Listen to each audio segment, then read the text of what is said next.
Hello everyone! Welcome to Let's Have Some Streams! And welcome to Crazy Cats Edition! I got a crazy cat here. She'll come up, come down, run around, scream her head off. She's just being active right now. I have no idea why. Regardless, hello and welcome. I am your host. I should do that a little bit smoother, but that's okay. Dara DeFox, hello and welcome to all. Just a Leo, you were super fast, honestly. I literally just started before you came in. But moin, nonetheless. Thank you for tuning in. I totally forgot that Tara has a waving motion. I forget to use it. And I don't use it that often, so I understand that. This is it. And it's also with this model only that I have it. The others don't have this one because I thought it was a bit of a waste of money. How am I doing? Oh, not too bad. Finally finished editing one of my videos. So that made me very happy to get that done. I'm probably going to start up another channel for it. And what I mean is, I think the Tara DeFox gaming channel, I think I'm just going to go ahead and turn that into a VOD channel. Because I've been thinking about this for a while. And it's kind of weird to like integrate VOD stuff with main stuff. Because a lot of people might come into the VOD channel and just see like, oh, all I see are VODs. You very rarely do original stuff or like different stuff. And I feel like that's really hard to kind of manage if I put those together. So I think it might be better if I separated the two and then I kept them as their own entity in a sense. On YouTube? Yes. Yes. So yeah, the gaming channel, that's going to be turned into a VOD channel. And I think I'll just title it the VOD itself. I'm going to change the title to it. And then I think I'm going to go ahead and make another Terra de Fox gaming channel itself, because that one will be focusing more on gaming. Because there's a couple of things I want to do, but due to time and just doing other stuff, it's been like a bit of a back burner. I kind of want to start focusing on that a little bit. Like, I also want to make that channel where the highlights of some streams are going to be at. Like, I look at the entire streams of, like, for example, Doom, the Doom series, and then just highlight a lot of the funny parts or the interesting parts of those streams, and then put it in a nice little highlight. So in case people want to, like, see more of the streams, it's like, oh, this is what to kind of expect if you do so. Or just sit and have a laugh at the highlighted version of the VOD. By the way, Tara, I have news. I got the moderator role at Maddie's Discord. Oh, yeah. I remember hearing you getting that. Congratulations. And it's okay. Don't panic. It's a big role, but there's a reason why Matt chose you. He believes in you. He believes that you will make the right choices, and you're a good idea for the community. I think you'll do just fine. So no pressure. No pressure. Marin Hecka, hello and welcome. That you get some Terra. Some Terra. Well, not Terra Netta, not today, but someday. Someday. But again, congratulations, Cecilio. Like I said, just don't worry about it too much. If there's some issues, definitely ask Matt. He's more than happy to help out and you know, just help the channel roll along, so to speak. I'm pretty sure it's like really active in there too, from what I've seen. Every time I go on there, there's always like a lot of people in there. Which is not too surprising because it's Matt. You know, Matt just being Matt. It's somewhat active, yeah. All right, fair enough. Fair enough. So yeah, that's just my thought process on a couple of things. I'm just slowly working on a few projects. I think the same thing with shorts on my the VOD channel. I think I'm going to take those down and then toss them over to the second gaming channel soon. I'm going to pop up soon. And that way they fill up the channel a little bit with like some sort of filler while I'm working on the other projects too. So I think that's also kind of a good idea. I mean, we could be more active on yours, but you have to do a bit more too. Yeah, that's a absolutely fair point. Which I kind of want to do, but it's just like, oh, what do I do? I mean, then again, I feel like I do. Like, I'm content with what I'm doing right now. Like having movie night, checking in every now and then just to see how everybody's doing. So, yeah, I give out effort, but I also receive as much effort as I give out, so to speak. So it's just like, I'm okay where it's at. I'm okay. All right. Without further ado, folks, let's play some games. I'm a fox, and I'm cute, cute, cute, cute, cute, cute. Yes, I'm still a fox, and I'm still cute, cute, cute, cute, cute, cute. All right, I'll be a cute fox. I'll be a cute fox. I don't mean to do that. I meant to do this. Whee!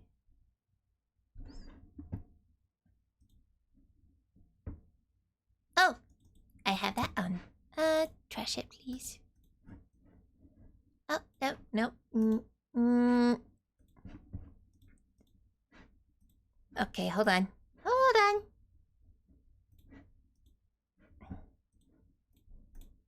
There we go. Sorry, I still had my, witch's hat on. Oh. I'm ginormous.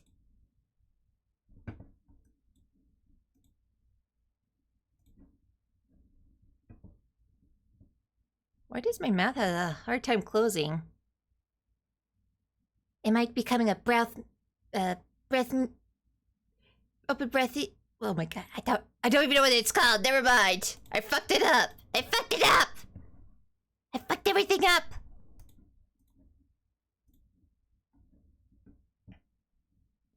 Okay, hold on. working.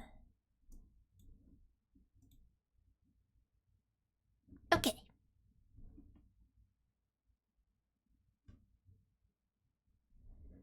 Okay. I got it. Okay. A brothel? You are in it? Where? I'm coming. Not a brothel! No! No brothel! I meant like a mouth breather. There we go. Mouth breather. I was getting the second half correct, but the first half I was getting confused.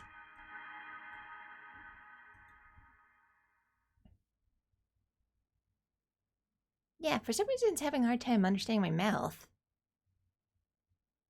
Me. Me. Mm.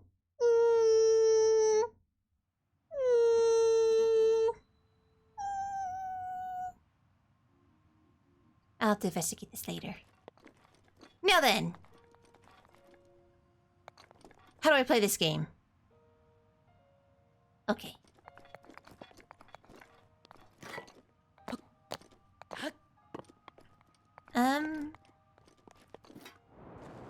Oh, there we go.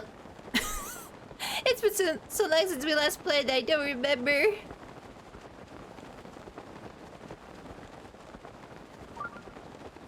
Shrine.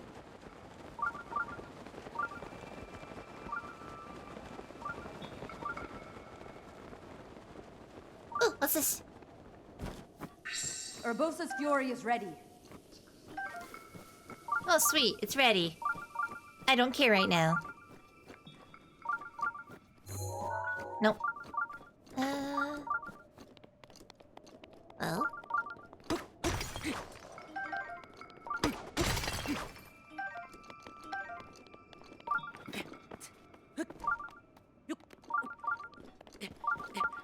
Oh, the cold resistance about to screw us over but momentarily. How do I run?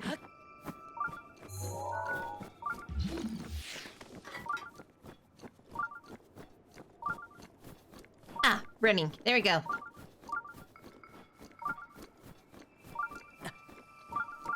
Oh, there's the cold. Okay, hold on. It's been such a hot minute. Okay. No. Uh-oh. Uh-oh.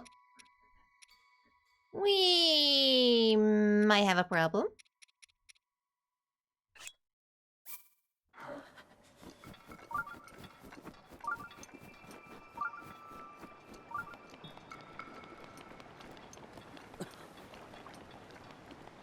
Okay, we're not freezing our tits off yet.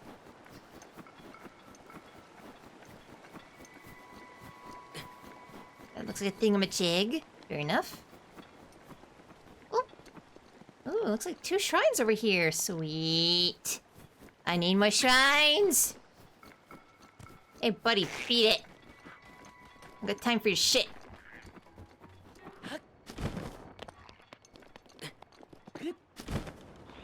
I got places to go, shrines to meet. You understand, right? Cold weather outfit? Do I? Well, Link is no longer cold. That's good.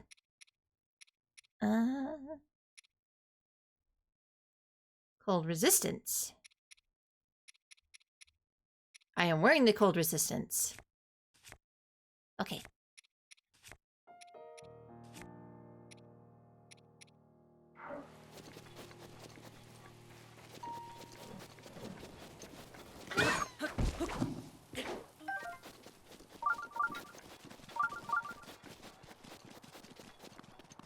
Come here, you stupid wolf. Time for you to die. Partners in life or death. How about that? How romantic.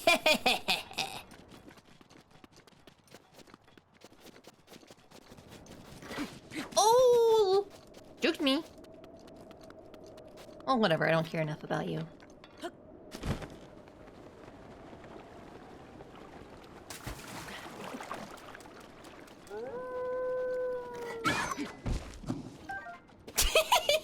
Did you see that one? He was charging straight for me. Then immediately was like, oh, Oh, hell no! That's what you get. That's what you get. Okay, so... Oh. Oh.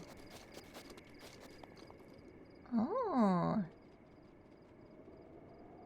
I think that's Oh yeah, that's another shrine. Uh-huh. Yeah, that's a village of sorts. And there's that one. Let's Let's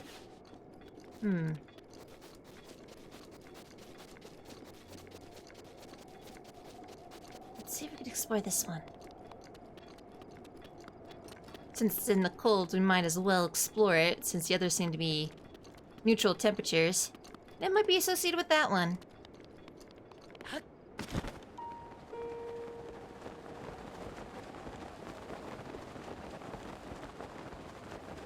I didn't pick up the pens for it? Yeah, I haven't found the pens for it just yet.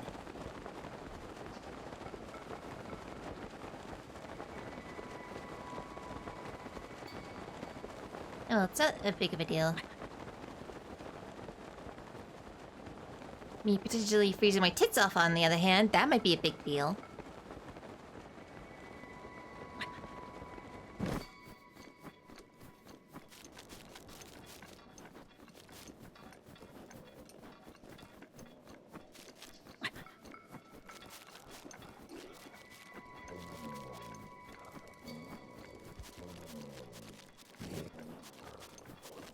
Just gonna casually ignore that watch out. I don't care. I don't care about any of that.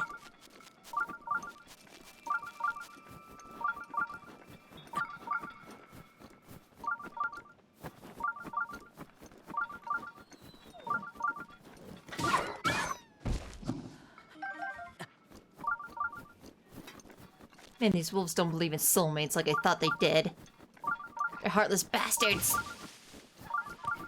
Hey, buddy. Hey, oh, I remember you, you little shitheads. I remember you and your stupid mission. Ow. Oop.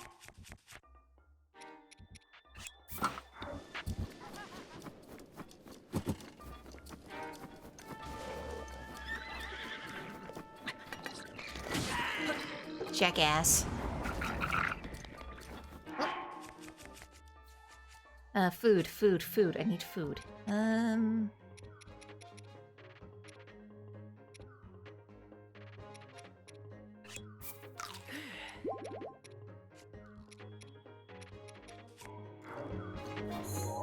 Oop.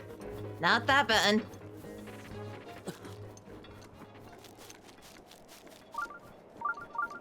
Shrine!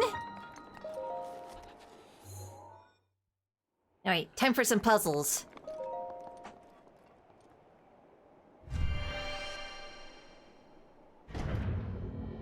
Whee! Guardians are ancient, highly advanced weapons, so items from the current age won't deal much damage. Weapons from their own era will probably kick their ass. Most likely. Path of the Hidden Winds.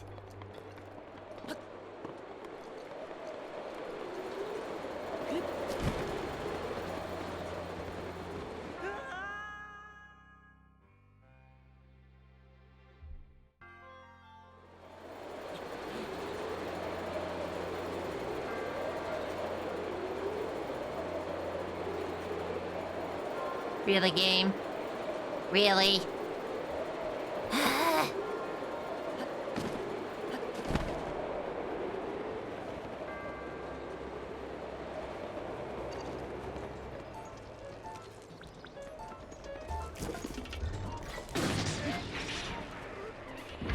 Oh my goodness.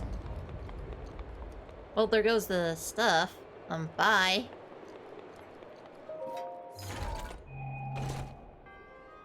Wait, Path of the Farts? What? Why so mad, Tara? Because I literally jumped over this.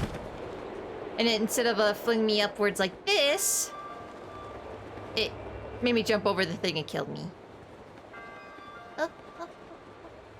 No, come back. Oh.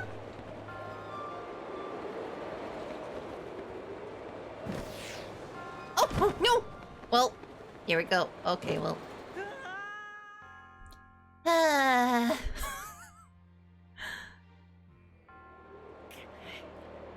Oh, put me up here? That's kind of generous. Whee! Okay. Okay.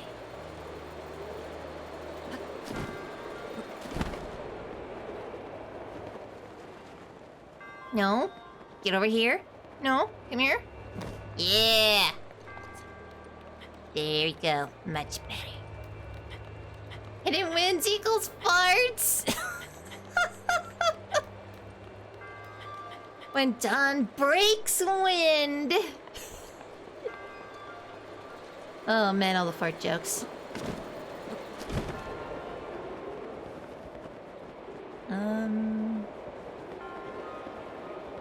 Well, there's that. Am I missing something?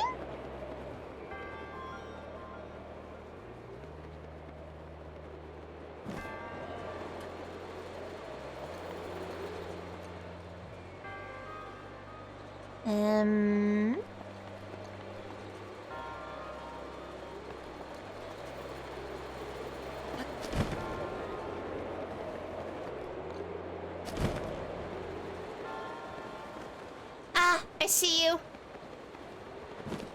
No, huh? Well.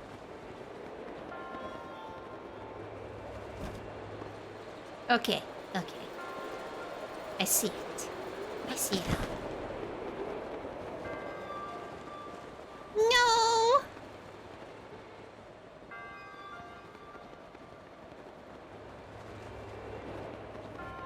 Why is this being so difficult? Then again, these are winds we're talking about. Winds don't really like to listen to your concerns or anything like that.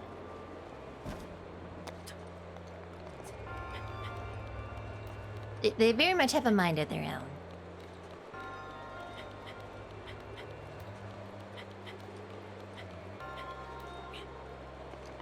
Okay.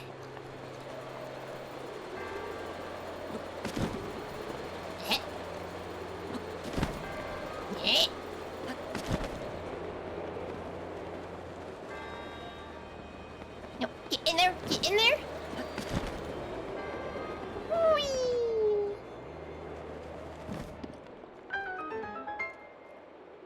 We could try getting that, technically. After all my hard work.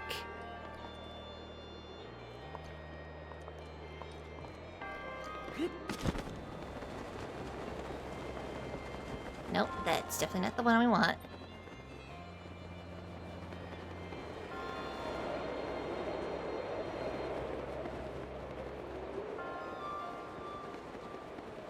In there. In there. Woo! Don't know what happened, but I'm glad I didn't lose hearts over that.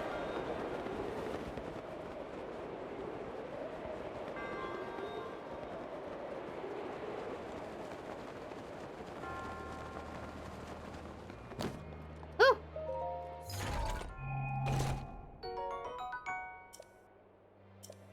Oh.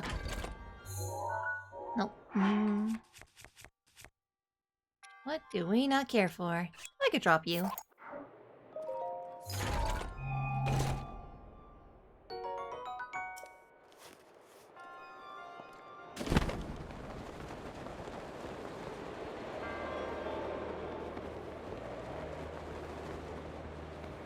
No. Turn around, Link.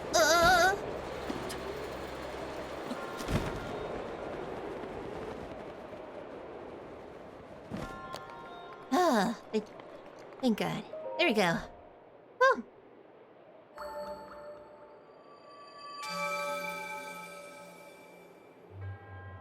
Your resourcefulness is overcoming this trial. Speak to the promise of a hero. Gimme. May the goddess smile upon you. Critical hits. Hitting a monster or enemy in the head with an arrow deals double the normal amount of damage. And yet they still like to be annoying pieces of shit. But anyway.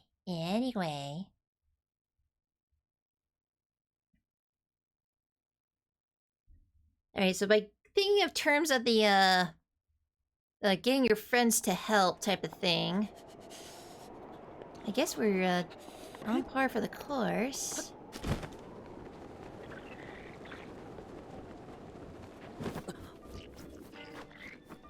So we're about to try to get this one done. Oop. Well, this is awkward. Hi, how's it going? Oh!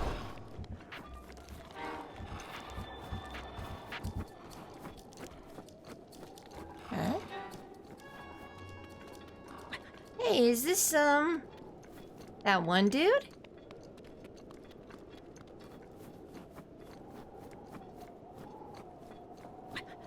Oh, how do I take a picture?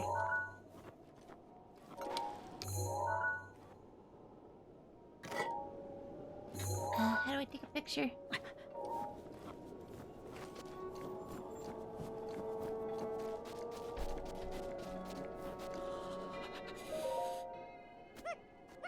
Hoo-yang!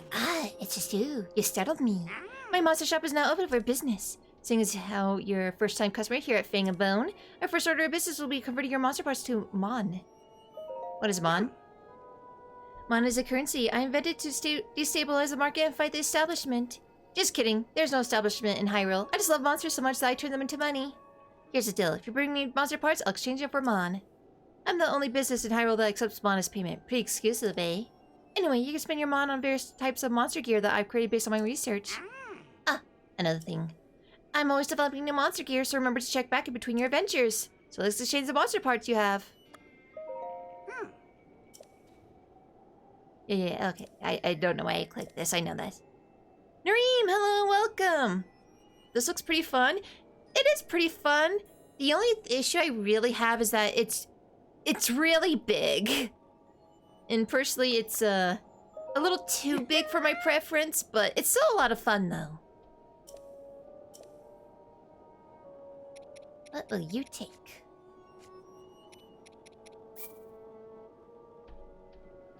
I'll just take them all. I could easily get more.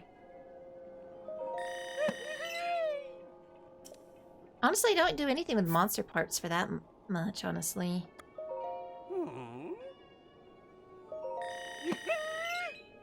My biggest issue is that all equipment breaks and cannot be recovered.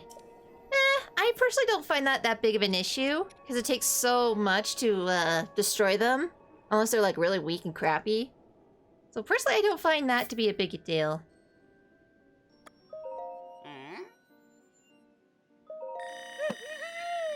But hey, it's different per person, so whatever. One mine's gripe is another one's joy? Not quite how that saying goes, but it's okay. Yes, it is very much... It's very big, so much to be explored, and we all know you like to get shrine tracks!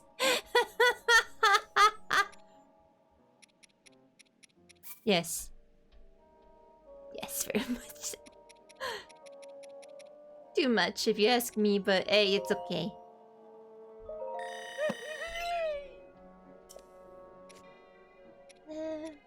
Oh, I could sell these, but I better not because, I do need these for another pair, I think.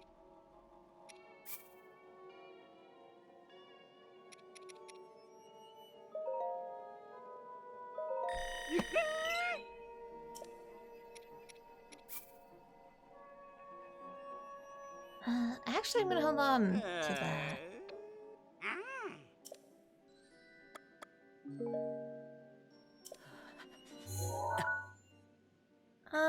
How do I take a photo again? Oh, wait. Oh, How do I switch the thing? Hold on. How do I switch this? How do I switch this again?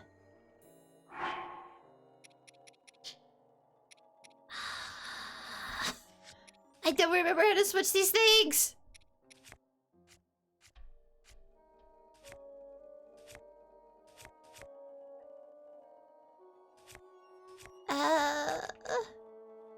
What can you do with those coins? You could buy from his shop for other items. Or stuff that he's been experimenting, so it might be... So it might give me good outfits, maybe? I'm not too sure. There's a button to switch up. I'm trying to figure out what button it is.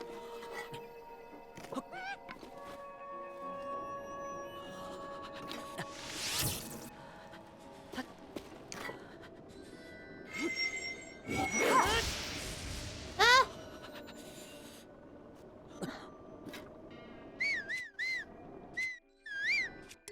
There we go.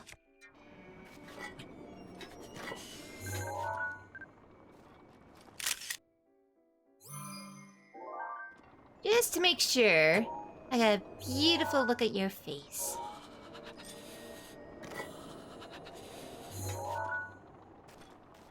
Oh, you look so happy. There we go. Okay. Thanks for your help, buddy. Oh shit, I just realized how... And this might be considered cold. Let's go around.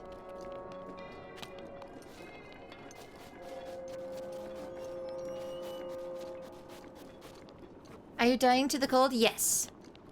I don't have any stuff to resist against the cold right now.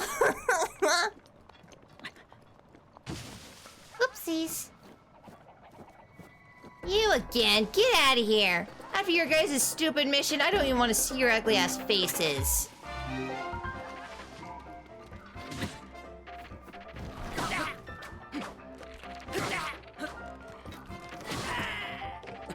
Jackass.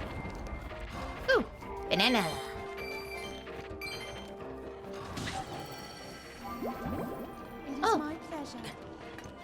Thank you. I completely forgot.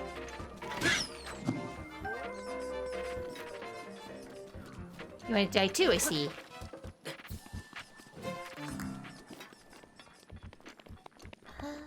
Okay, hold on.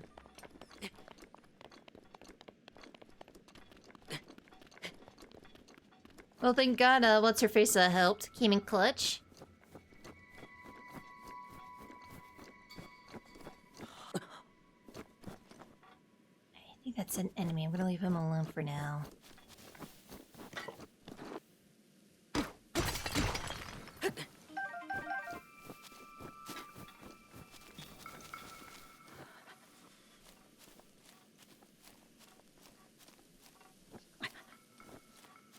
Let's see if we can capture a fairy.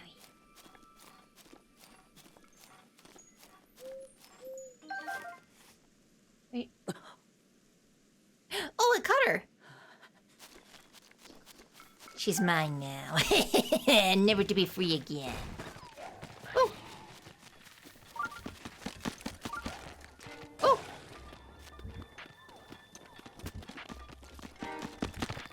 Hey, buddy! Back off already. Seriously, back off.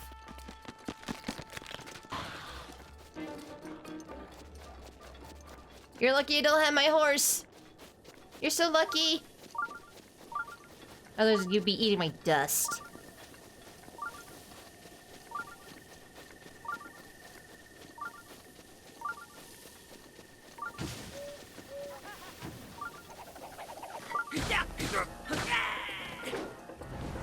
Dumbass. Yeah, I know I need to upgrade my clothes with the fairy. I just don't know if I have the stuff to upgrade it with. To upgrade to the or cold resistant. Also, we should be considering more about fire resistant, actually, more than cold. So the fire is probably where the fourth and final dude is at, but that area is...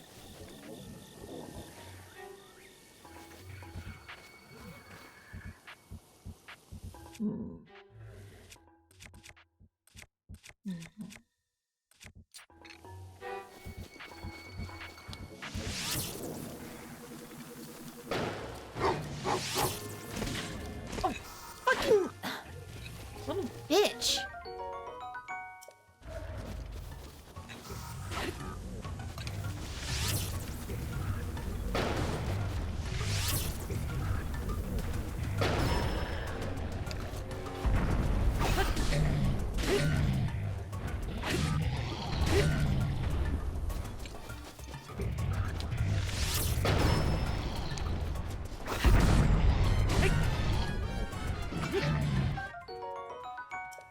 That will be mine.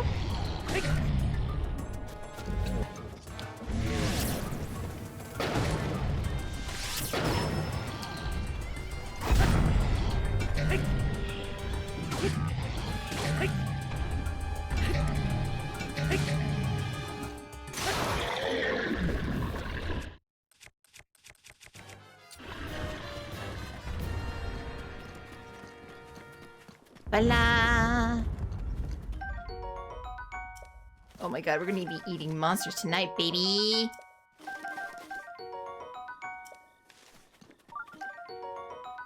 Jesus Christ.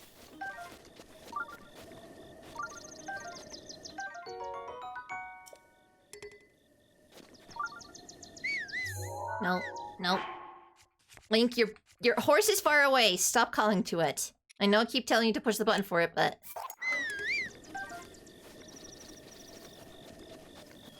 So, what? Is there anything special around here? Or were you just the special one?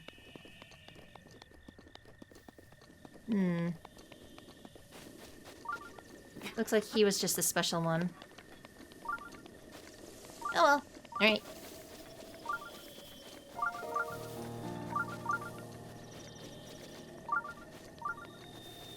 Well, he did drop off a lot of good stuff, so that's okay. In those stores at that one town, fire resistance, no problem. I was safe for a hot link like you. You're used to that the heat. Oh man.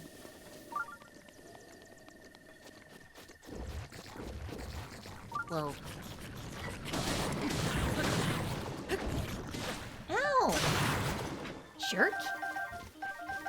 I just sold all these, so this is a perfect opportunity to collect all those. Thank you.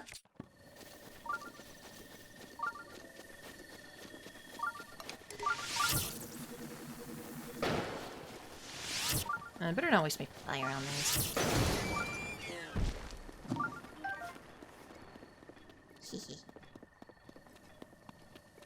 How do I... Oh, that way. There's a bridge. I see the bridge. Might be there a leaf guy had buried. I'm not gonna bother then. No need to bother.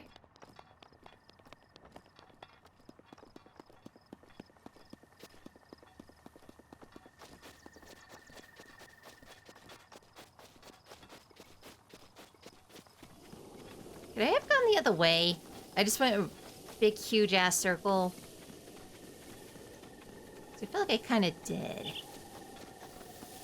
Well, the other way went... Might have been shorter! Whoa.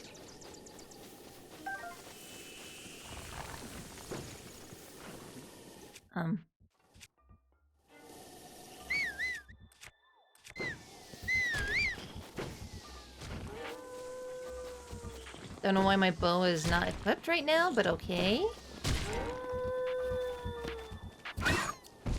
Shut up. Yeah, get out of here, unless you want the same thing to happen to you, buddy.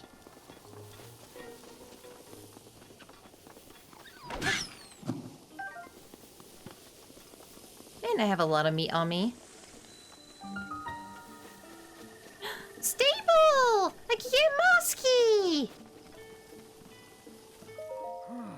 The thing about me, I just can't get enough spice in my life. Spicy. I need that burny tingle. I need curry rice. No, I have Hylian rice on hand, but I need to make curry rice, but I'm fresh out of Goron spice. You can't just run off and leave the stable. If you happen to get your hands on some Goron spice, can you give it to me? Sure. You want a muskie? Fine. I'll give you a muskie.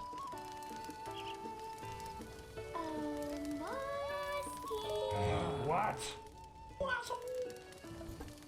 Croissant.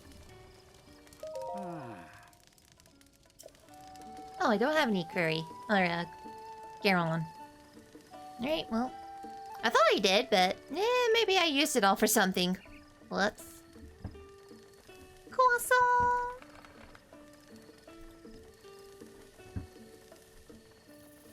Croissant.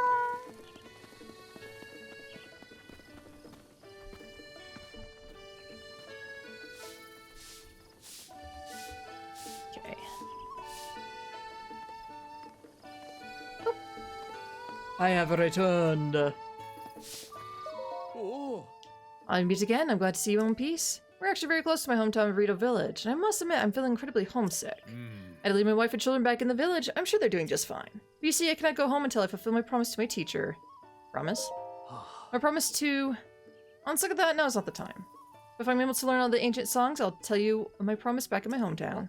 But listen to me blathering on. I need to focus on my craft. I happen to know a song about the ancient hero. It was past... Oh, not right now. You've seen literally the same thing. You've seen the same thing over and over and over, and I do not care, buddy.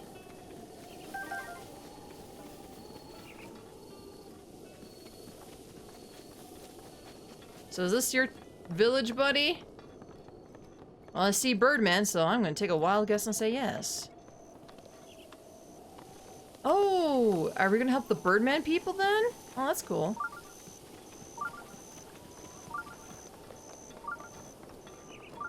Interesting they're actually so close to like a cold ass area. But hey, I ain't gonna judge. Squirrel! Bitch.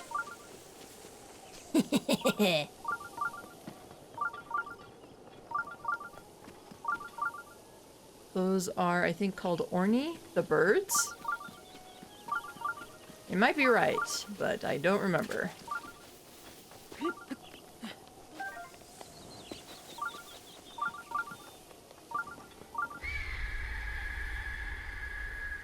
What the shit?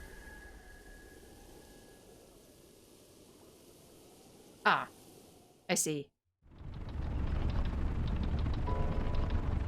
That thing in the sky!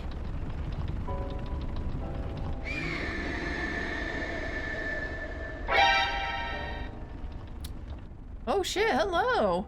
Joy Boy 17, hello and welcome! Thank you so much for the follow! Mosky, if you'd be so kind. Oh, Mosky. What?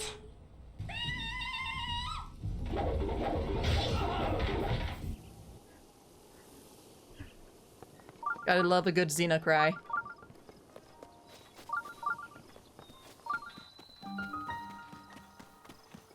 Hey man, how's it going? Hmm? Are you a traveler? I'll just show you around, but now's not really a good time. What's going on? Did you see the beast in the sky? That's Divine Beast Va Mado. It showed up a while back. The Rito warriors who flew up to check it out were shot down. They say it used to be a divine being that protected the village, but it doesn't seem very divine to me. Thankfully, the thing only shoots at anything flying high up above the village. But still, it is pretty demoralizing for us Ritos to have to fly so low to the ground. Any other questions? I can't talk now. Don't let me keep you. Oh, well, you seem nice. So much better compared to that other village. We're just that full of women.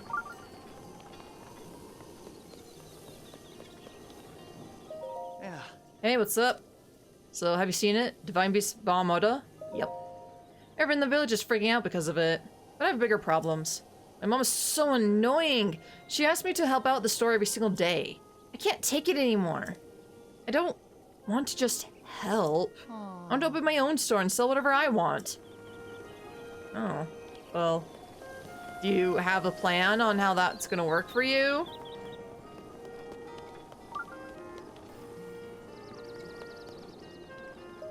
Oh. Oh, hey, never seen your face before. Hey there, good day. So, are you staying in Rito Village too? Yeah.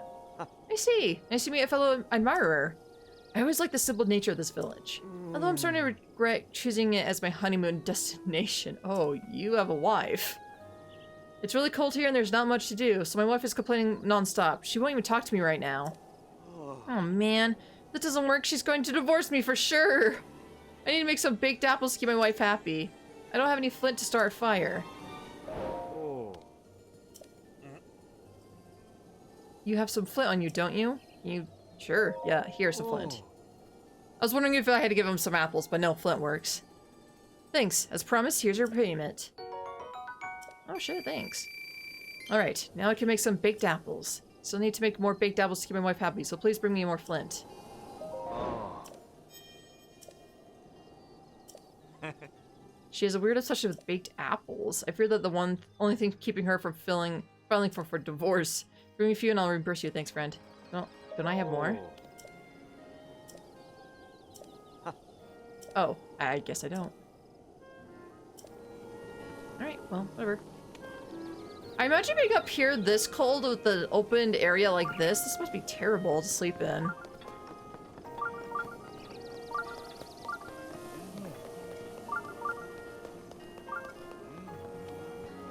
What do you got? That will be mine.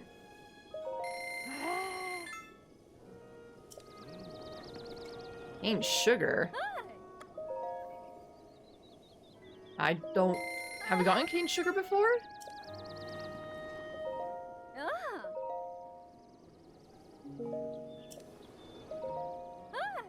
Take them all. Gimme. They're all mine.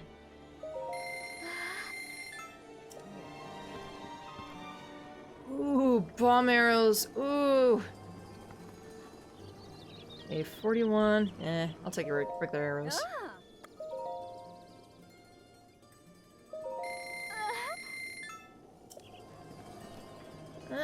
Shrooms.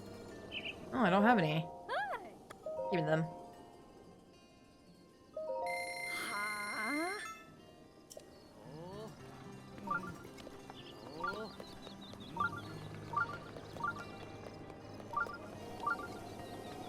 Ooh, hello. What are these?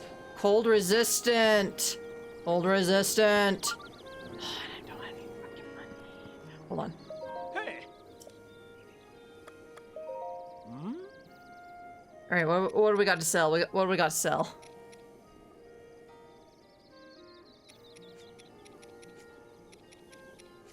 I don't have much to sell.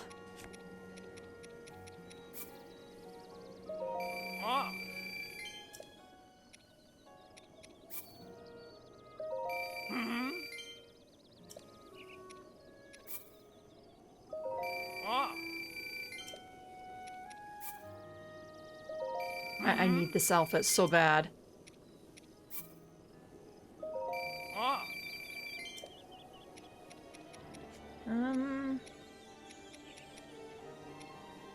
I don't want to sell those. Yeah, I'll probably get rid of electric. I'm not in the water plains right now.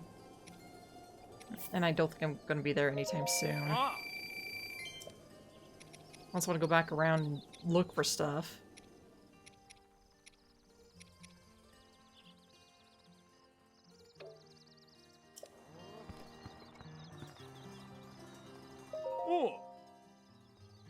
Actually, let's get some pants, because I already have a shirt. So let's get some pants.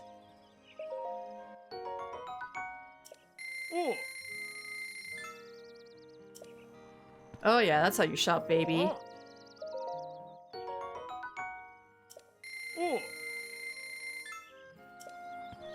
1,000 for the headdress. Are you fucking kidding me, man? 1,000? Y'all are ripping me off, man.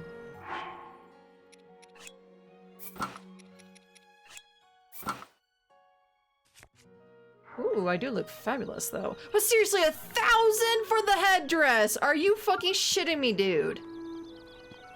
You gotta be yanking my balls here.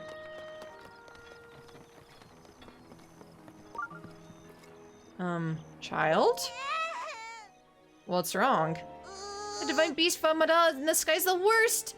Molly's dad got hurt until his dad disappeared. Mom and big sis and my little sister are all sad. And I can't do anything to help. That's because you're a fucking kid and a snot-nosed brat. Oh, okay, I'm glad we had that riveting tale of your woes. Who are you? Some kind of traveler? Did you come to make that big bird up in the sky stop bothering us? Sure did. No! Everything goes back to normal. Kill will make me go to singing practice. I mean, I feel bad that Molly's dad, Mr. Hearth, got hurt, but I definitely know I don't want to practice singing. Priorities, man, priorities. Oh, can I?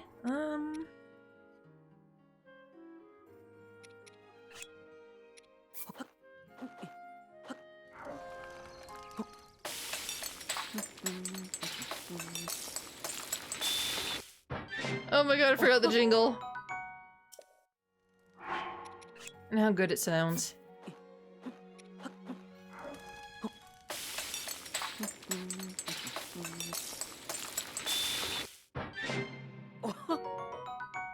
Yeah, I kinda figured. Alright.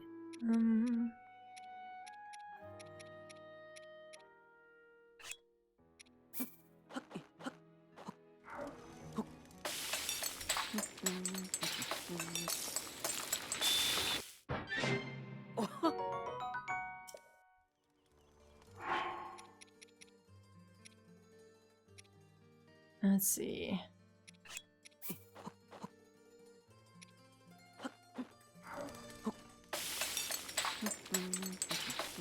That's all my spice I got. There we go, some cold resistance.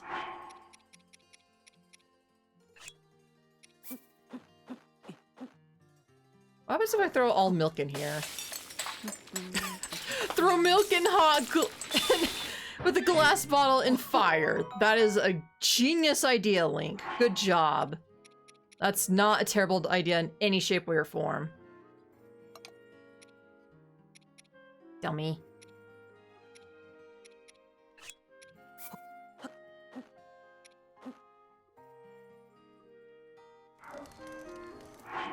No, let's be...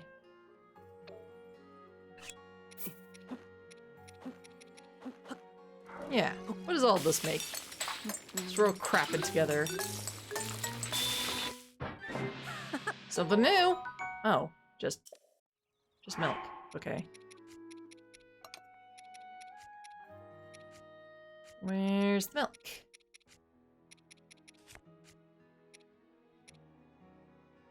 Make this by heated up some milk, drink it before bed to ensure a good night's sleep. Alrighty then.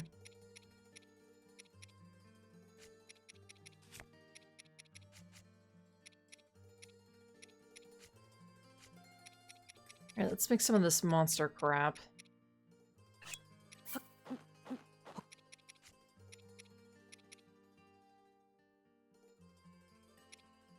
Let's see. Increases your maximum stamina. Speed boost. Stamina. I don't think that's gonna work too well.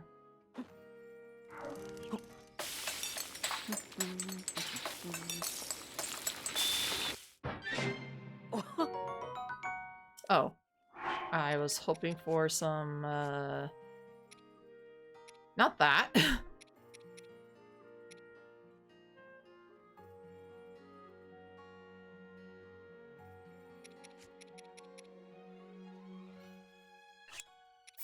Resist the cold, okay.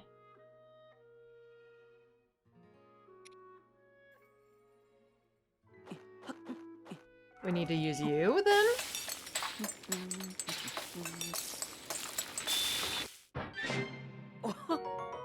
Spicy elixir, yes.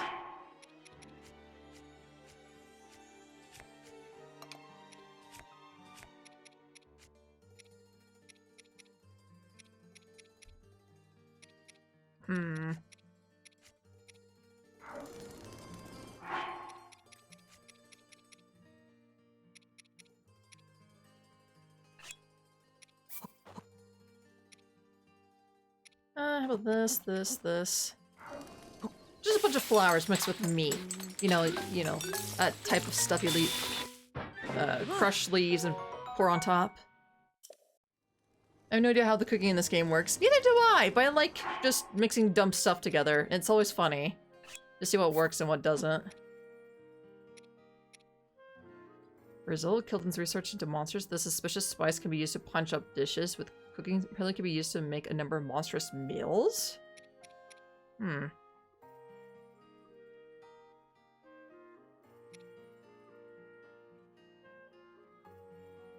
Ooh, heat-resistant elixir. Ooh, we might have to make something with that.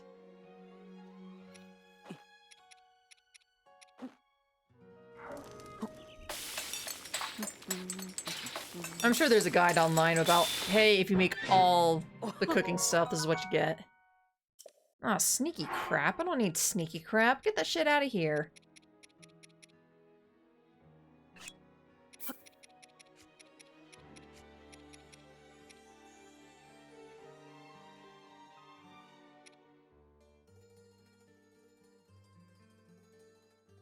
The heat resist... What was it? Cook it for heat resistance. So...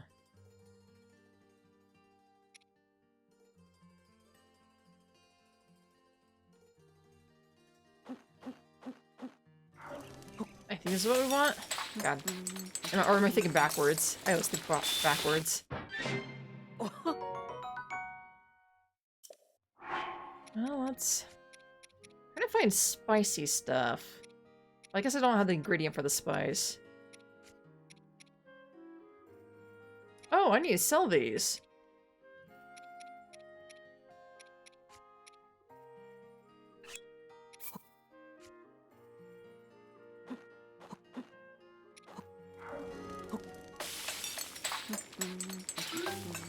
You're missing the red peppers. Ah, okay. Alright, so I am missing an ingredient. Alright, fair enough.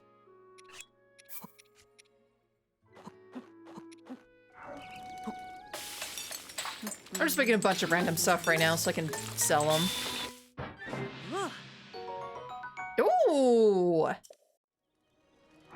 Spicy elixir.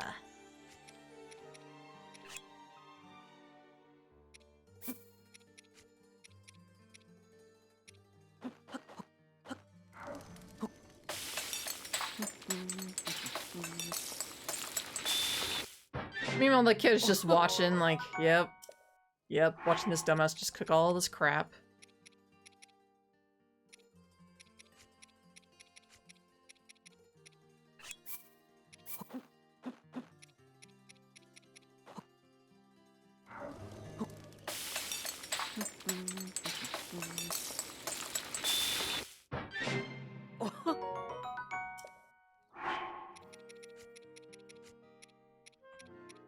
Alright.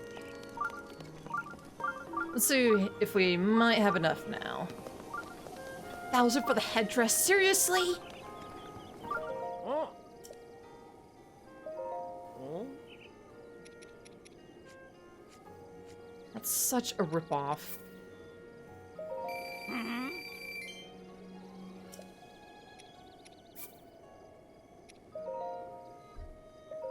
Ah. And a stone, I need these, so I need to keep them.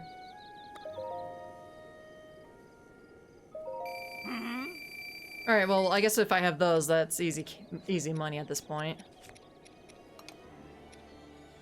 I'm gonna get rid of this, because I do not need this. It's way too low to make it worth my while.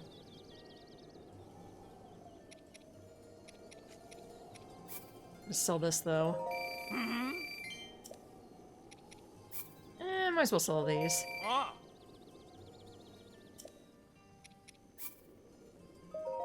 Oh. I forgot how slow the text was in this game. You can't button mash. Well, you can, but it's just like, it doesn't really do much. Ah. You already have over 1,000! I'm just making sure, you know, everything is, you know, out of my inventory. You know, it's okay to clean up, you know. Clean up after yourself. Ah. I hope you guys aren't offended by this roasted whole bird, you know. You know. They're big birds. They eat little birds, so it's okay. Oh.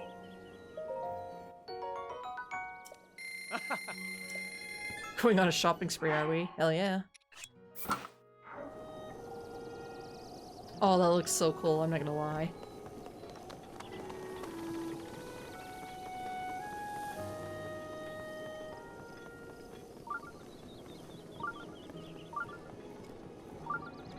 Another child.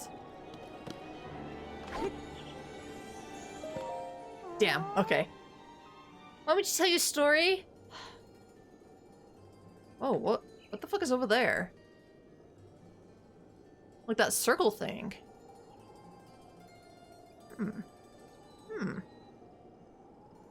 I love stories. I'm only listening to you because you're pink, just so you know. Awesome, me too.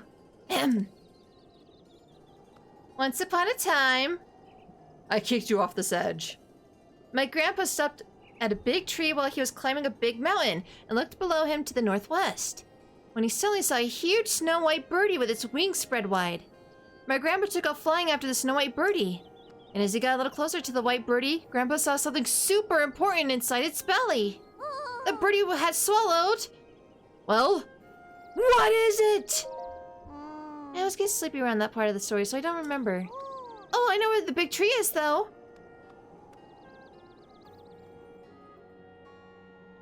It's over there. You see it? Are you fucking kidding me, kid? Grandpa said that he saw the snow white birdie from that tree. Now what did that snow white bird swallow? Can't hear the story from Grandpa anymore. God damn, people. Yeah, but there's that circle right there. Like, the stones are in a circle, and it's confusing me. It's weird. Yes, it's... Wait. That is super sus. I'm gonna pin that. That is super sus. What's up, kid? They say it's too dangerous to go outside of the village right now. But all I wanted to do is go sing with my sister at Warbler's Nest. That divine beast, Von Meadow, is a big jerk. Neil, what's your language?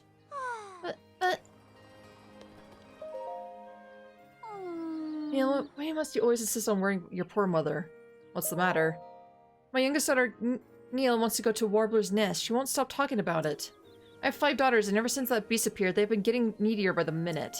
At times like this, I wish he was around. I wish I could be a kid again and think only of myself. That's the thing about being a parent. You have to be bigger than your children. Oh yeah, ain't that the truth? Now then. Our long-awaited task about getting this activated. Oh, Muskie. What? Why the fuck is that tiny?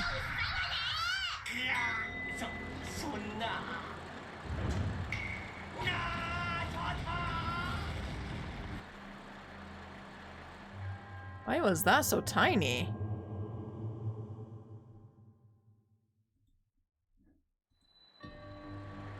I'm going to investigate that, but Noreen, thank you so much for resubscribing. Do appreciate it.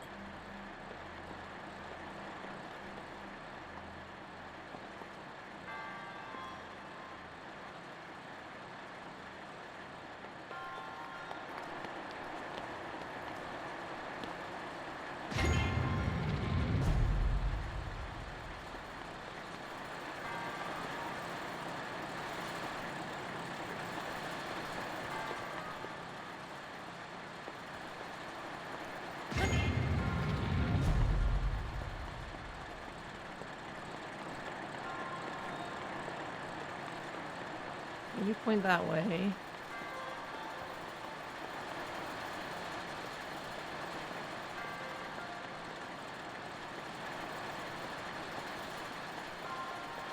And then you point this way. Oh, well, not quite that way.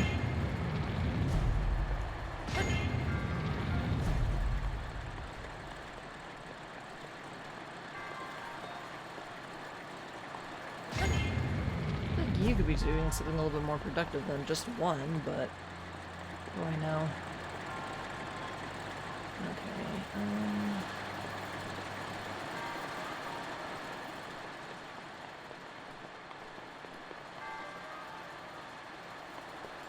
Okay, nothing's really hitting this one though. Okay, hold on.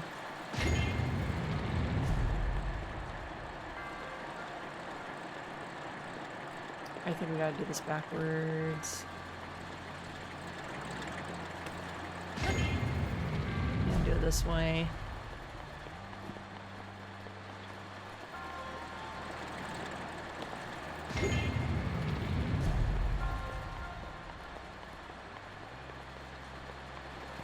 Yeah, I knew you were a little bit more useful than just the one. It doesn't seem particularly right with me. Okay.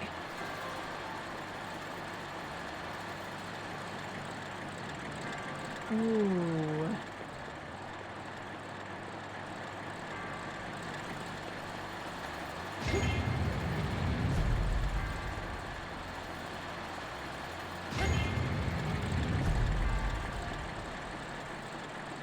Huh. Okay.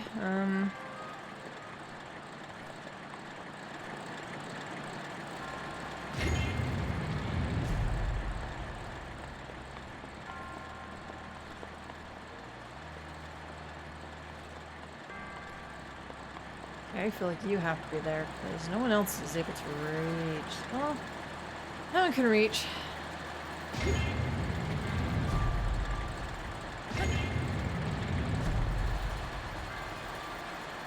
We need to wake up and help. Give me a minute. Just give me a minute.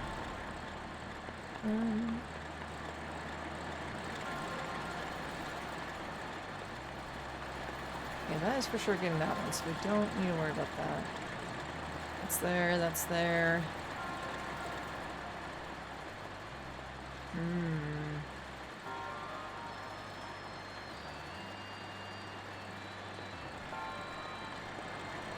That's when I move you. Who stops?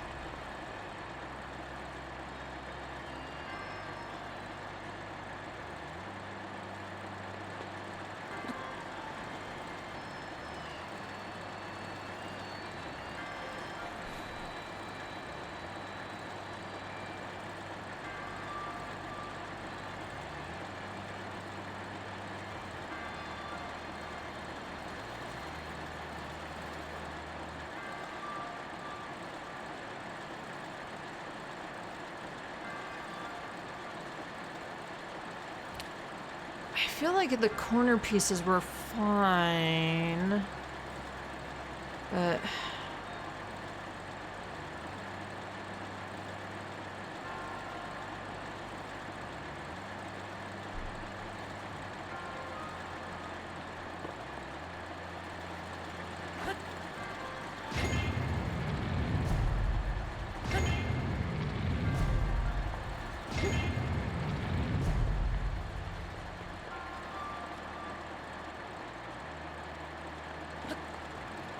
can you get a bird's eye view? Not really. Like, the closest we can kind of do is this. I'm a box, and I'm cute, cute, cute, cute, cute, cute. Yes, I'm still a box, and I'm still cute, cute, cute, cute, cute, cute. Alright, just the Leo. Thanks for tuning in. As always, do appreciate it. Have a good night, and of course, hope to catch you next time. I don't know why I keep clicking that first for some reason.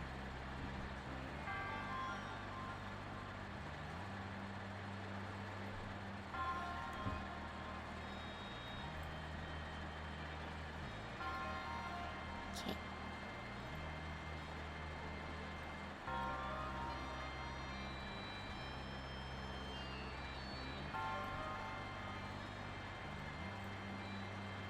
Isn't there more stairs?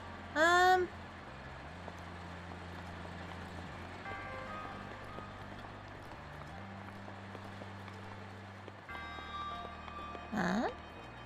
Oh, hello.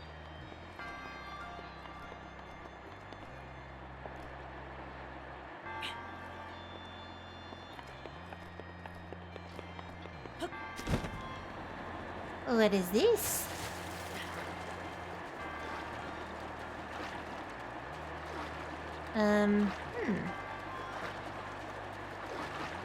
Oh, maybe it's on the other side. Hold on.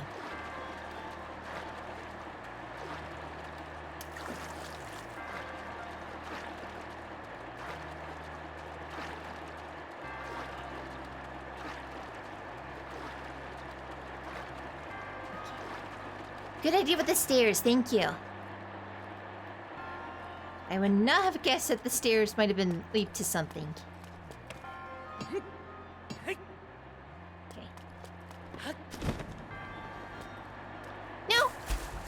Link. Link. You dummy.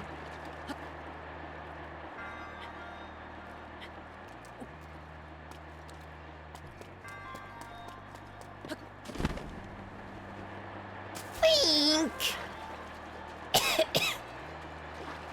Link. You had that, Link. Why didn't you have that? He absolutely had that, you little shithead. There we go. Dummy.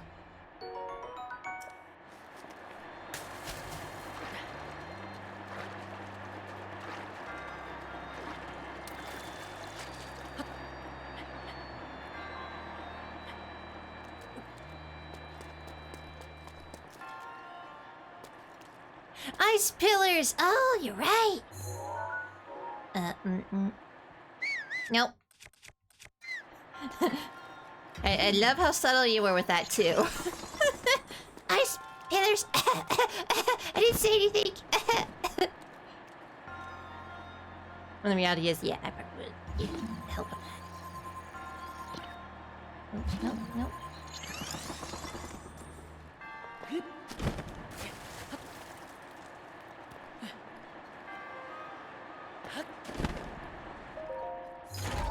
That will also be mine.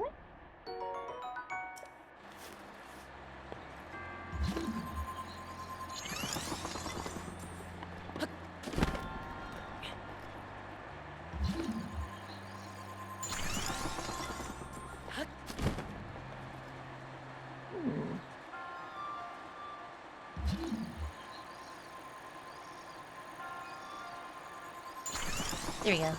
Just wanted something a little closer.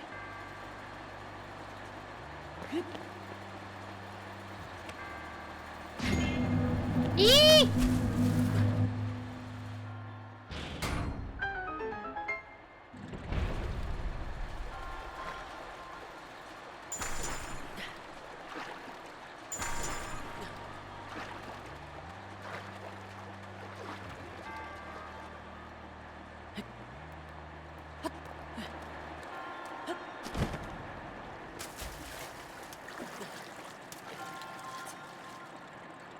Oh. Was this not part of the puzzle? Was it just extra stuff? Oh. I thought it was part of the puzzle too. Oh, okay. Oh. Whatever! Whatever!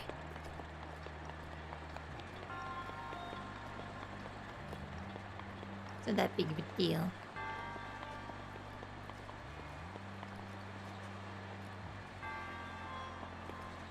Alright, anyway. Okay.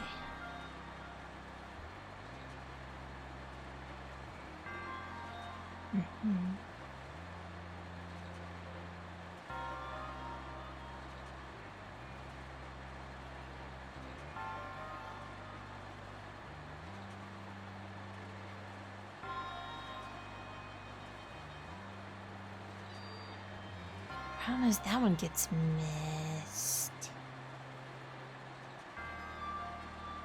This can't be right.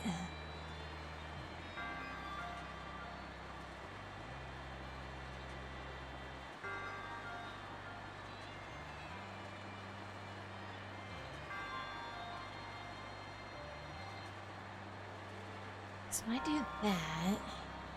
That goes there, and that goes there. Those two are not going to be able to get hit by anything, so no.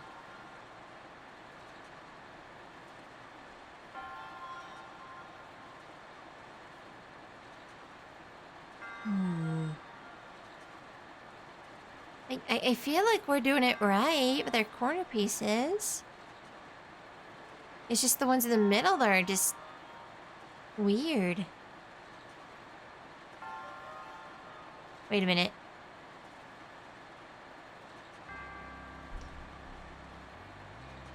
Wait, no, I think I have it right.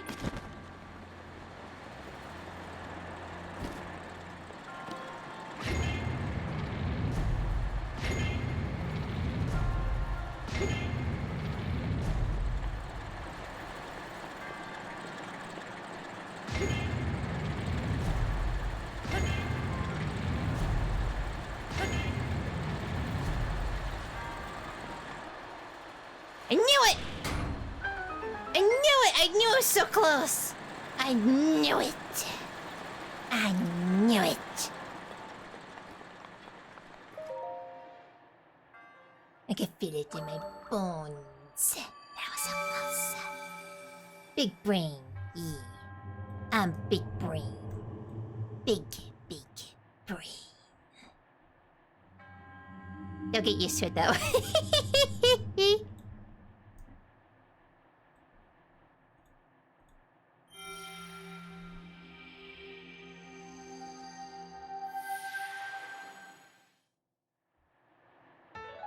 Bird eye view and everything is solved. Exactly. Which is a good, smart idea. Just like pull back, take a look at assess the situation, which is actually kind of rare for us to actually like sit back and look at the situation a little bit. Usually we don't get that. Might need to zoom in bigger. You want bigger?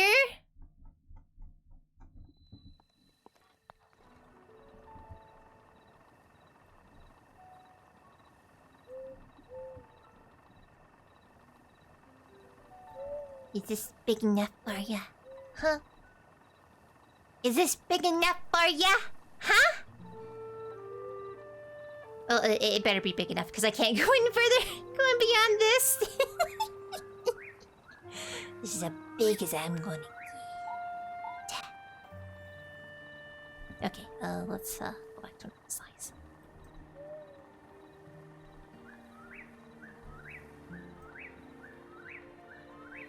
Oh gosh, I'm gonna have to readjust this later, aren't I? Whatever. Oh, Alright,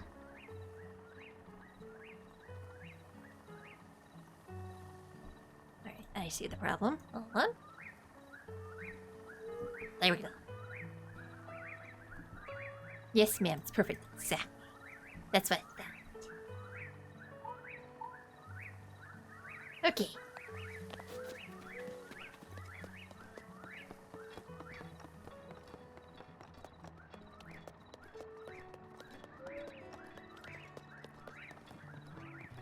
Oh my god, are we at the top yet?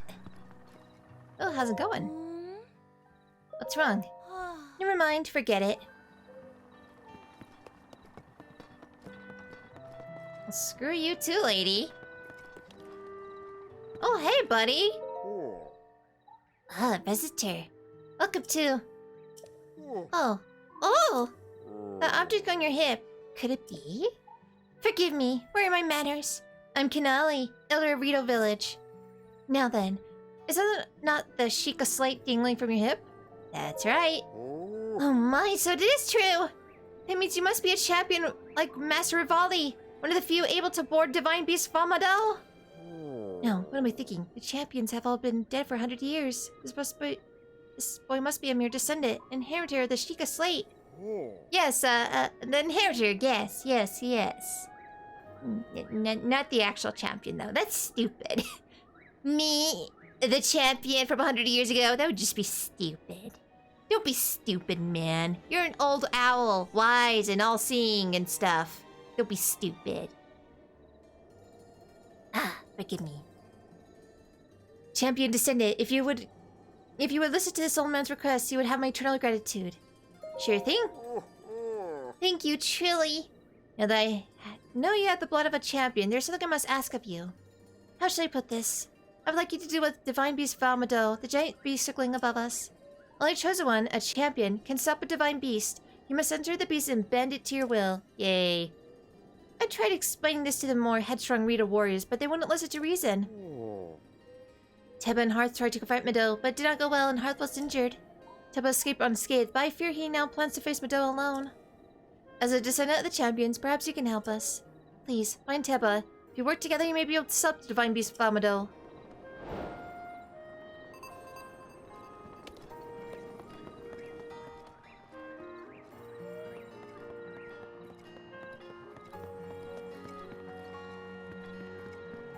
Traveler? Oh. Forgive my intrusion, but I overheard you speak with the Elder. Sounds like you intend to help my husband, Tema, in the fight against Medel. But to tell the truth, this is not much I could do for you right now beyond telling you where my husband went. Alright, where'd he go? Well, my husband headed to the place called the Flight Range. Eh.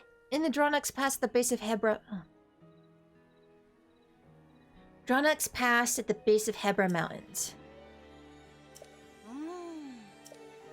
I literally forgot where the hell it was already. Oh god, no. Huh?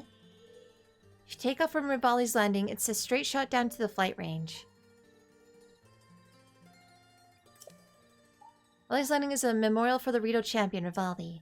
So named in the hope that none might forget the events of that horrible day.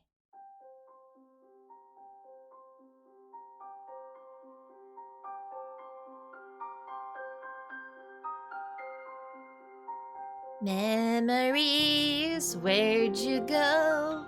You're all I've ever known. How I miss yesterday. Something, something fade away. Hey!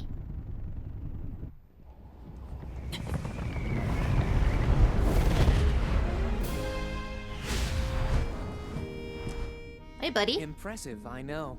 Very few can achieve a mastery of the sky. Yet I have made an art of creating an updraft that allows me to soar. It's considered to be quite the masterpiece of aerial techniques, even among the Rito. With proper utilization of my superior skills, I see no reason why we couldn't easily dispense with Ganon. No, my ability to explore the firmament is certainly of note. But let's not, pardon me for being so blunt, let's not forget the fact that I am the most skilled archer of all the Rito. Yet despite these truths, it seems that I've been tapped to merely assist you. All because you happen to have that little darkness-sealing sword on your back. I mean, it's just asinine. Sounds full of themselves. Unless you think you can prove me wrong? Bitch, you're dead. Maybe Shut up. we should just settle this one-on-one. But where? Oh, I know. How about up there? Oh, you must pardon me. I forgot you have no way of making it up to that divine beast on your own. You're so full of shit, dude. Good luck sealing the darkness!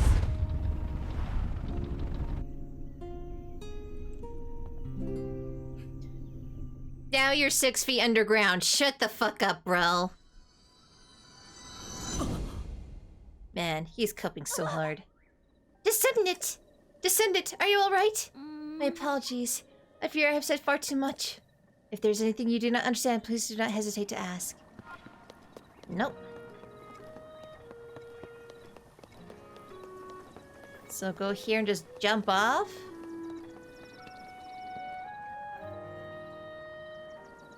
Oh, is it over there? Well, there's that tower right there. Well, I could get back to... Oh, no, the tower's over there. I can get back to it, though. Right.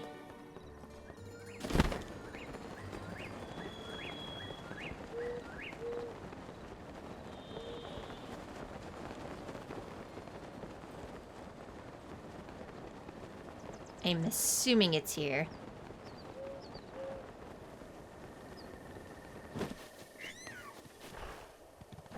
Looks promising.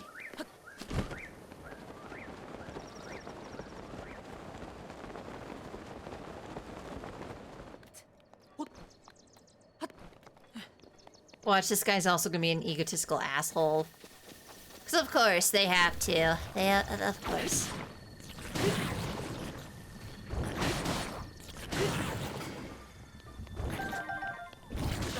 No. Fuck off.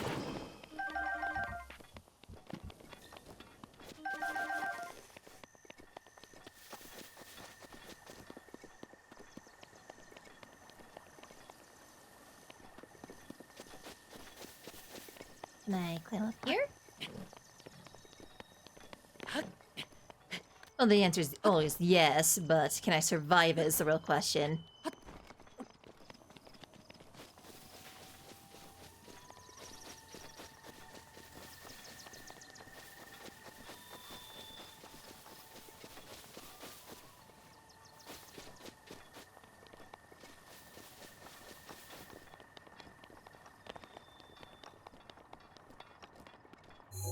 This is the correct way, right?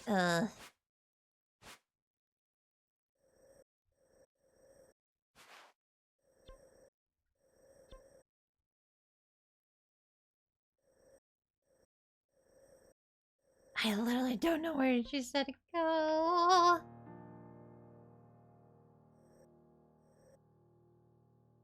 Okay, hold on. What if, Venture log.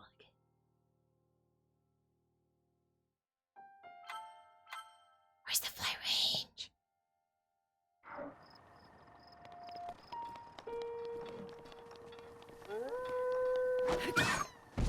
Shut up, doggy.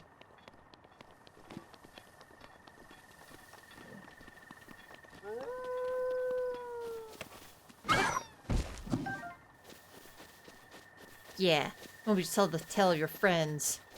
How you died. The tale of me, because now you're dead. God, stuff sounds so much cooler in my head. Then I try talking and then it's just like, oh, I'm an idiot. Nope, nope.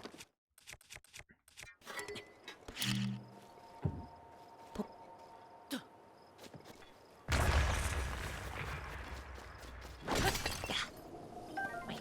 Oh, mine.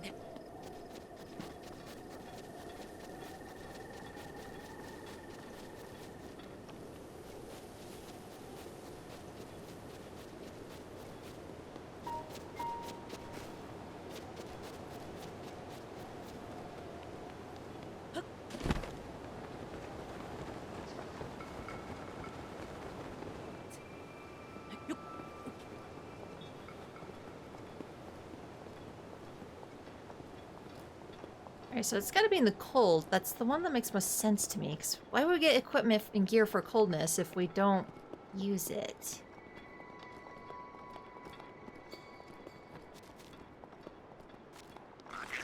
Oh!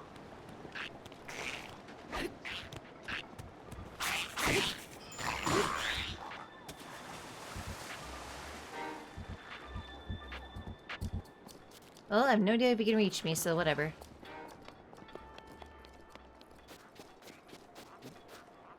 Oh wait, for some reason my bow was no longer equipped.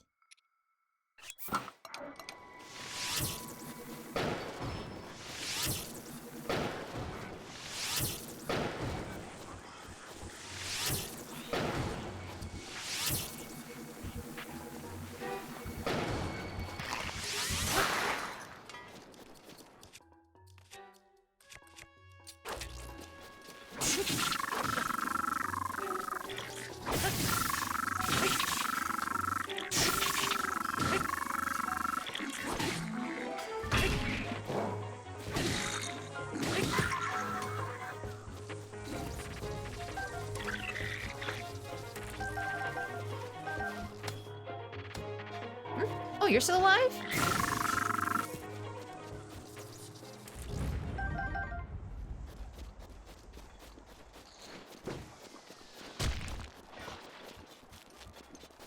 Alright, what do you got, buddy? What y'all hoarding? Well, that's not the worst thing we could be having. I don't know if that's particularly the best thing either.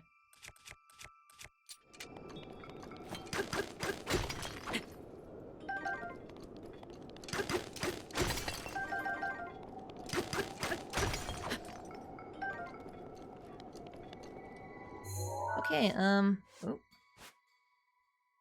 Well, oh,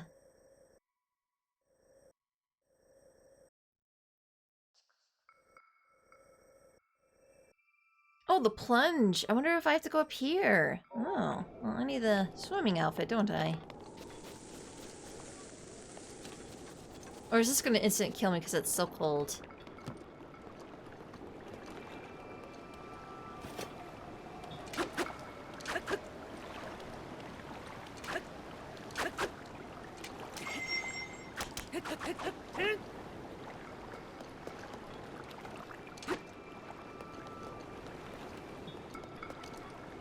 Can I do anything with this?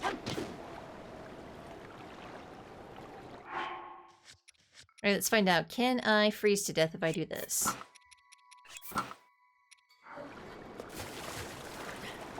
No. However, I do have stamina, so I need to be careful.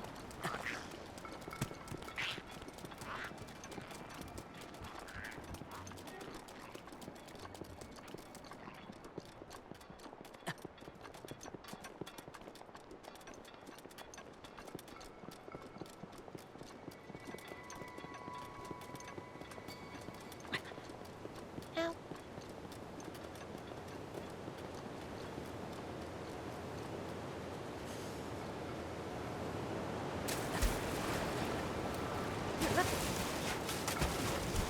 Whee! Oh, this is so much easier with this water thing. Imagine climbing all this, man. Just, ooh.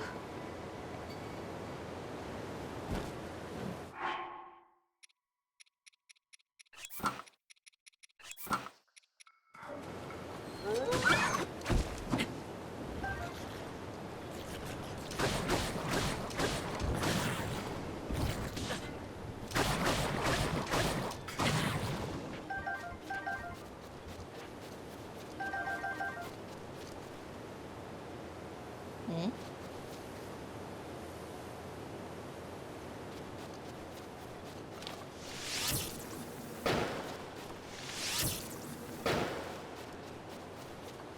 Better not waste my arrows on this.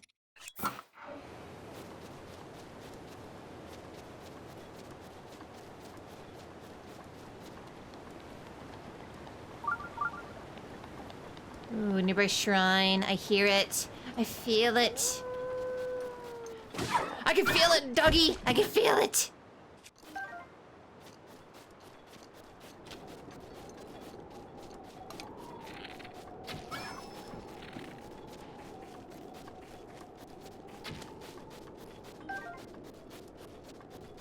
Shrine tracked. Always, baby. Always. I mean, it's not wrong to go after the shrines. They help.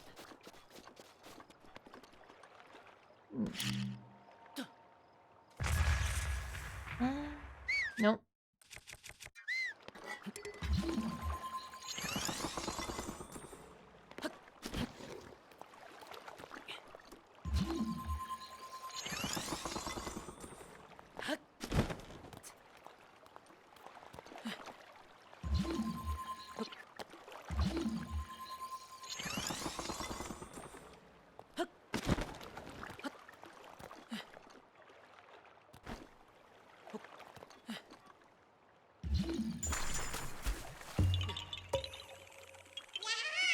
You found me! Bye-bye! Okay, this is not cold enough for us to, be worried. Fair enough, game. Fair enough.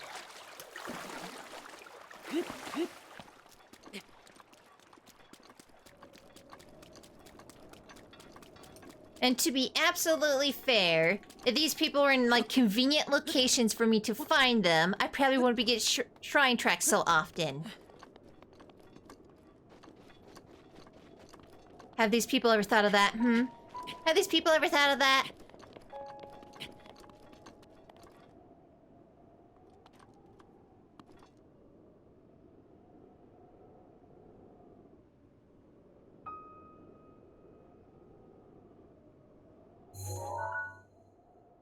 Is that where it's at? Oh yeah, it's further this way. Okay, yeah. I'm kind of going the wrong way.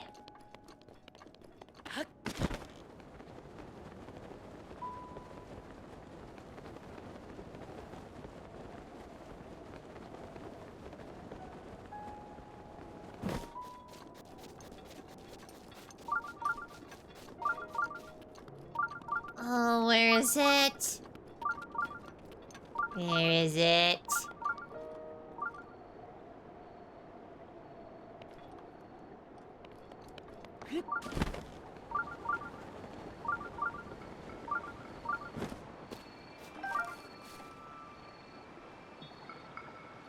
Oh, that noise is just teasing me.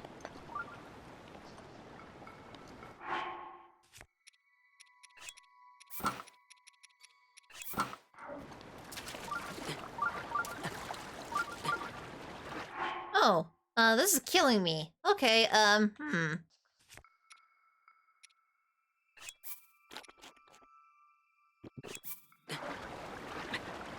get the fuck out of here.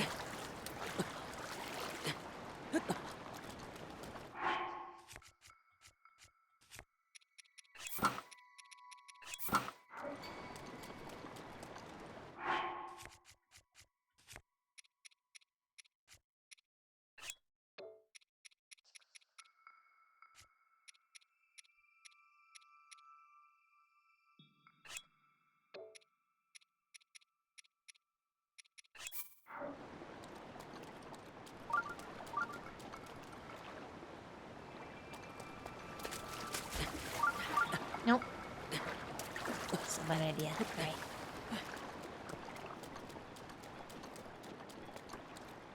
Uh-oh, we might be in trouble.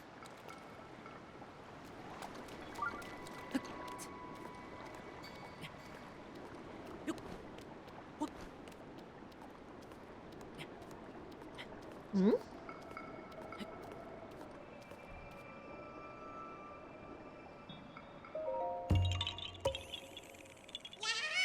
You found me!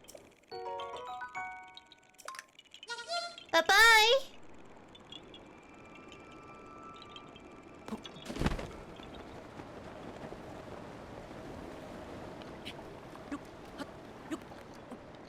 Alright, we're fine.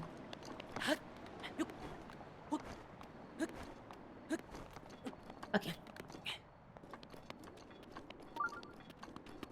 So it's a little weird that this area the water's bad, but over here the water's fine. Whatever. Aaron, Bella, Circa, VT, hello and welcome! Only hundreds more to go. Yeah, I'm not collecting all of them. Just whenever, you know, it's easy and convenient for me to pick up. Especially after I find out that there's 1,000.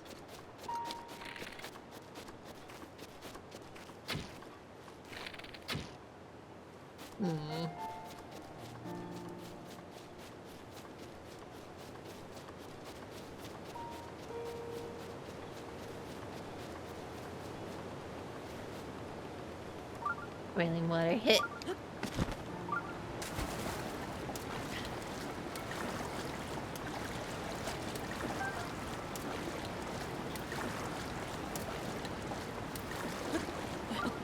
Oh! Brrr. Too cold.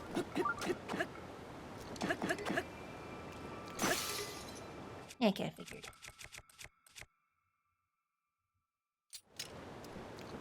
Let's see.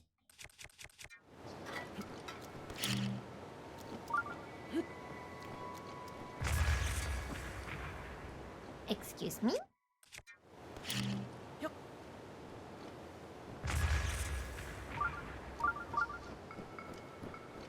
Oh, do I need, a flame sword? I think I do. Or something flame related. Am I remembering that correctly, or am I, way off the mark on that?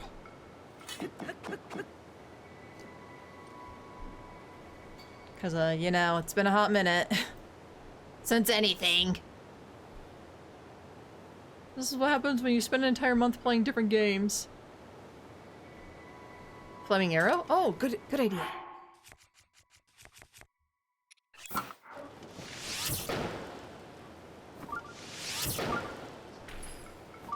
Nice.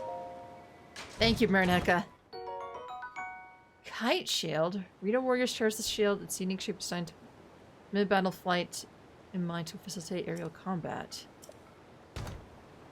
Well.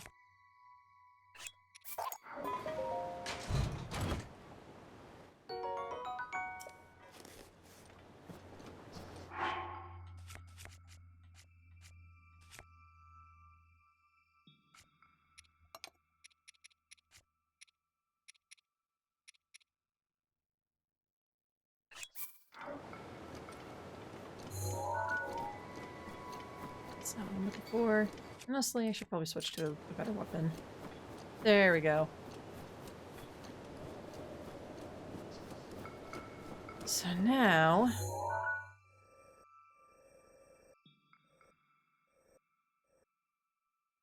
Oh, what's up with the skeleton? That's definitely a skeleton. Can I not get up there?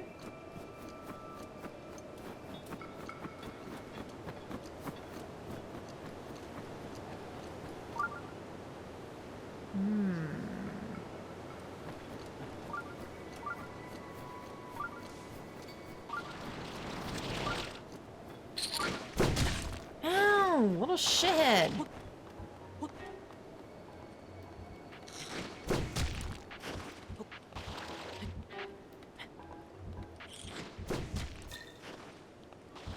You're a douche, you know that? Just so you know. Yeah, keep doing what you're doing.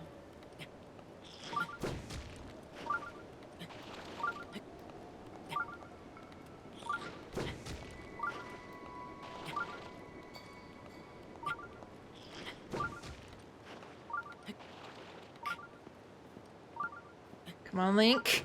Come on. Oh! Good job, Link. You did, buddy. Coming in clutch, baby boy.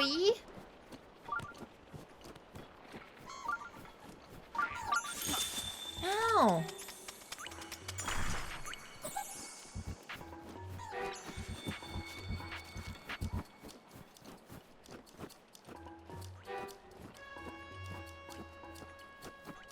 Ooh, I'm almost dead. Hold on.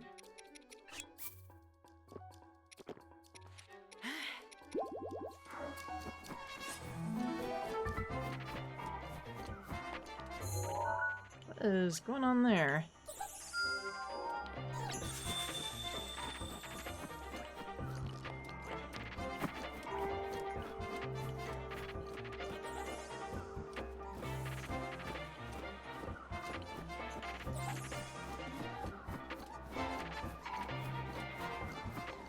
Oh no, that's where the Ganon thing is.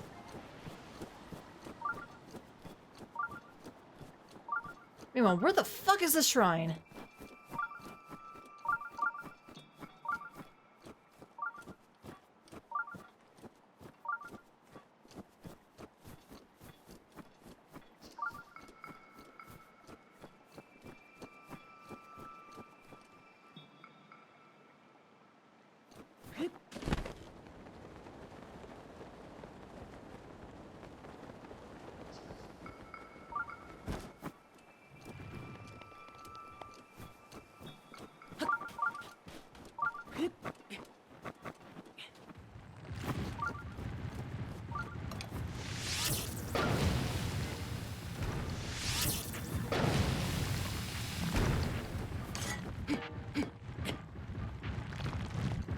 Um...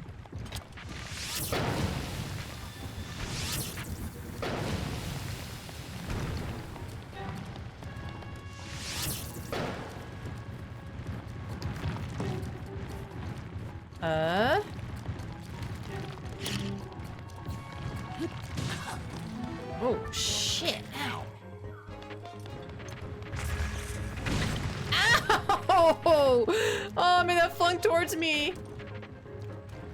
Well, bombs are the best way to go. Alright, good to know. Oh, well, shit.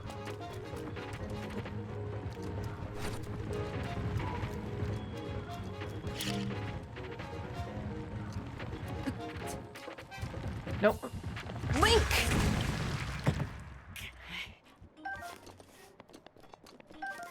Well, okay, that works.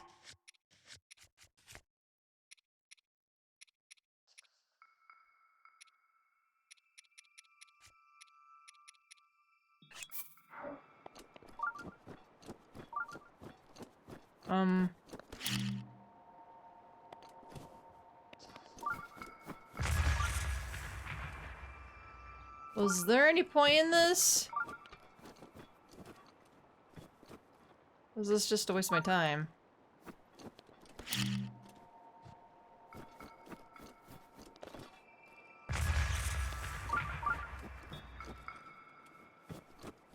I feel like that was a waste of my time. Alright, cool.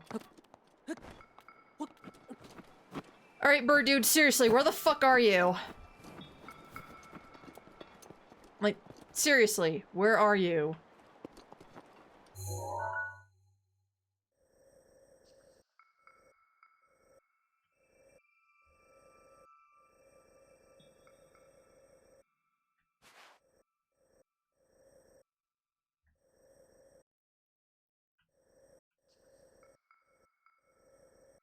Does everybody remember what that lady even said? I can't even remember.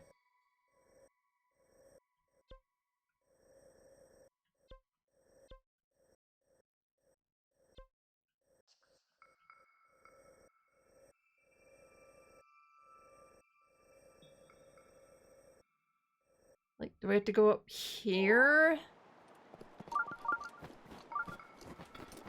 And also the stupid shrine is pissing me off because it's not being shown anywhere. I hear it, it likes to tease me, but then it likes to cock block me at the same time, and it's driving me insane.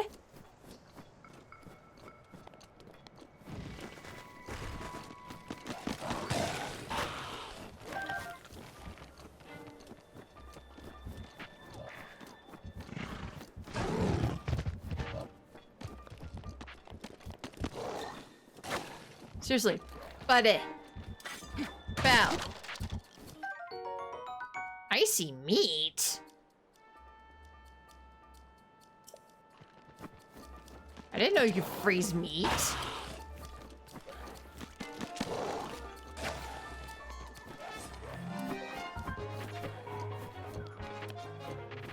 I'm trying to give you just the tip, Tara. And it's driving me insane and it's not fair.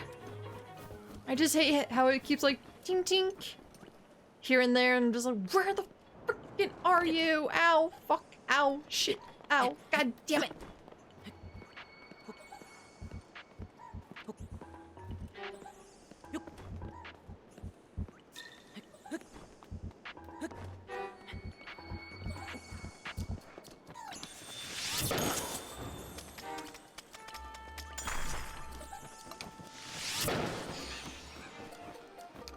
Shithead.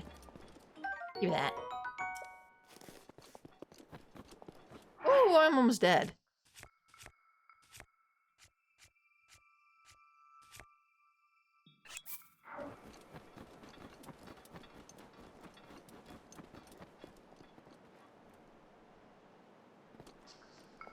It is, as I said, if they're in convenient locations, I might be able to, find these people faster and more convenient instead of, getting sidetracked by all the stupid shrines.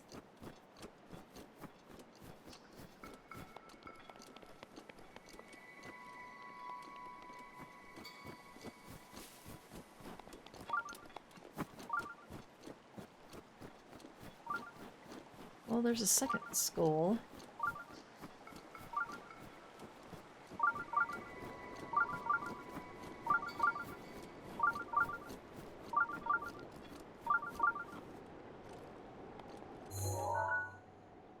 Is that something that's already been taken care of? I feel like that's something that's already been taken care of.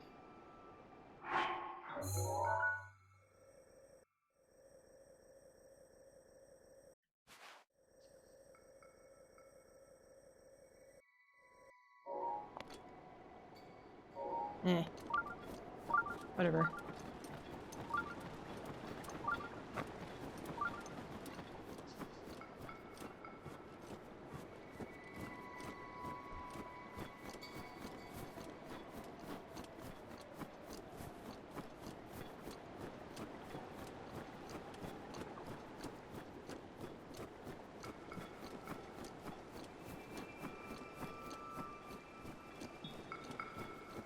Food.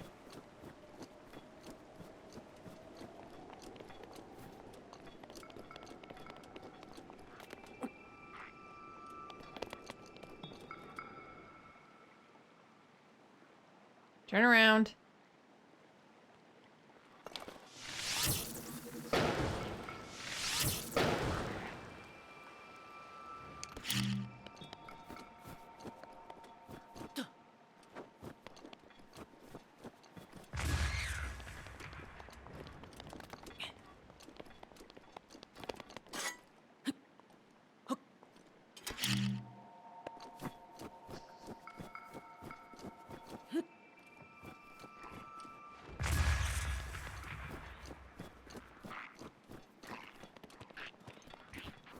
Hey folks, how's it going?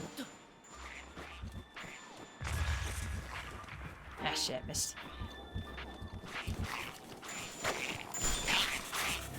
Well, I could be a real dick about this.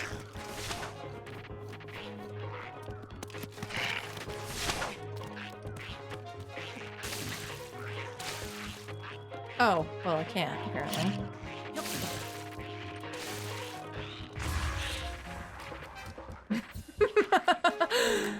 Yes, a real dick about this. It's not about working harder, it's about working smarter. It's time to go for me? Go to bed for you? Alright. Thank you so much for tuning in, Marin Heka. As always, do appreciate it. Have a good night. And of course, hope to catch you next time.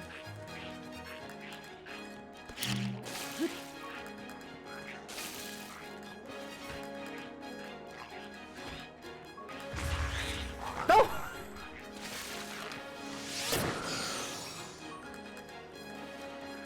Oh, wow. Is that instant death or something?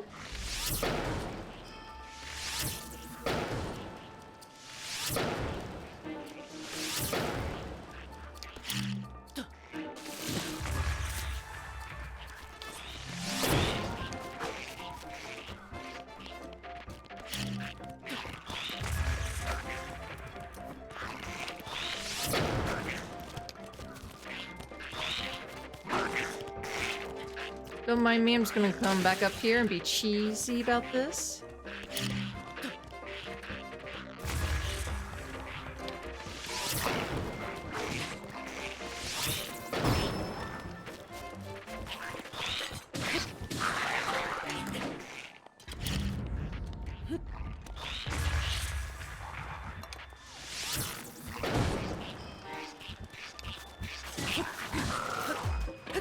There we go. Ching ding. Alright, the cheese didn't work particularly well this time, but that's okay. It happens.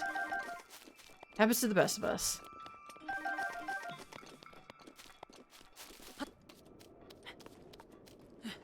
On the verge of dying. Oh, thanks for letting me know. Because you are absolutely correct.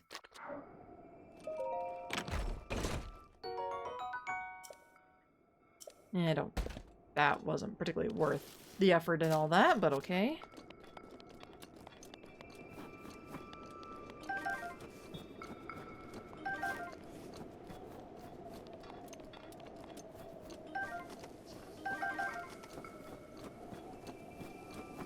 Now then, continuing on. Where, I don't know, honestly. I can't find the stupid idiot. I can't find the shrine. So now I'm just left to wander. And question my life decisions.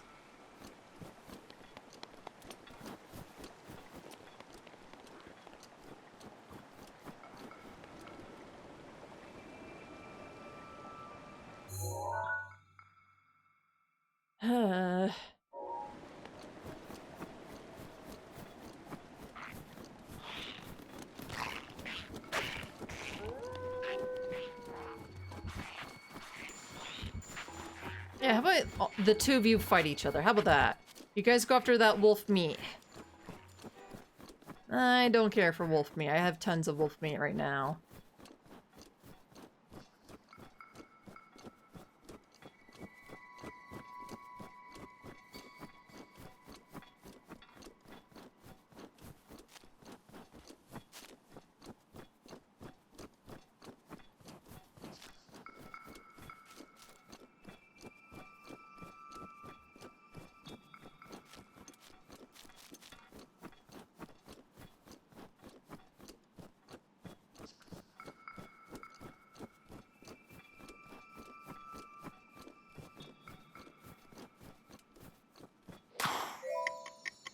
Ah, what are these? Can't do shit with these. I'm gonna leave that alone. Well, it can do something, it's just Oh.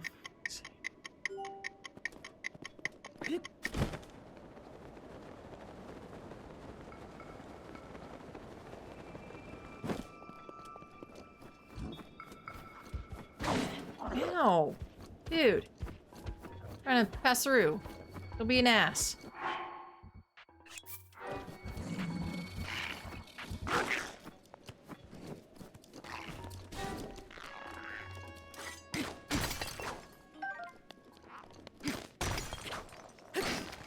Oh. Didn't mean to destroy the flint, but I did.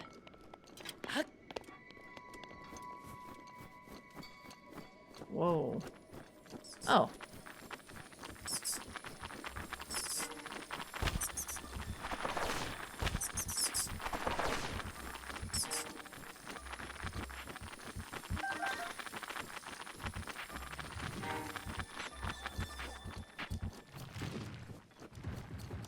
Seriously, where is this guy? Oh my god. I'm gonna tell your wife that she's stupid once I find you. Once I go back to the village and tell her how stupid she is.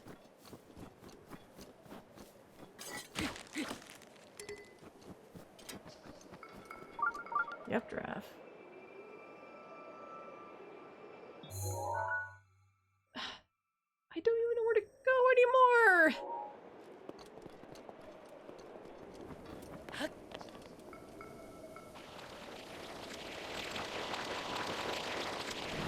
I'm assuming this is right.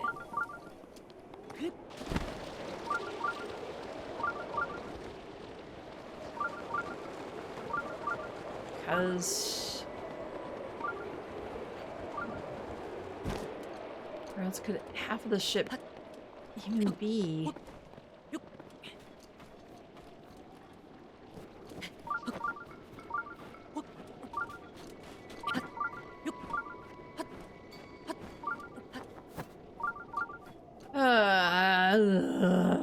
This is why I say this is way too big! This game is too big for its own fucking good! You can't figure out what the hell you're supposed to do or where to go!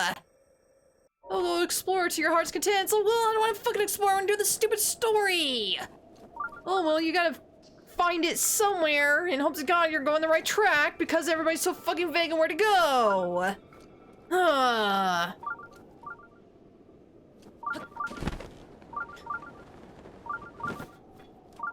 I just want to do the stupid mission, folks. I just want to do the mission. That's all I want.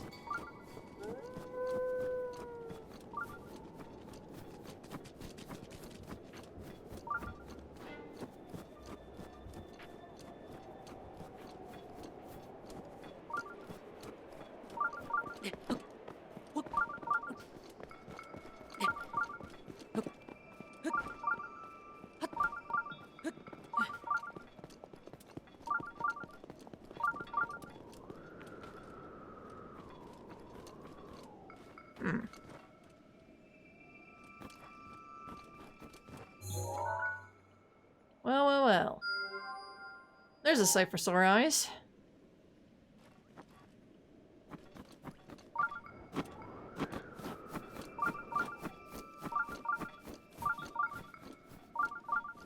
I swear that fucklord better not be in trouble or something.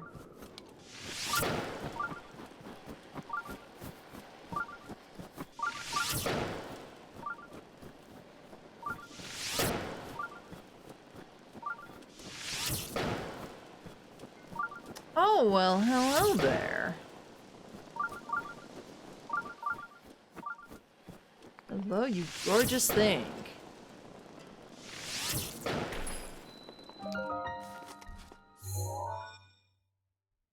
So you're the one that's been plaguing me. Well, we can at least get 2 shrines, so there's a happy little caveat to that. Wildlife taking shelter in the grass will sometimes jump and blah blah blah blah blah. Go fuck yourself. A major test of strength. Oh well, here we go again.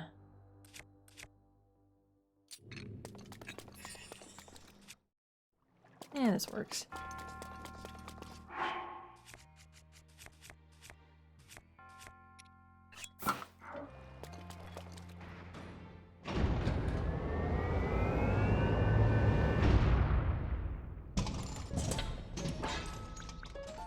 Ooh, you got 3 weapons on you, big boy.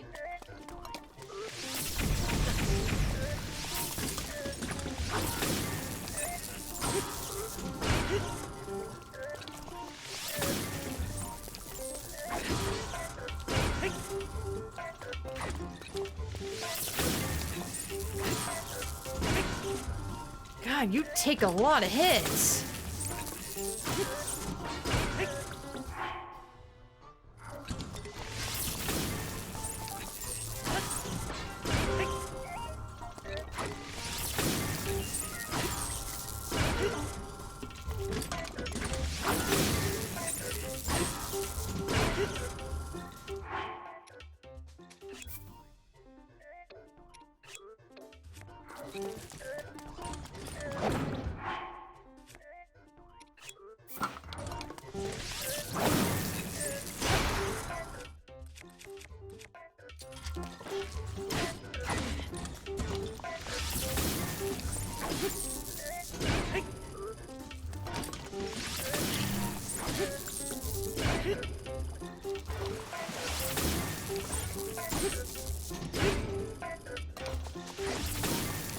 Jesus.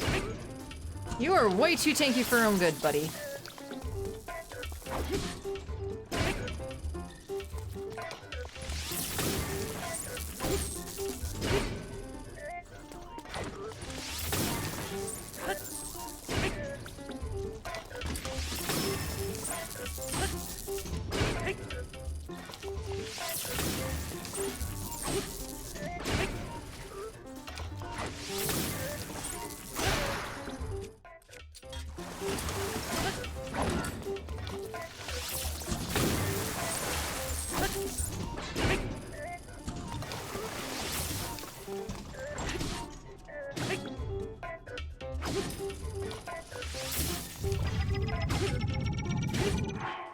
Well, I can try to resist this.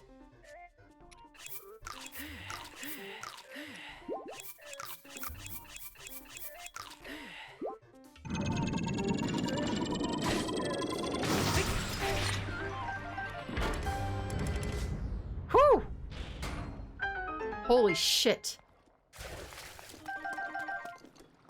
That was a little tougher than I was expecting, honestly.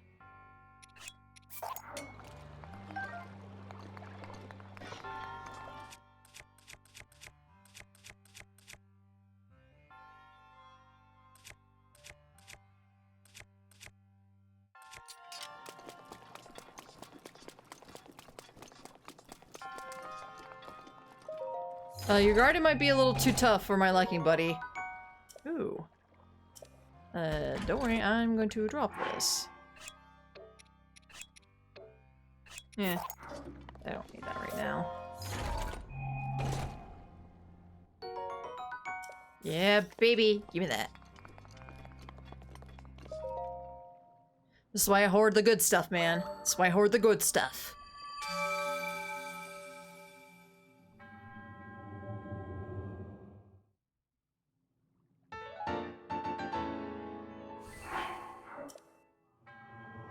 Hey, I can upgrade twice. Probably should finish off with that stamina one, at least. Get that full circle going. Then the rest we could focus on health.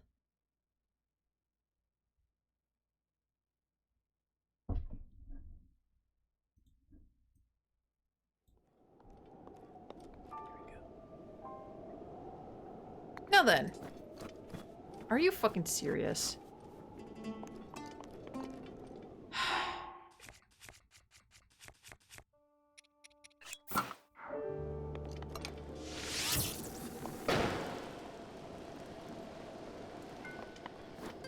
Hold on, let's see if we can Dude, Link, climb. Oh, for fuck's sake.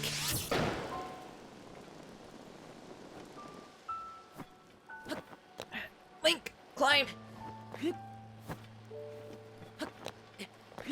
There we go. Attaboy.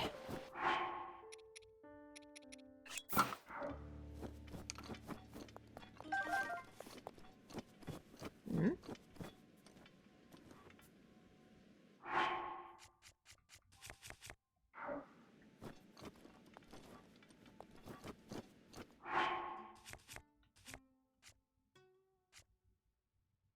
Where's my flint?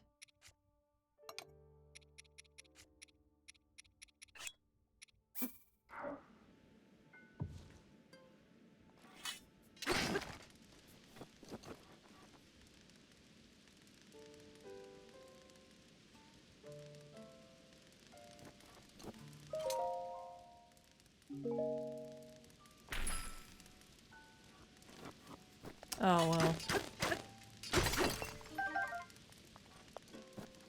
Not quite what I was hoping for, but I guess this works. I was hoping he'd be covered in ice, so I could get some validation that he sucks. Do you just not have anything?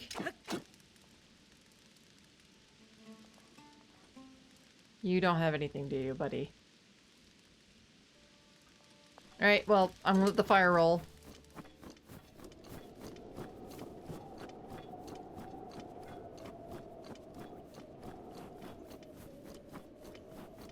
So, we have another shrine over here. I'm gonna get it, because at least that's some progress.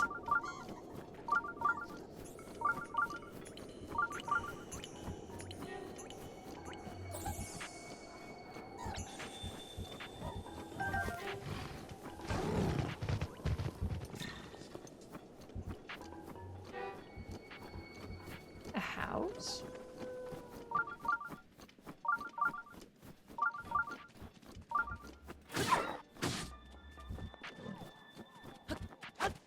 Oh, jeez. Didn't mean to do that, but okay, that works out too.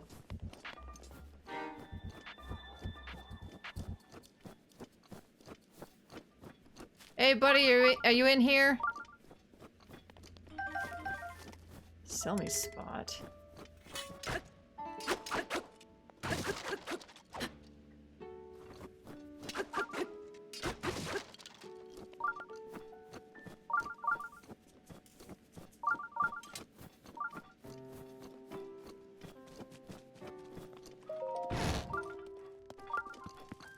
Oh, hey!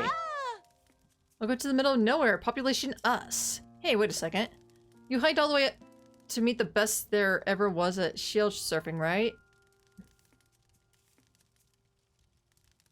Sure. Knew it. Too bad for you that I'm retired, huh? It's been years since anyone knew me as the Duchess of Downhill. If you don't mind a few pointers from the has-been, I'd be happy to critique your technique. Sure. Such enthusiasm. I haven't seen anyone with passion like that since, well, me. But I'm not just any surfer come lately. I was the best, and that means my advice isn't free. How does, 20 rupees a session okay with you? I guess. Smart choice. I always say, if you're not willing to put your money where your mouth is, how serious are you really? Well, let's get straight to the slopes. Follow me. Do you need a rundown on how this works? Yep. Wow, you seem serious about this. Not every surfer alike, but okay, I'll boil it down for you. Shield surfing is all about how fast you can make it to the bottom of the hill.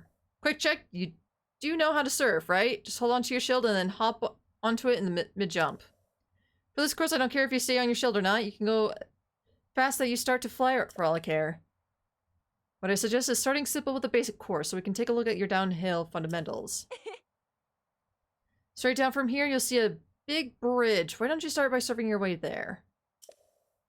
It's a pretty no-frills course, but it'll help me get a bead on where you're at with your technique. If I dig the way you surf, I'll let you advance to the next step, but we can go down that hill when we get to it. I want you to see your shred out there. You ready? On your mark?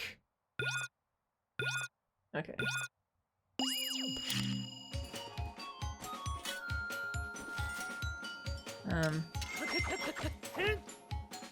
No shield.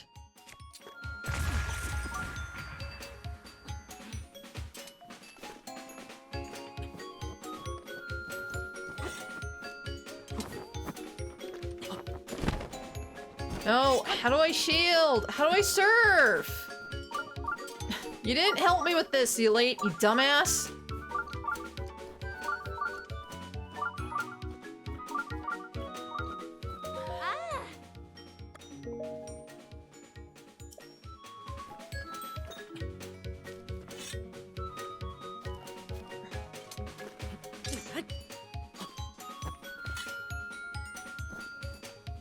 Oh, thing away.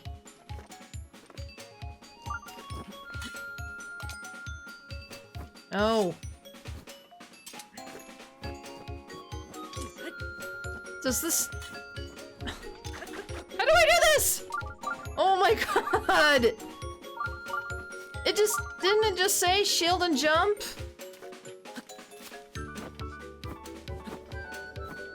Jump! Do it! Activate! On delay! Faster! What the fucking shit?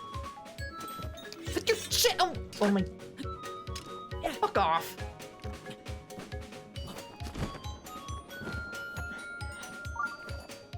You're not helping, game.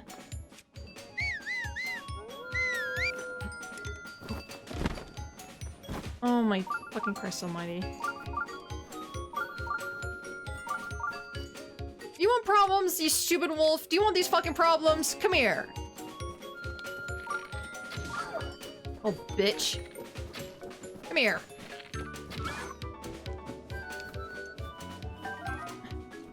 How do I surf? You just said have your shield out. You didn't tell me how to do anything, you stupid whore! God, I can see why you were tired. You're an asshole. Oh.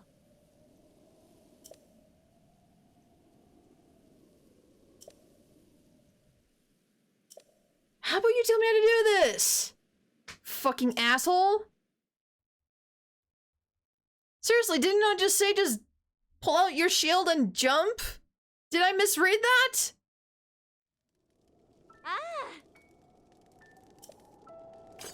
Fucking bitch. Oh. Let's try this again.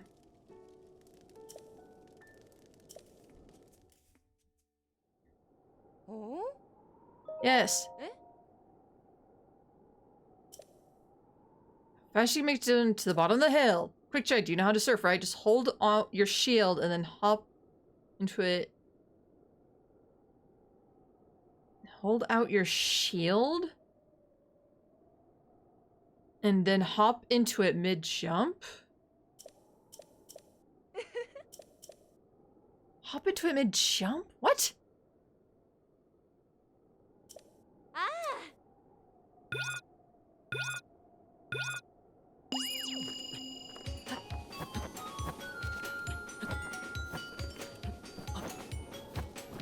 How do I do this? Hop into it mid-jump? I can glide mid-jump? The hell are you talking about? Oh, Raphael Tutan Kemon, hello and welcome. Thank you so much for the follow. Mosky, if you'd be so kind. What? She's getting that dick every day. She's getting that dick every day. She's getting that dick every day. Oh, she's getting that dick every day. She's getting that dick every day. Oh. Damn, she's getting a dick every day. I wonder why she's a bitch. Alright, well, that helps with that. Jump! Go! Oh my fucking Christ almighty. Hi, beautiful. You have to take a metal shield to jump on it.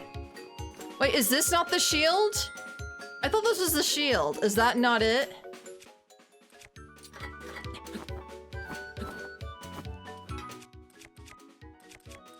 I mean... Is that not it? Oh, for fuck's sake. Get...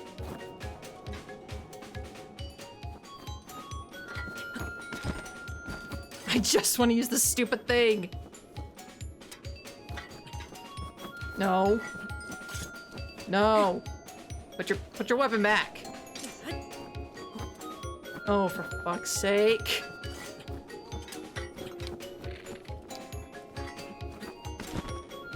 I can glide. I can do it. Yay, we're doing it. We made it to the bottom. We're making it to the bottom. Hooray. Hooray, we're gliding. Yay. Not at all what we're supposed to be doing, but fuck you, lady. Oh my god. Jump! Someone's doing mid-air, but it's just like, how is that supposed to work? Oh. I keep gliding whenever I'm in mid-air to jump. I don't understand what you want me to do.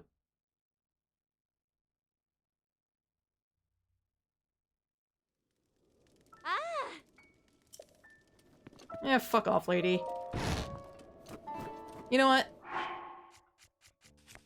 This is not gonna work, but it'll give me some satisfaction.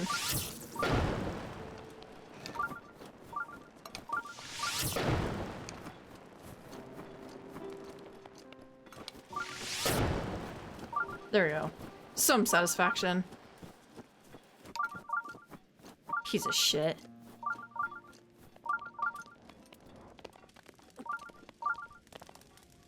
So I'm gonna take a wild guess and say we're not nowhere near close to this stupid bird guy now. We're like way off course. I love exploring this game! Not really! Oh, for fuck's sake.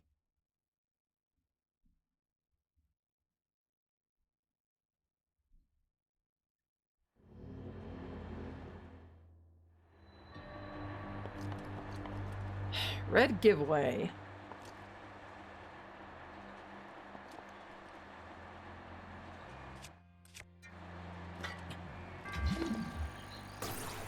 You have to get the hang of jumping over the shield?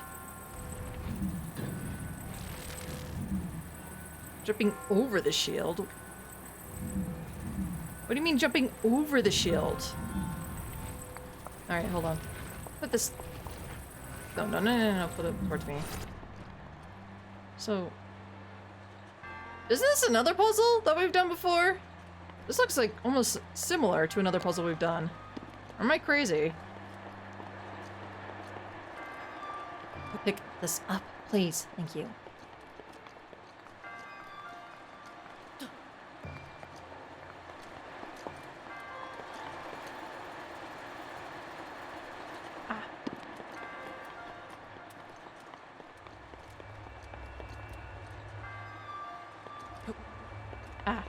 Just gotta get lucky with that. Oh. I mean... She said to hold out your shield and then jump in mid-air, but I'm like, how... How am I not doing that? I don't get it. Ugh. Whatever, I don't care anymore. It's not even worth my time.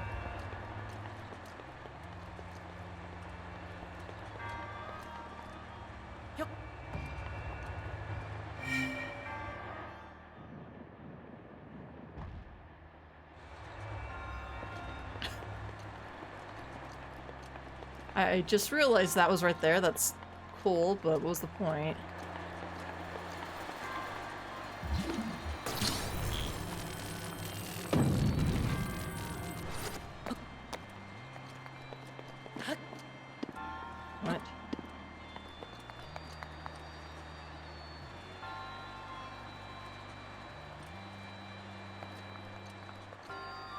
What?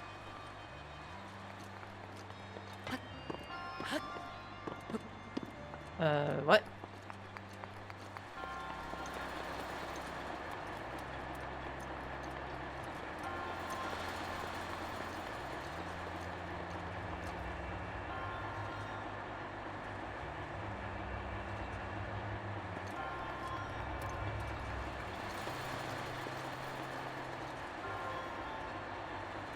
What? What? What do you want me to do, game? Hold on. So I activated it up, cool. Can't climb it.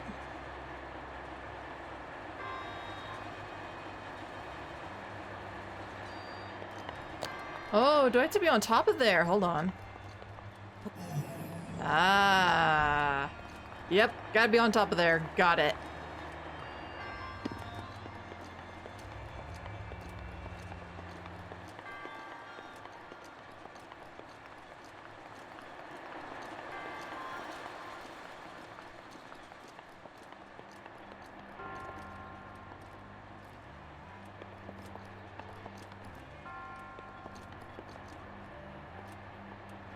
Shit.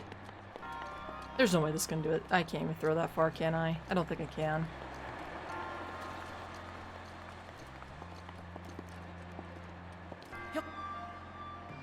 Nope, didn't think so.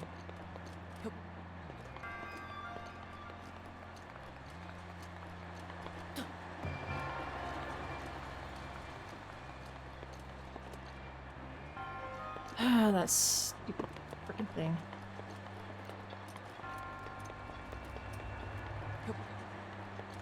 I'm not really sure how to time that, but maybe I should start paying attention to see what's the best way to handle that.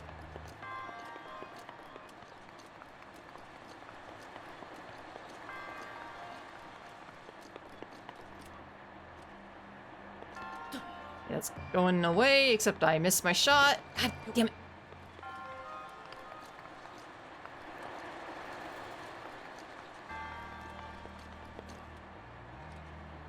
Okay. It's going away. It's gonna go that way. Nope, it's gonna miss. Okay.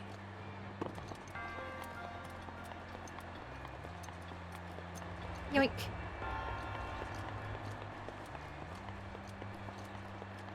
Okay, so that just puts it right there so you can see that thing goes up. Okay. I get the purpose of it now.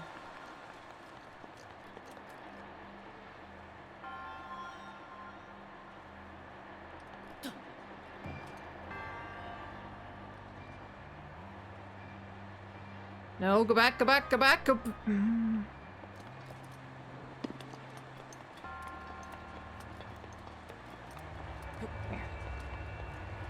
Listen, buddy, you gotta understand. We don't have all day to do this. I got other shit to do. I still have to find that bird brain idiot. You understand? Now, come on. Work with me, Ball. Work with me.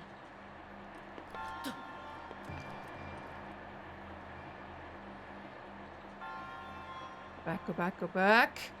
Yes! Yes!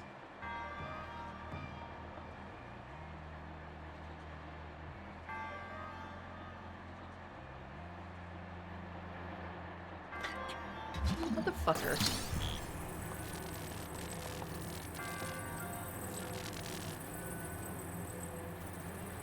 Well, how are we gonna do this?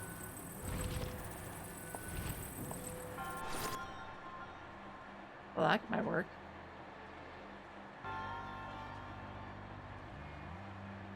The bucket somewhere.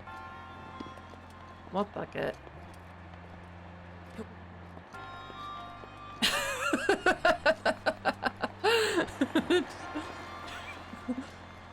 Oh, shit. Just hold the block where you let the ball go. Yeah. That's where I was thinking. Okay.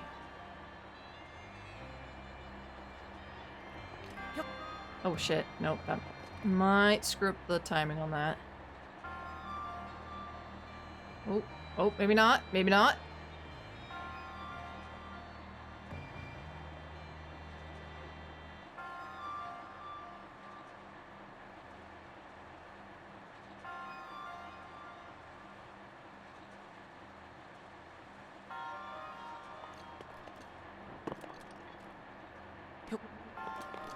Fuck you.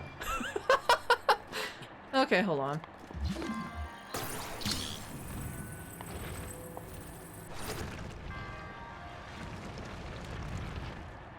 Okay. What is this?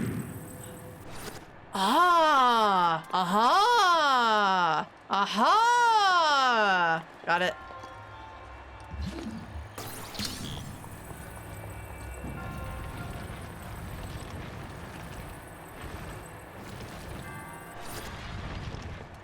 And that works.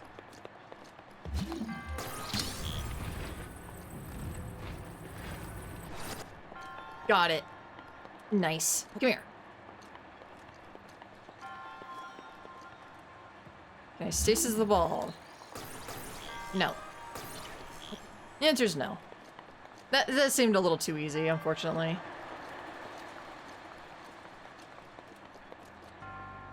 Okay.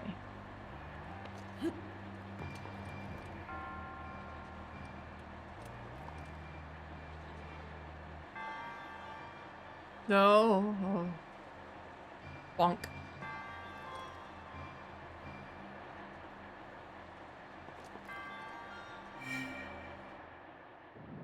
I was gonna say, hello? Raise me up, please. That's actually very sneaky of the game to put something in the wall. They usually don't do that. Well, it's not the ones we've seen so far.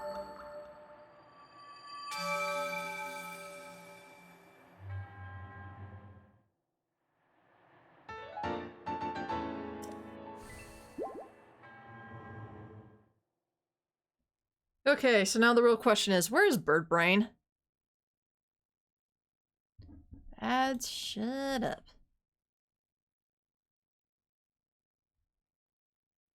Because I cannot for the life of me find stupid Bird Brain to save my life. If we're out here getting this with this side thing going on, I don't think this is the correct location then. Again, I don't know where else to go.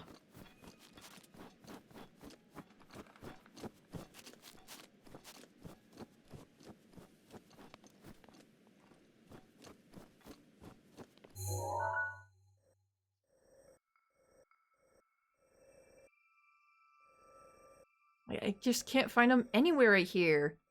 I'm gonna go back to Reno Village. I'm gonna murder that wife because she's a stupid moron. You know what? Actually, that's a good idea. Let's do that now. I'm gonna punch her in the face. At his house? Has he returned to his house? Without me being aware of it? Even though his stupid wife told me to go somewhere else?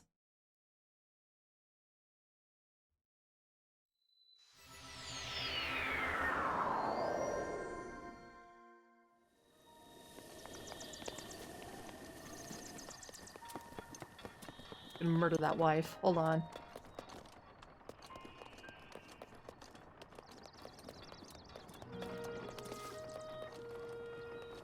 I don't think you're the person. You! Hi.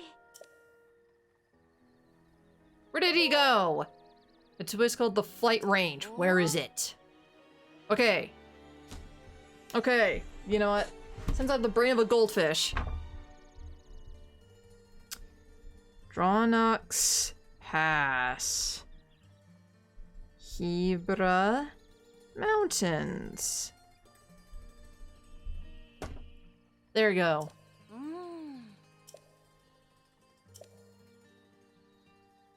It's a straight shot down to the fly range.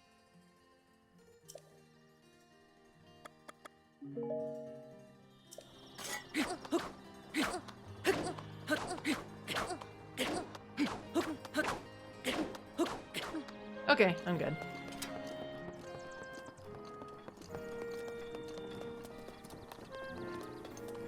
I don't know, I was making a joke that he knew you would be lost, so he was just waiting at home for a week for you to find the place. Oh man, that would be an asshole thing to do.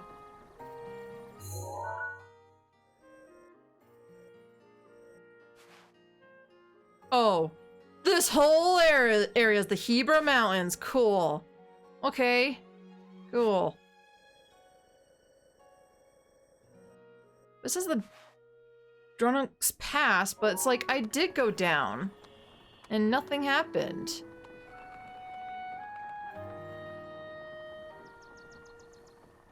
Is that the pass? Is that where they want me to go? Clicking circle. No, this is the Divine Beast. Wait.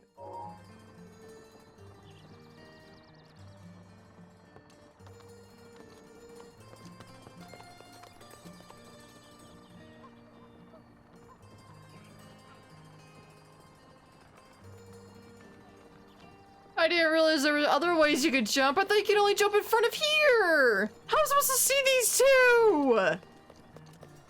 Oh my god, I'm gonna... Just... I'm just...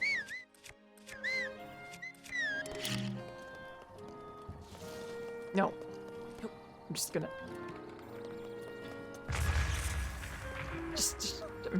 I'm just gonna do this. I'm just gonna do that, okay? I'm just gonna do this! We're just gonna walk away! I hate everything! I hate everything!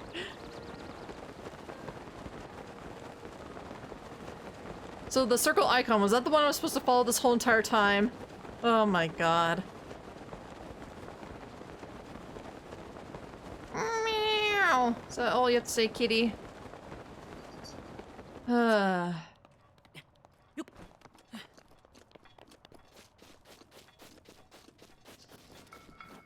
I'm not 100% sure, but it's likely. Alright. Gosh, this is what happens when you're like gone for like an entire month. You can't remember shit.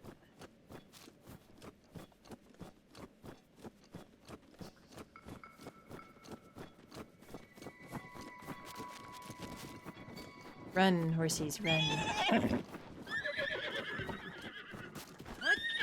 Oh my god.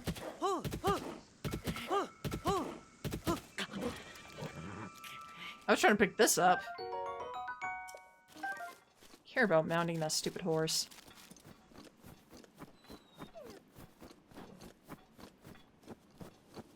The ATA was wrong with you. You want to kill everything that moves?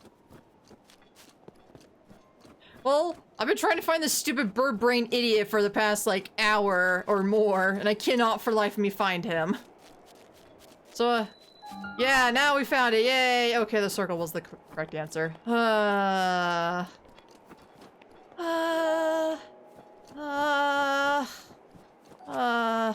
Okay. Okay, bird brain, let's go. Let's do this. I knew I had a brain somewhere.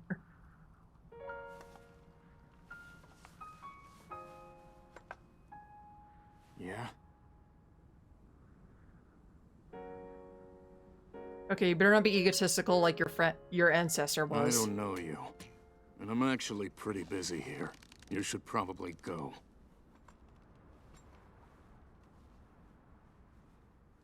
No. I spent an hour trying to find you, buddy. You owe me some retribution. Did you need something? I'm busy here. I can help you.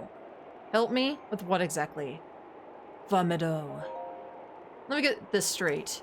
Some random alien wants to help me bring down Divine Beast Vomito. I'm not buying it. What's your name, stranger? I'm Link. Link, huh? Well, Link, I'm Teba, but you already knew that. I'm guessing the Elder asked you to come here and talk some sense to me, am I right? Yep. Just like the Elder trusted me full wandering into town. Look, you seem like an alright guy, but let's make one thing clear. I'm not going anywhere. As a Rito warrior, I can't rest until my people are safe. There's only one way I'm going back to Rito Village. And that is... Once Divine Beast Meadow falls from the sky. If I have to kill Meadow, so be it.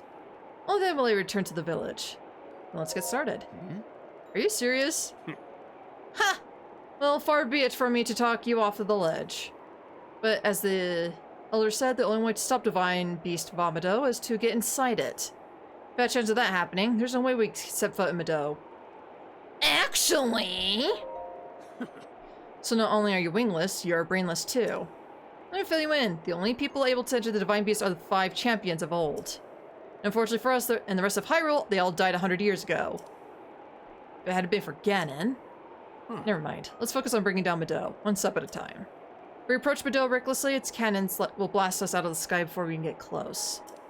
So I'm going to need to test you before I take you with me. We Rito warriors use the updraft in this ravine to hone our aerial archery skills. The updrafts are so strong here that the person could just open up a cloth over their head and float up easily. Now let's see what you're capable of. You'll have to maneuver through the air and destroy 5 of the targets set up in this valley in 3 minutes. Sure. They're going to destroy 5 targets with your arrows. Your favorite archery, yay!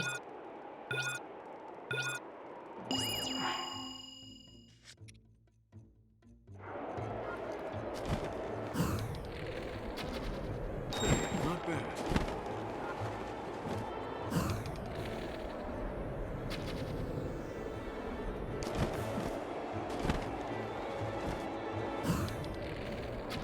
Keep it up. That's it. One more. Perfect. Alright, come back! Alright, that wasn't too bad. Could be a lot worse. You're a skilled archer. If it was as if time stopped with every arrow you've let fly. Got to tell you, Link, when you first showed up, I thought someone was pulling a prank on me. But after seeing you handle that bow, I can tell you're the real deal. You must have seen a battle or two. Hundreds of them, bro. Especially at this point in time. I believe it. Link, I feel like I've heard the name somewhere before. Well, if you really want to help me bring down Mado, it's now or never. I'll get you into position so you can give the cannons all you got. So that treasure chest is a bow I've modified. Take it and let me know when you're ready. One you've modified, huh?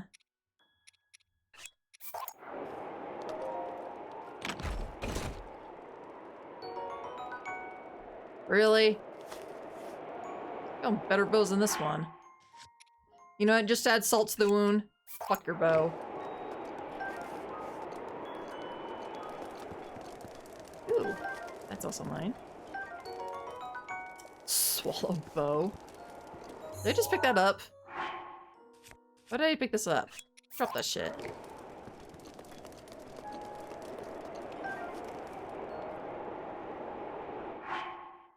62, I should be fine, right?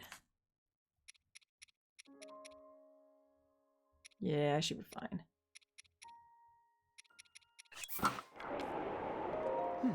Okay, it's time to face the Divine Beast Famado. Normal arrows won't put a dent in those cannons. You'll need to hit them with bomb arrows. These are a precious commodity, so don't expect you to do this again, but take these bomb arrows. 20. Don't you understand? I need 100. Okay, we'll try this. Also, it'll be cold up there. You'll want to prepare a warm meal or bring some warm clothes. I'm ready. Alright, but let me ask you something. Why are you doing this? Why risk your life to bring down Mado? To rescue Zelda! Zelda? That's the name of the Princess Rivali who served 100 years ago at Hyrule Castle. I don't know what she has to do with the Divine Beast Famado, but whatever. As long as you're helping me bring down Mado, your motivation is fine by me. Right, get on. Alright, I'll admit you're not an egotistical asshole like the other one was. I can at least enjoy you. That's the only nice thing I'll say about you. The rest, you're pretty much bird brain to me.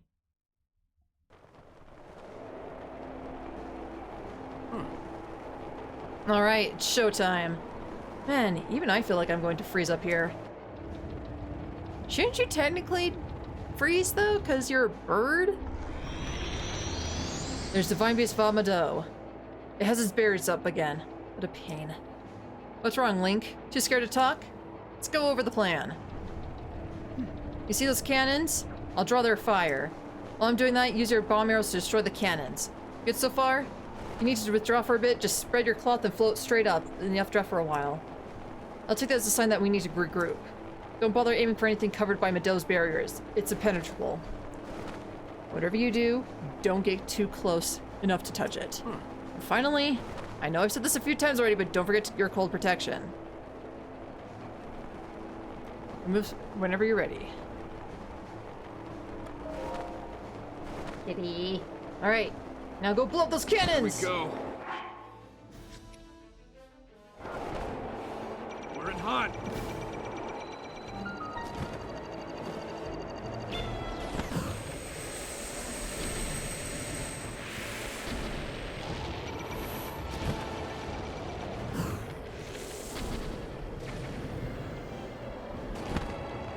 That's it. We're in hot.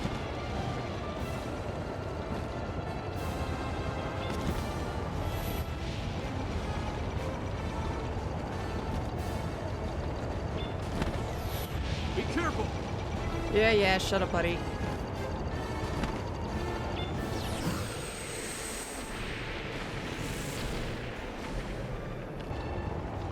That's the way.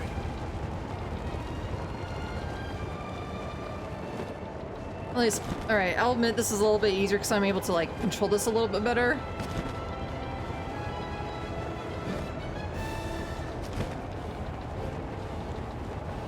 The Yostins and the Nintendo Switch are going away, and on PS5 too, I'm going to replace them with the magnetic ones that never go away. What?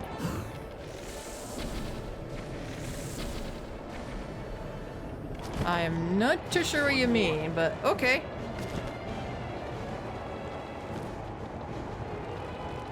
I'll take your word for it.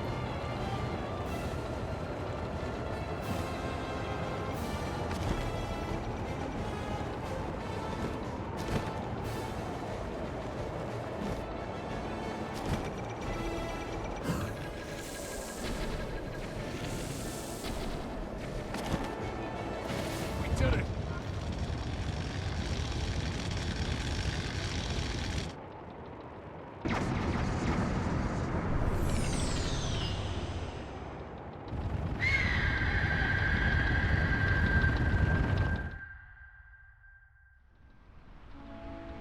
Well done, Link.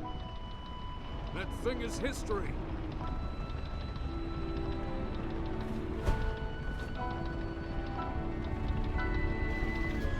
Now for my favorite part, trying to figure out how this machine works. But it might be best if we actually pause it right here, take a break, and then move on to our next game of the day.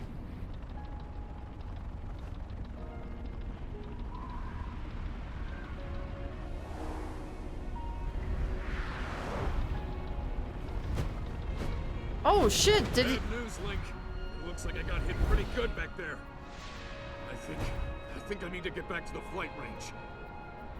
I just hope that I can make it back. You Ew. head down to Meadow. Good luck. It's all you. How can you not make it back? It's your leg that's hurt, not your arms. You're not making sense, just so you know, buddy!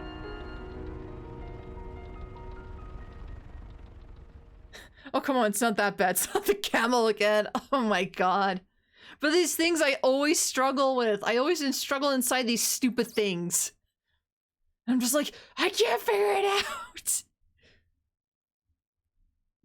They are implying he's bleeding out. It may lose concert. Oh. Oh, okay, that makes more sense.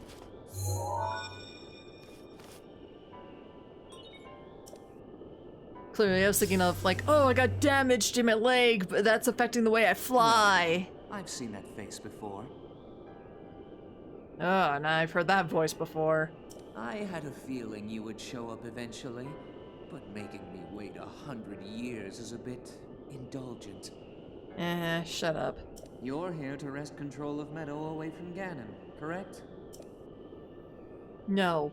If so, then the first thing you'll want to do is find yourself a map.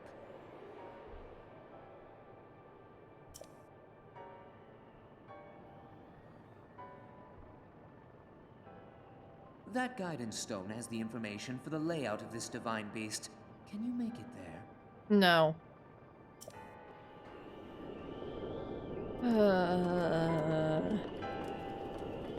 Oh, I can just straight up leave?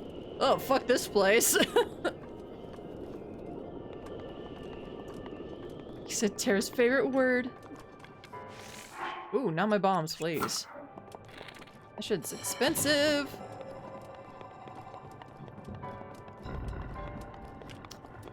He said a map. Said a map.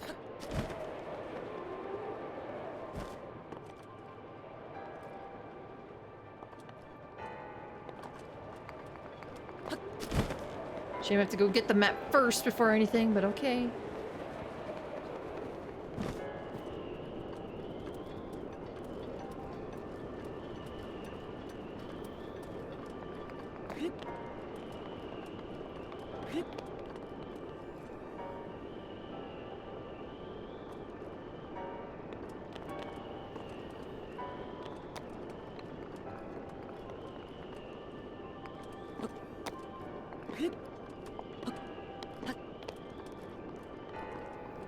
I don't know if I'm doing this correctly. I highly doubt it.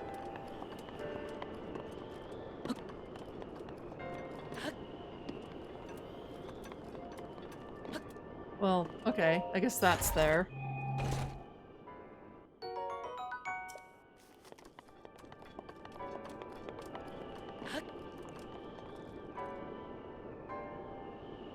You're not, but it's very amusing all the same. Well, I'm glad to be of some sort of entertainment.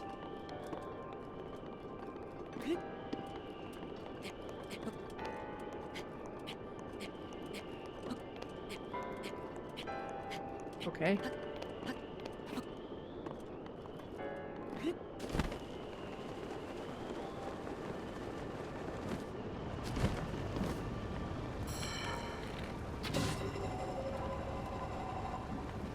I don't think you can climb any part of this guy. Ah. It's all about flying.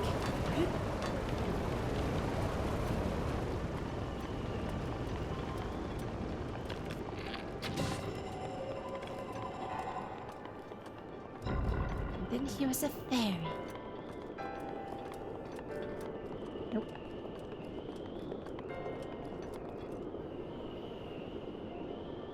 Okay.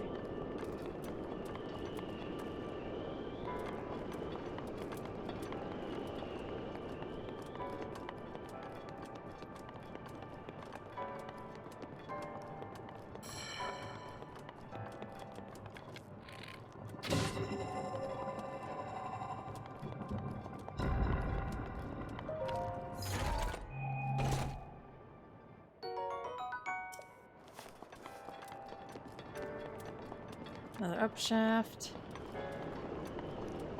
Oh.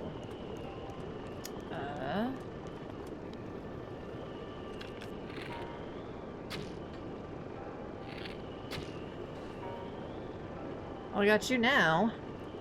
Oh, don't know how that's gonna benefit us right now, but whatever. I told myself I'd stop, but no, I keep going. Probably because I just want validation at this point.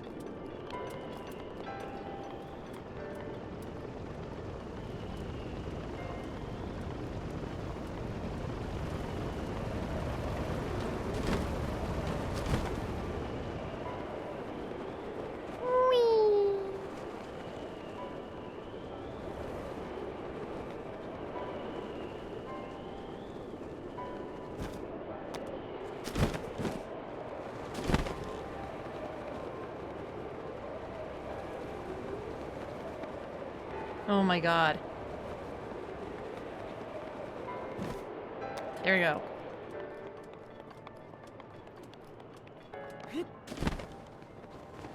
No. Okay, didn't think so. Didn't think so, Katie. Didn't think so. Don't forget your break. Yeah. I just want to finish this guy. And then, we'll take a break and then move on to the second game of the day. So we got some raging to do.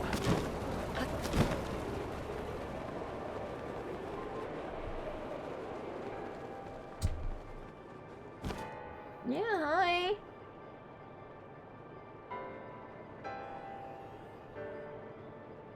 Raging, not the loops.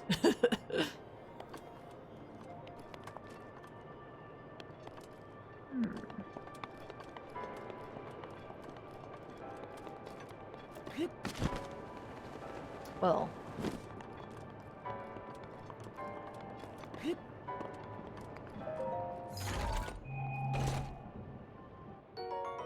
Ooh. Bomb arrows, I'll take more. I'd happily take more of those.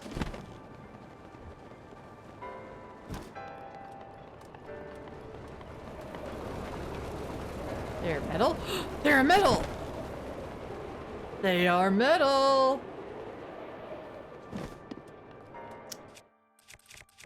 You know what that means. Come here, baby.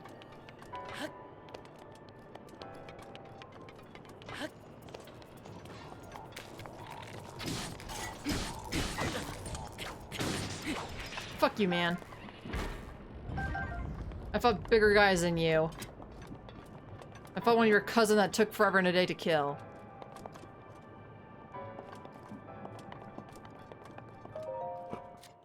Which reminds me, I probably should stop by the places and restock on arrows.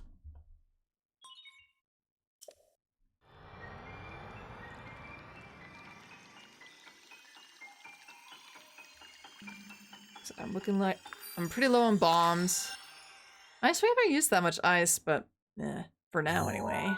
But we should probably restock on those and more electric stuff too. Oh. Oh. Oh dear. Alright, here we go. You'll need to look closely at your map of the Divine Beast. The terminals that will activate Meadow are marked by those glowing points. You don't say. You'll need to activate all of the terminals to take back control. You don't say. Think you're up to it? Do I even have a choice? Okay.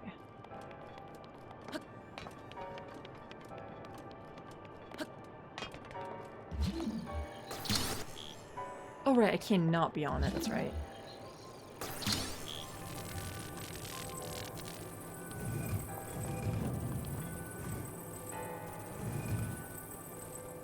I cannot push it to the side, okay. This is as close as I can get to it, okay.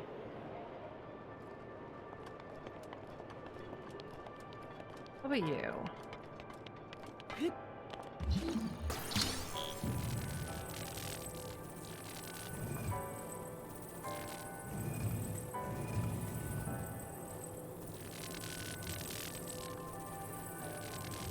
No.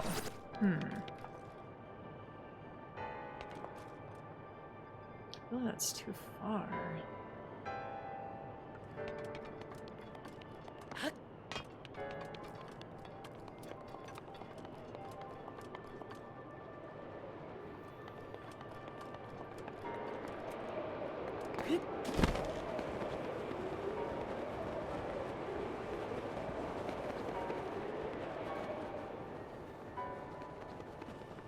Link? Link!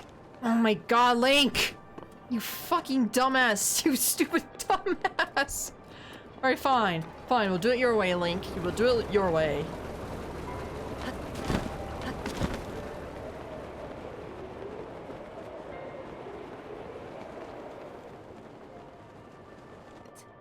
There we go.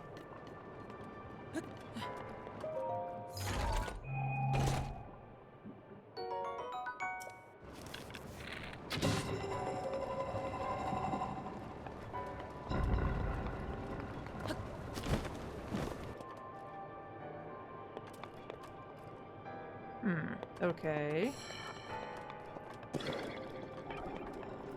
What the hell's up? Whoa! Hey, buddy.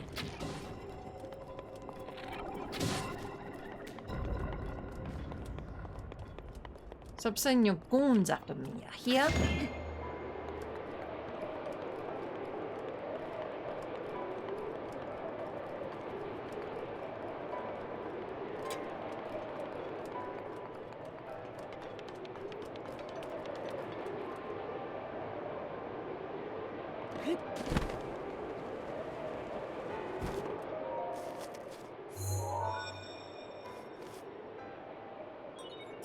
There are 4 terminals remaining. Still a ways to go.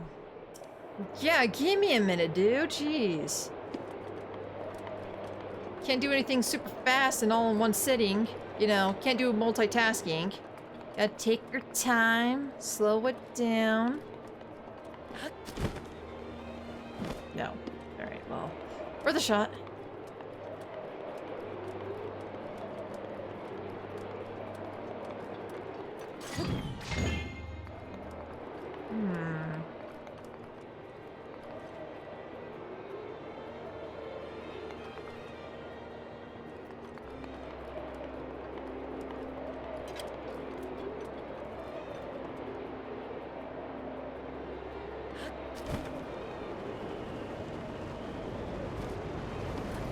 I think.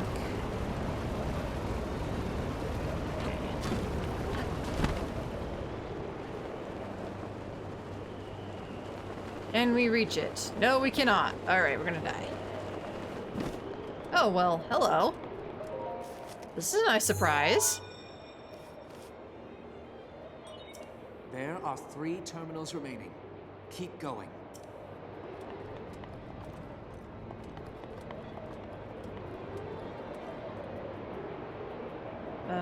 Oh, well.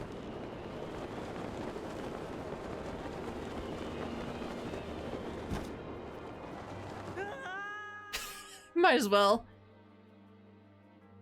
You cheating these is so good. Oh, was I not supposed to get through that way? Oh shit, I don't. Uh-oh. We might be in trouble.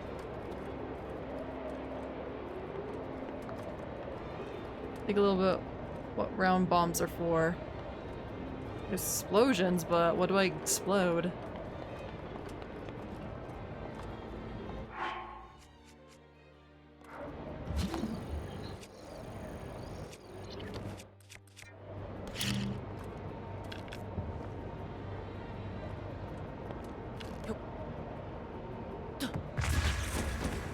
Well, that ain't it.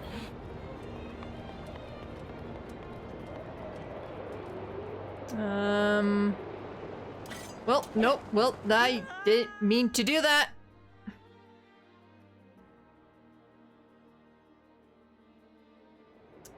I think I threw away my sword. I don't think that was a good sword to throw away.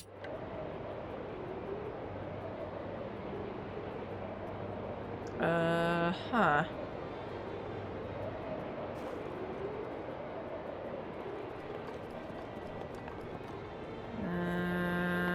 Huh.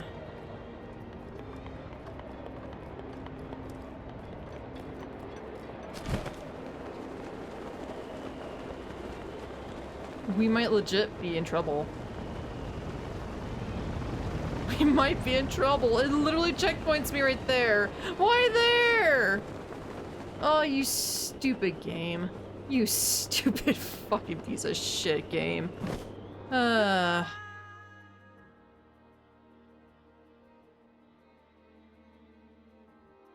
I mean, they didn't expect you to cheat. I didn't realize I was cheating! I didn't realize I was cheating! I just came here by accident! That's not my fault!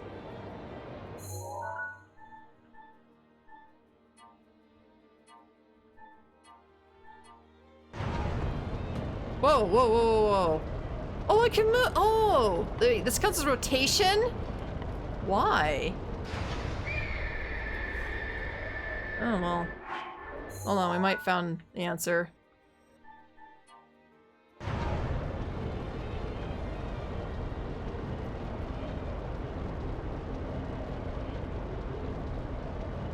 There we go. There we go. There's no way they would have done that. No way. Except I can't seem to frickin' jump to save my life, but okay, no, we're fine, we're fine, we're fine, we're fine. We're fine. Oh, wait a minute. Now that this is tilted, I wonder if... Oh, I wonder if... Oh, I wonder if... No, that's too high. Okay, no. No. Reverse it then. Reverse it. Reverse it. Reverse it. Okay. We might have something big here, folks. We might have something big here.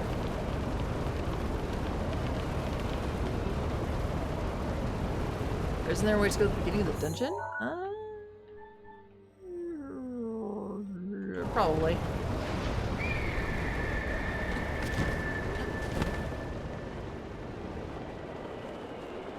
Whoa! You know what? This works. This works. This works.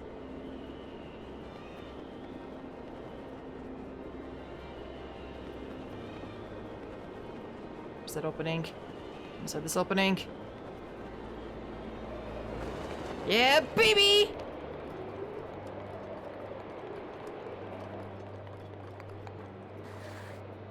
What is this? Well, that's not quite what I meant, but okay.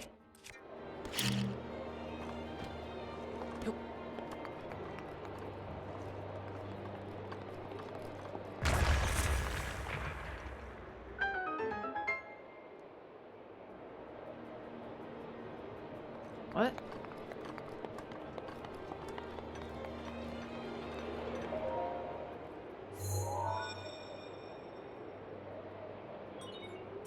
There are 2 terminals remaining. You're almost there. You seem so surprised.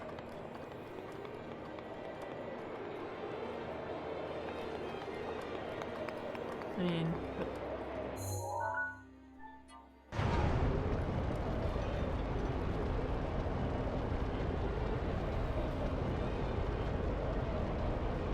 Oh wait, what if...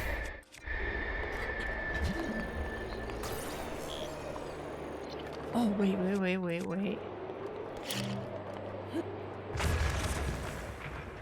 Aha! I understand now.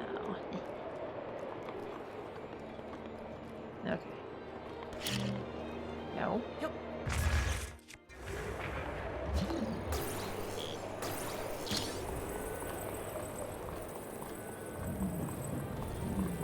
And then we're gonna put this down here. And then, this way? No, wrong way.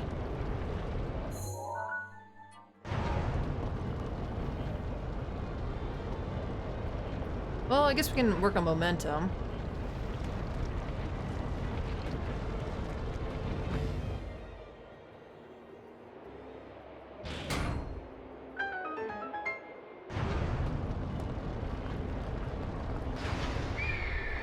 I wonder if... I get this because of the angle.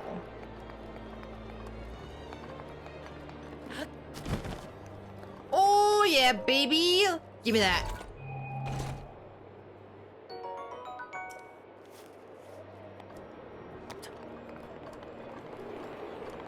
I completely forgot about all the tilting and stuff that you can do in this bird. Well.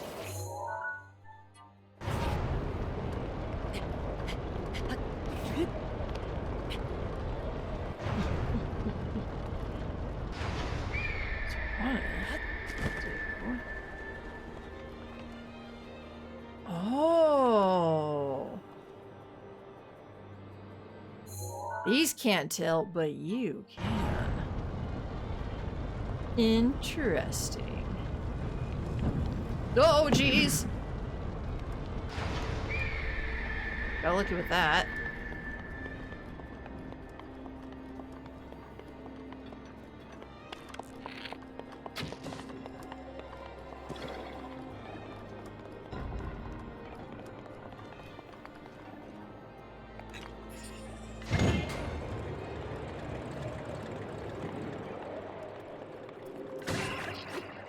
Get the fuck out of here, buddy.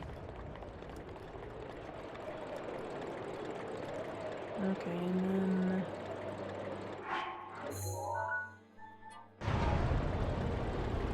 will that crush that, maybe?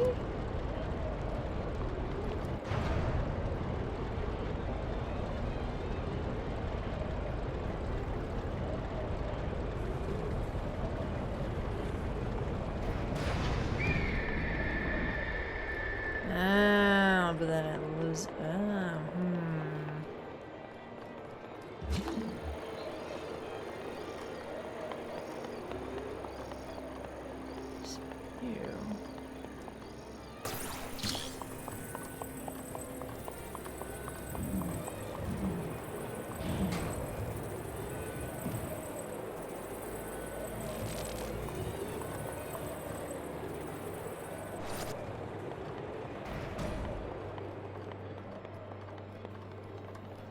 Oh, was the momentum not hard enough because of that? Alright.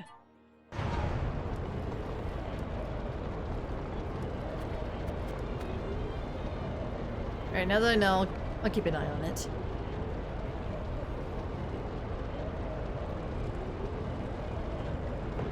Stop time. Wait. Well, I guess I could stop time, but also holding on to it's not a bad idea either.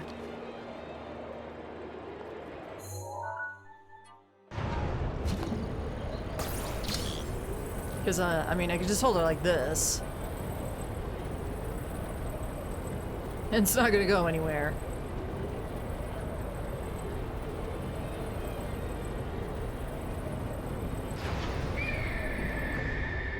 See? But stopping time is also not a bad idea. And I might totally and I totally would have second guessing that. And I totally didn't forget that I could stop time for a minute. Totally. Just one terminal remaining. What do you know? Shut up, bird brain.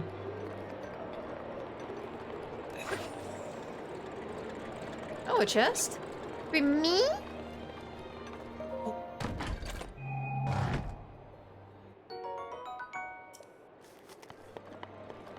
Yeah, we know you would never forget. See? Exactly. I would never forget.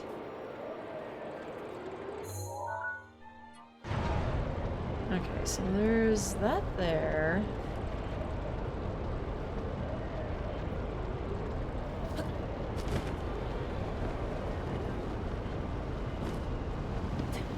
Oh shit! Fuck! Well...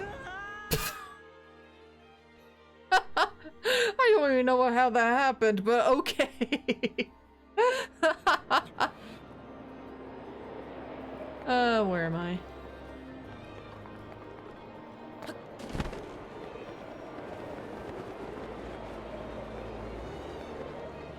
Alright. Up and away!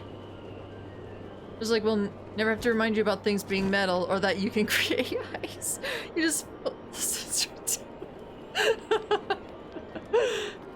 Yeah, I'm just checking to make sure you guys knew all this stuff. Yeah, I'm testing your guys' ability to remember. You guys are doing a good job. It's excellent. I'm proud of you all.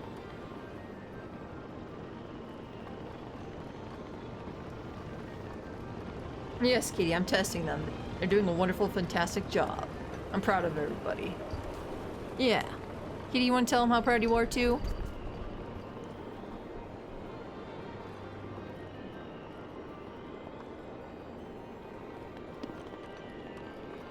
Okay, I'm gonna go back down here. So I feel like you're what we're needing.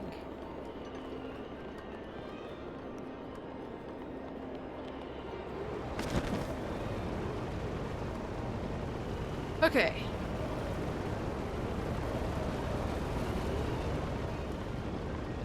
So... Oh.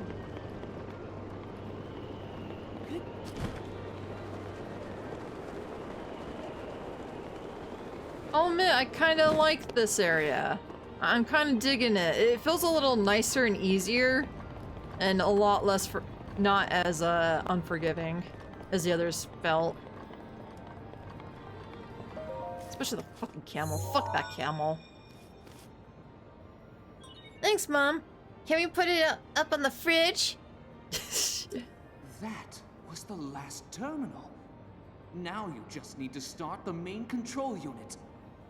I want you to take a good look at your map. There should be a new glowing point on there. Well, flap to it. Give me a minute, jeez.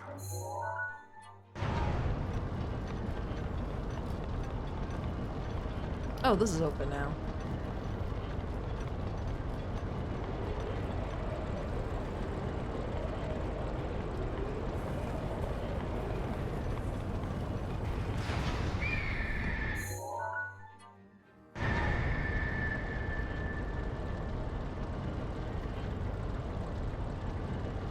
Oh, I could just drop down here. It's no big deal. So it's up here now.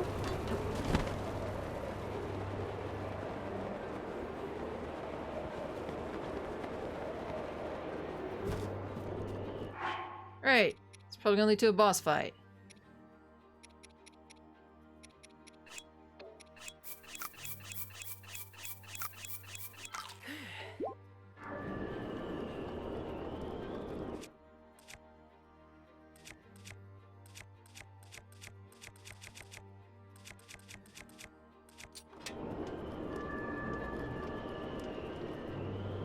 Though if I recall, this one is not that hard. Yeah, we'll see. I might get bullied as per usual. I have a good habit of proving everybody wrong on stuff.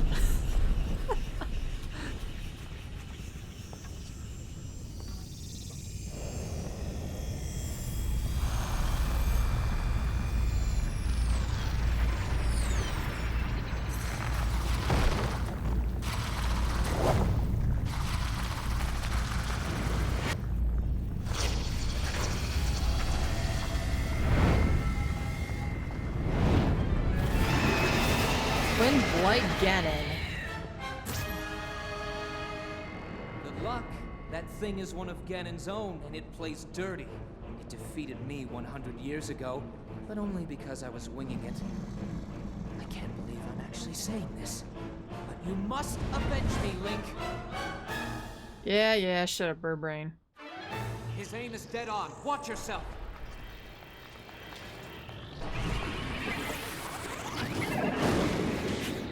Ooh.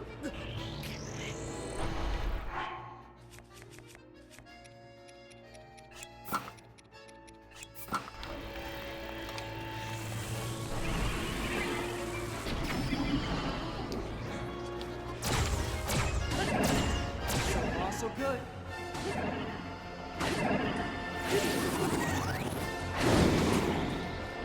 Ooh.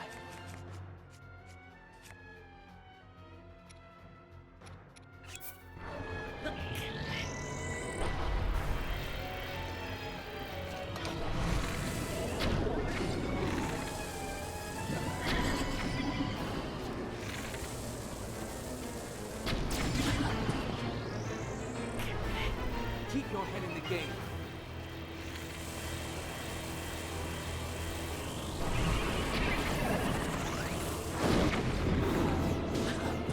I figured that would hit me.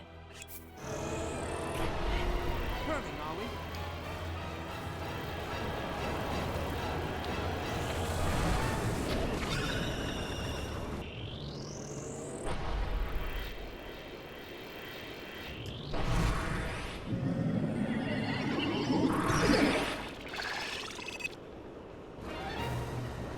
Watch your blind spot.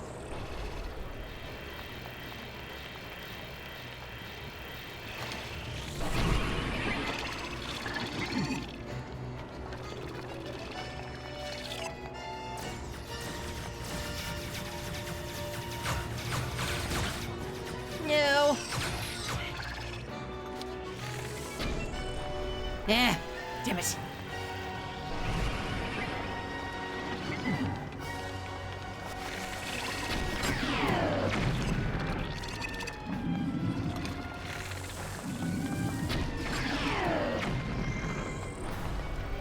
Back here, buddy.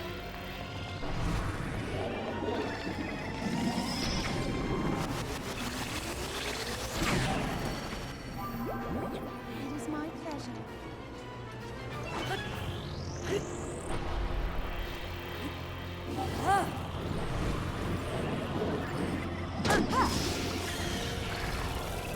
Yeah, I thought so, bitch.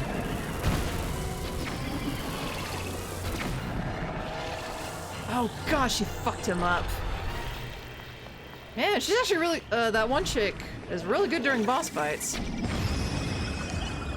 Just get one good hit in and they're just like stunned for a good hot minute. That is really good. But at last, I can also see why people wait till the end though, because she's hard to get.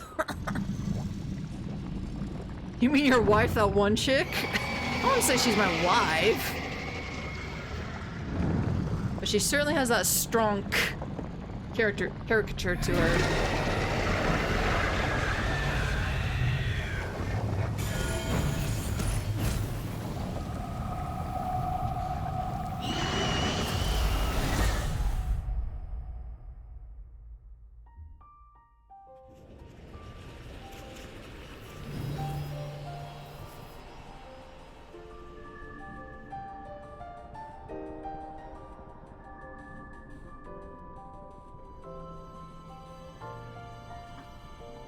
Ooh, a heart.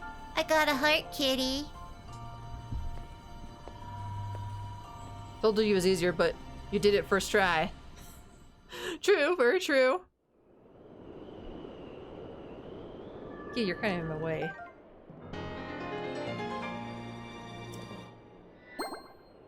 Boop. 3, 4, 5, 6, 7, 8, 9, 10, 11, 12. Huh.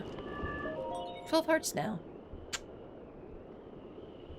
Once you activate the main control unit, you will not be able to re-enter the interior of this divine beast. Yes. Yeah, this one was really easy. I was actually kind of surprised. Yeah, the other divine beasts, they're kind of like ass. Yeah, but I like this layout. This one was really nice. Well, I'll be plucked. You defeated him, eh? Shame your Who brain would've can't be thought? plucked.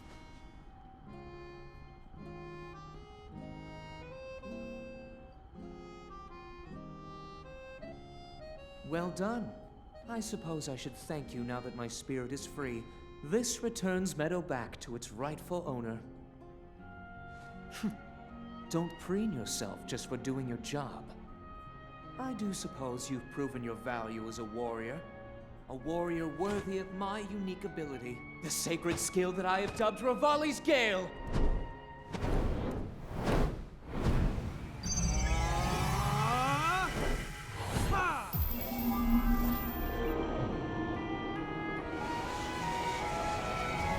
Ooh, I can levitate? Whee! It's now time to move on and start making preparations for Meadow's strike on Ganon. But only if you think you'll still need my help while you're fighting inside Hyrule Castle. Feel free to thank me now. You can create a random updraft anywhere! Or, Ooh! never mind, just go. That beats climbing everywhere. Your job is far from finished, you know. We're kind of close to finishing, actually. Well, Divine Beast-wise. I don't know if I'll do some more side quests or The not. princess has been waiting an awfully long time. There's also the pictures we gotta take of our memories, but... God, good luck me finding that. I might actually look up a guide to do that, because... I'm just gonna get lost. There's a few you can still do. Yeah.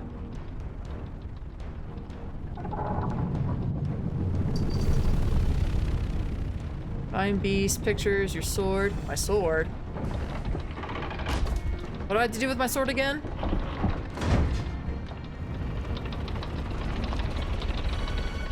Stop playing with that. You're gonna drop all the games. His iconic sword? Do I not have it?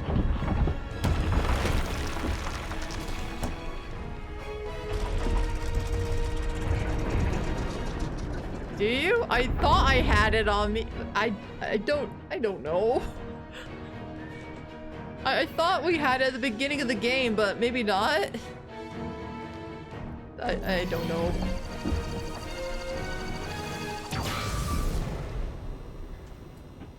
If you have it, it never Meadow's breaks. sights are now set. Oh. Then no. You'll have a precise speed on Ganon from this vantage point. And when the time is right, give him everything you've got. Now we wait for that perfect moment. Meadow, we've been artfully patient for the last 100 years. I doubt you'll suffer a feather over a few more moments.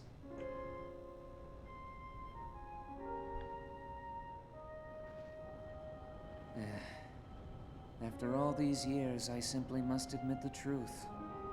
Even without the power of flight, Link made his way to this divine beast and accomplished something that even I could not.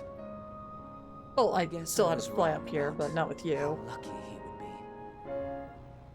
I hope that luck holds out, Link, for everyone's sake.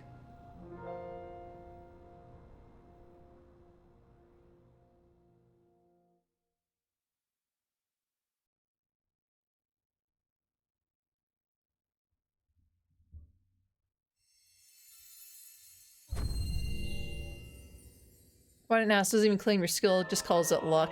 I know. What a fucking asshole.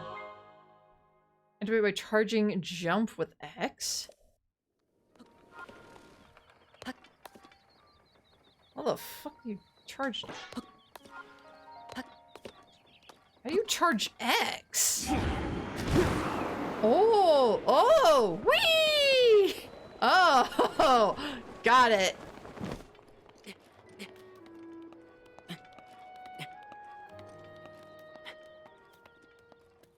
This is interesting. Alright, hold on. Okay, hold on.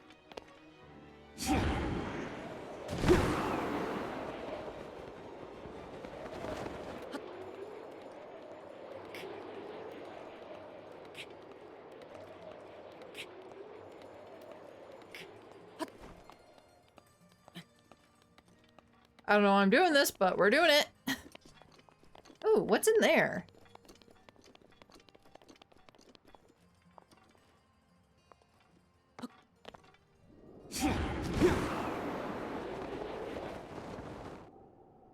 Take a name of the it's too dangerous to go near. Yeah, I know. Look. No. No, no, I was going the other direction, you stupid thing. Where am I?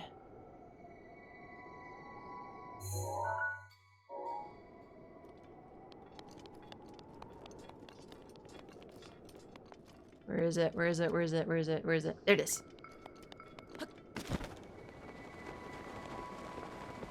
Oh yeah, there's that circle thing I want to explore for a second.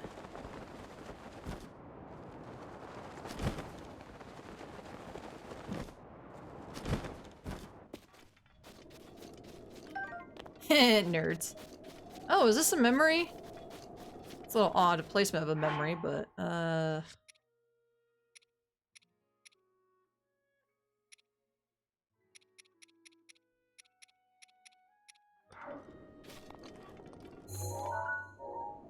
have no idea if this is a memory, but I'm gonna take a photo.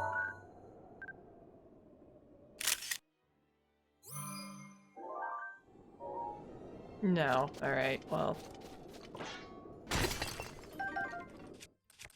Let's not use that. Let's use this, please. It's a Karaoke puzzle. Put an apple in both baskets? Oh. Okay.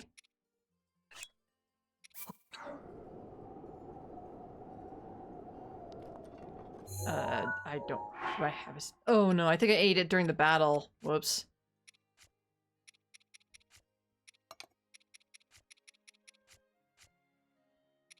Yep, I ate it during the battle. But what are you doing? Put another apple there. I don't have any more apples! I have no more apples! Don't have any other apples. Try anything else, maybe?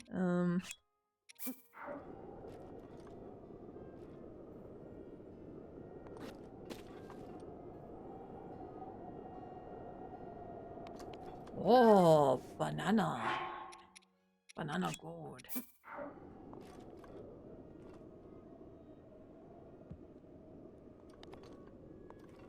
Banana! No banana.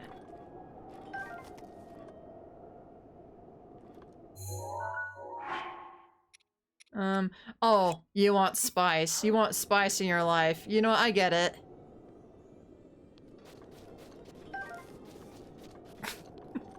Maybe he doesn't want spice in his life. I keep pushing that button, I don't... No.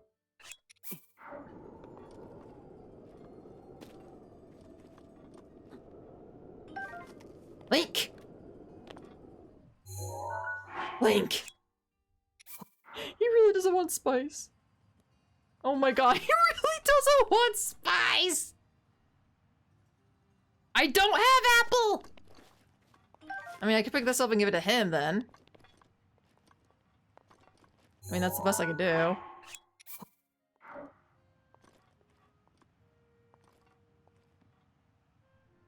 Apple. Apple. You know what, here's what I think of you guys and your, bullshit. You know what, just what I think. Well, that didn't do shit, okay. Alright, well, that was fun. You guys win. I probably will forget about this, but you know what, that's okay. Take that apple though, fuck you. That shit's mine.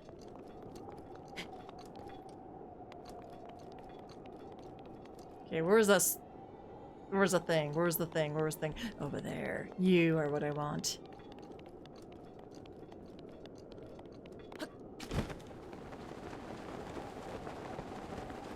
Two on each side. Ah. Alright, well. I'm not gonna sweat it right now. There's plenty of chances of getting more apples. I'll save that for another time. I'm not too hard pressed for it. So we got 2 circles going on.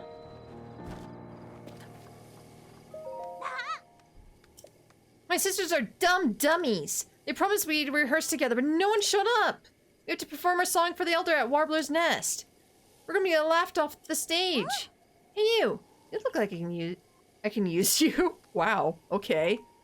That is to say, you look like a nice guy who likes to help out people in need. Can you go tell my sisters in Rito Village to stop ditching at rehearsal? They won't listen to me, but they might listen to a scary-looking Hylian like you. This is a face of true horror, apparently. Although Ginley might be a tough sell, she's probably in the kitchen yelling, I want some salmon manure, or something like that. She doesn't want to sing either, she's such a pain. Oh, yay. Ugh. I thought this was gonna be something simple and easy, but nope, it's a fetch quest type of thing.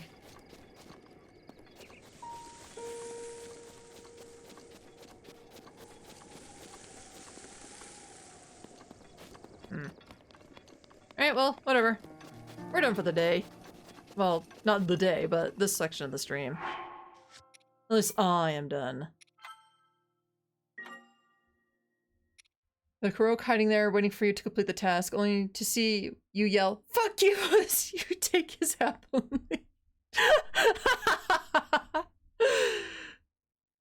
Yep, probably. Alright, well, like I said, that's gonna wait for another day. Do I have my regular music in here? I do not. I have to do it the old-fashioned way. Alright. I do not have that set up just yet. Give me a second, folks. For some reason, I thought I attached it to iTunes, but I did not.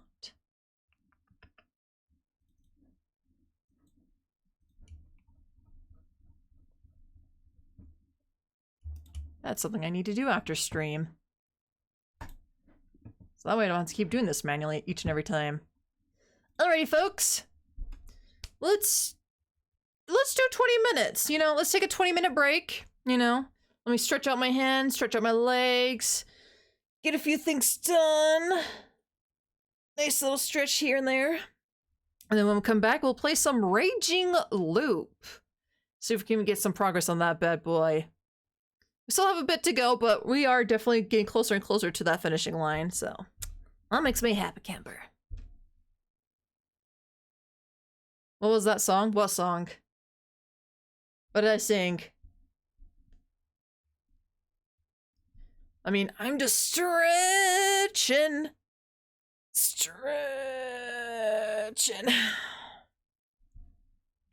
Alright. See you all in 20 minutes.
Alrighty, folks, we are back from break.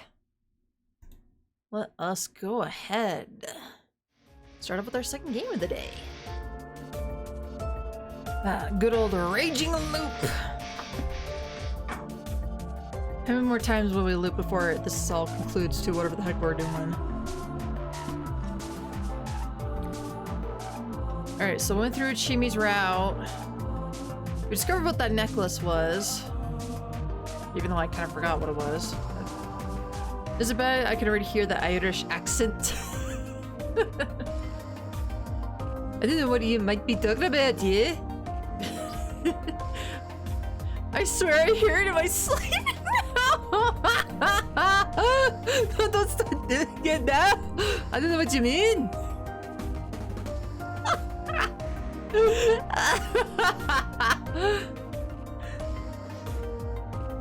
Can't understand it. What are you talking about?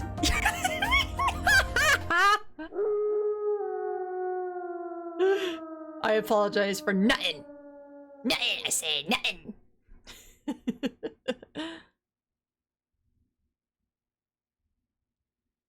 All right. Where are we in this chart? Are we here?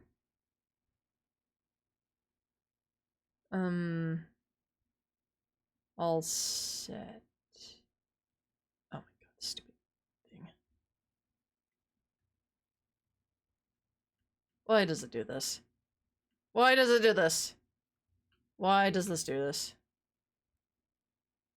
No. No. Okay, you know what? I'm just gonna reload. We're gonna load. That's okay. I have no idea where we last left off.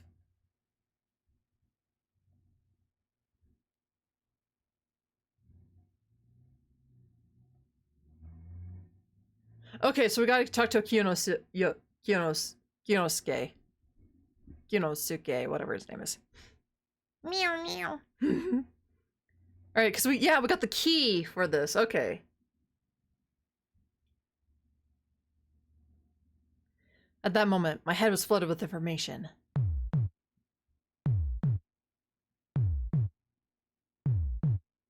I felt like my mind was crushed by a million sheep. Death by a million sheep! Crap, what did I forget? Do my memories carry over in a weird way because the method from back then was weird? Well, then again, this wouldn't be the first time my memories didn't carry over properly. Maybe I should have counted myself lucky for remembering it all. I had tons of things to talk about. About the beast in the village. The giant monster. The dream enveloping Fujiyoshi, as well as the looping the sheep had told me about. But this wasn't the time to worry about that. I went back to the Nasato mansion. Doorbell. Excuse me! Doorbell. Excuse me! Doorbell, doorbell. It's interesting they type it out as doorbell instead of like ding, ding, ding, or ding dong type of thing. In the jungle that descended void, the Buddha's corpse shouts out, "Hurrah!" Is singing the Buddha's Ashrak with hammering my doorbell! Me! Yeah, have you got mad? What's wrong with you? You were a normal youth until just a moment ago. I'm perfectly sane. And you know the song? What about it? I simply remembered hearing it at the store. Huh. So you don't know the Hinja slaver? Well, I do. Remember, folks, this is a 32-year-old fucker. 32 years old. Oh, Jesus Christ. You ain't 32, you lying sack of shit. You ain't 32. I knew it. Personally, I like Mariamon. But Mira... I don't know even half the shit we're even talking about right now. But the minor hinge of Lactogazar is the way to go starting with part 3. Oh, I really love the part of the 5 black Dogazas that gather to become the Black Dogazarian. You're no taco, huh? So are you? Wait, this is the time to bond over minor flash movies. You don't have any other business with me, do you? I'm busy here. I have something to tell you. I believe you are someone who can understand. What is it? I'll say something absurd now. You might even doubt my sanity. Well, I'm not saying that you can't just differentiate reality and fiction. In fact, you could probably do it better than the average person. However, I do believe you have a decent ability to suspend your disbelief. Wait, what are you getting at? Do you know that movie where someone is repeating the day before the school culture festival over and over again? Oh, that one. It's a classic. Sure, I know it. What about it? Something similar is happening to me right now. Wait. Mist will rise from Saranaga in just a few hours. The feast of the Yomi Purge will begin and many will die. What? Huh? What are you? Wait! What do you know that, Tim? You will die too. Answer my question! Stop saying ridiculous things! Why is the Irish one the focus now? You complained about it, that is why. You complained about it! And now, it will haunt your dreams forever. I understand if you don't believe me.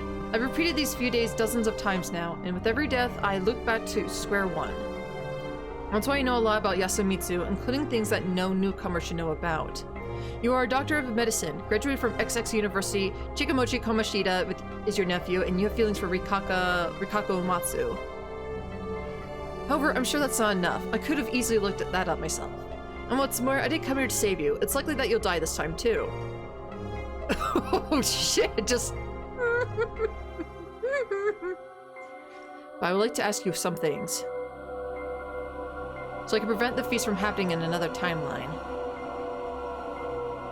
Are you serious? Yes.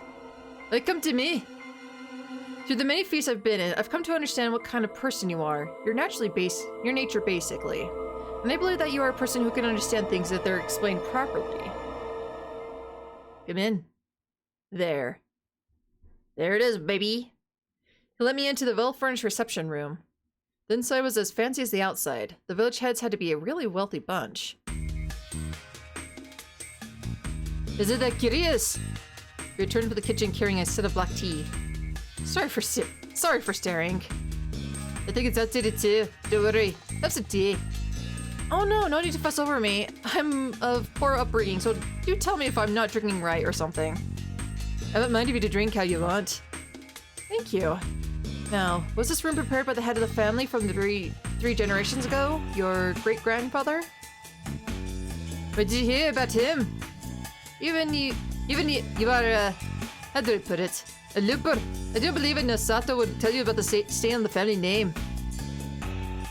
Didn't the village head tell you about it? I don't know what he'd want, but he must be some sort of swindler. It was you. But what? I heard it from you. When you and Shikamochi Kamashita-kun's relationship became worse, you told him this. You're as much of a madman as your great-great-grandfather. He closed his eyes and groaned, then laid back on the sofa.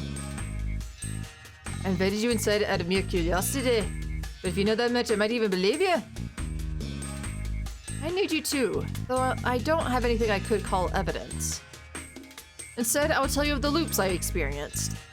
It would probably make even more absurd, but I still want you to believe it. Give me the build-up. Get to it. Gosh, this is actually out on my ears. There we go. I drank the fragrant tea and spoke.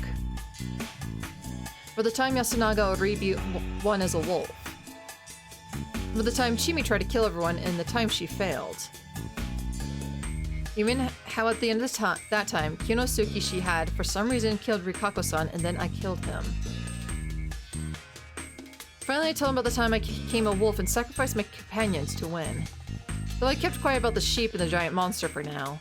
It was hard to think that he was the main culprit behind the loop, but there was no guarantee that I wouldn't leak out somehow. Thus, I only told him that I was hanged because Mamaia-san found the flashlight. I'd also mentioned that Kyonosuke died too, and that I'd heard of the thing about his great-grandfather then. After about an hour of talking, he stood up to get more tea. He poured it in, and I gladly drank it. Unlike before, it was herb tea. Tired from talking, I let the pleasant scent of the tea wash away my fatigue and eyed him. He was hanging his head, looking down at the tea leaves floating in his tea. He then took the cup in hand, drank some of it, and looked at me. You're right. That does sound absurd. However, it does seem like something could happen in this absurd place. You believe me? I simply say that I'm more interested in this than ever. But the more I listen, the more I wonder. What do you want of me? If you have seen many feasts, surely you know by now. I am not a man who can do much in such a dire situation. I'll start with something seemingly unrelated, but I don't quite understand that opinion of yours. At first, I thought you were just an arrogant, haughty person. Then I thought you were just a village head antagonistic to Yasumitsu. I would only say that you are just a bit uncomfortable with your hometown, and that you actually have a good discretion and talent. You do absurd things sometimes, but I do believe you look at your decisions from a third-person perspective. That makes me feel like you're hiding your true abilities. I'm honestly am merely completely sure that the head families are involved in the feast. That's why I believe you might know something, but are hiding it. That's why I want you to tell me what you know about Yasumitsu and Fujiyoshi's secrets. Though, as I mentioned before, there may be more delicate matters here, like the Umatsu family. Even so, I want to hear everything. I'm bad at talking and leading simply because I am that kind of person. As you know, the current head of this family is my older brother. He's a great man of character with immense intelligence and charisma. I've been in his shadow ever since I was young. Whenever I said or did whatever I wanted, he would spin it in a way that was good for me. Because everything went so well with him, I began to believe I was blessed with great talent. I realized how mediocre I really was by the time I turned 20. I realized I was bad at reasoning and generally a nuisance. That's why I left this village. Well, I couldn't find a place for myself outside either. The only place where I felt comfortable was Sci-Fi Research Society. It was basically a hangout for gaudy people like myself. Even so, most of them were smart, and even the president, despite his many repeated years, had excellent leadership skills. I became the vice president, and whenever I said anything too offensive, speculative, or scathing, he would turn it around for me. I knew very well that I can't lead. Imagine that me, you know, merely tried to be useful to Sir Mikashima, Yosanaga, or Ribicon, or Muro. I probably couldn't abandon my pride. Even in that situation, a village head like me has to take charge and whatnot. That's so unreasonable. I truly am a problematic person. Please don't be so absurd on don't be so hard on yourself. I can see pretty clearly that you're a level-headed person. It's only because you said things so absurd that I feel like opening up to you. Remember how it was before I let you inside? A haughty, aggressive, boring man. Well, even if you lie and everything you said was made up, I consider it worth it for the moment of introspective. At least as long as you don't tell me to pay for your tuition or something. My heart ached a bit. I won't say that, of course. I was exposing the current him to danger. Now, back on topic. About what you wanted to hear. Unfortunately, the family isn't that interested in me. You mean that? Yes. Though I know the basics of what the village head should know. I know absolutely nothing about what they do behind the scenes, though. Ugh. Do you know about the older hostilities between Yasumitsu and Kami Fujiyoshi? No. Please tell me. Unfortunately, barely anyone knew about the village and the feast, or rather, they all converged upon a certain old story.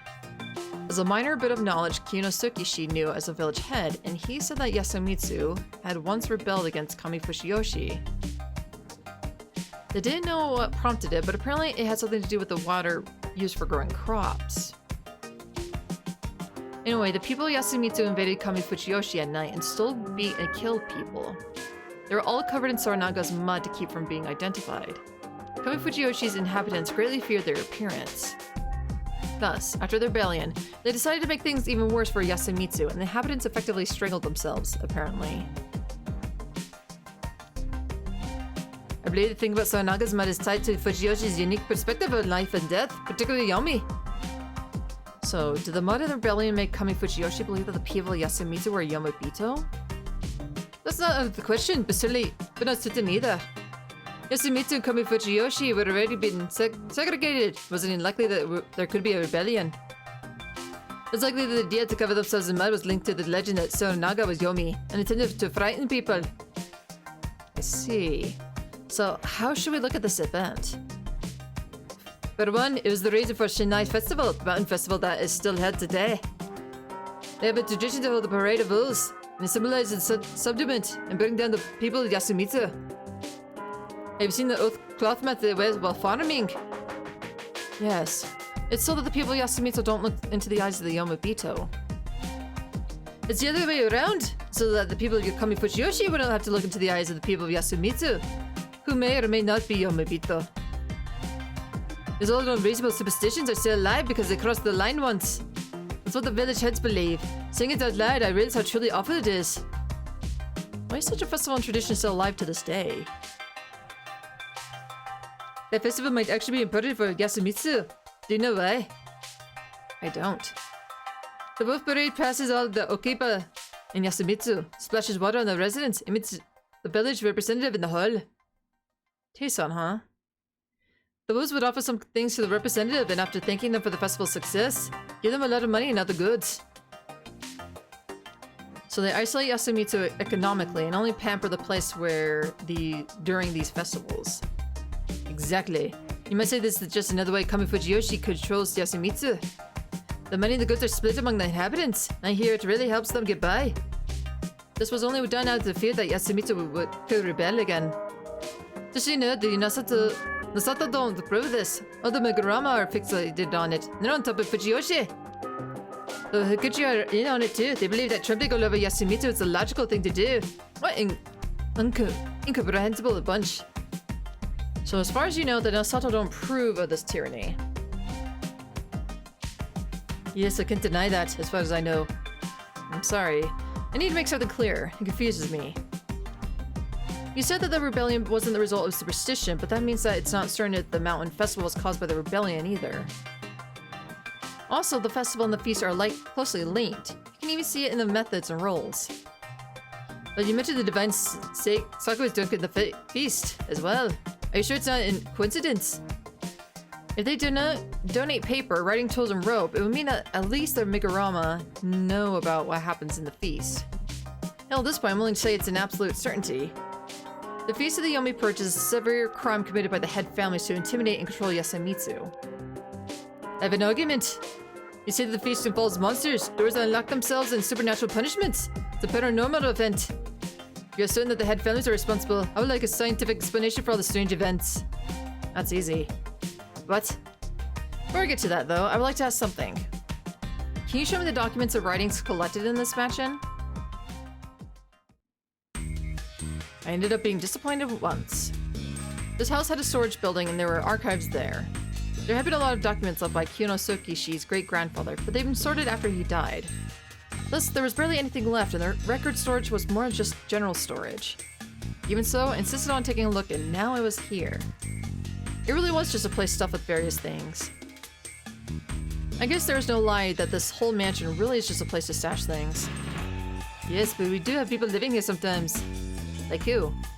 The previous two heads of the family lived here after they'd retired. So your father too. Yes, he quickly grew senile and died of poisoning. Is that true? When did that happen? 8 years ago. That's when the previous feast happened. What? Ah, but yes, what? It happened after the mist. There was the feast back then. Wait, there was a feast back then?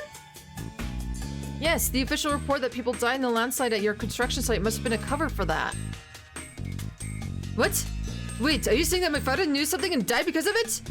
It's possible. And then there's the fact that this mansion was used as a retirement home for the previous Nosato heads. I think we might find something here. If the Nosato really are against the control structure of the Fujiyoshi, that's even more likely. Let's look. There's still something here. It must be hidden. But the mansion's too large and we don't even know what we will be looking for. I'm sure it must be something big. It has to be large enough for the previous heads to hide, right in research. A secret room. I have a blueprint to the place. He found, opened it, and we went around the mansion. There's nothing strange here. There were no empty spaces, and I didn't see any discrepancies with the actual building. Same went for the storage building. Isn't this a waste of time?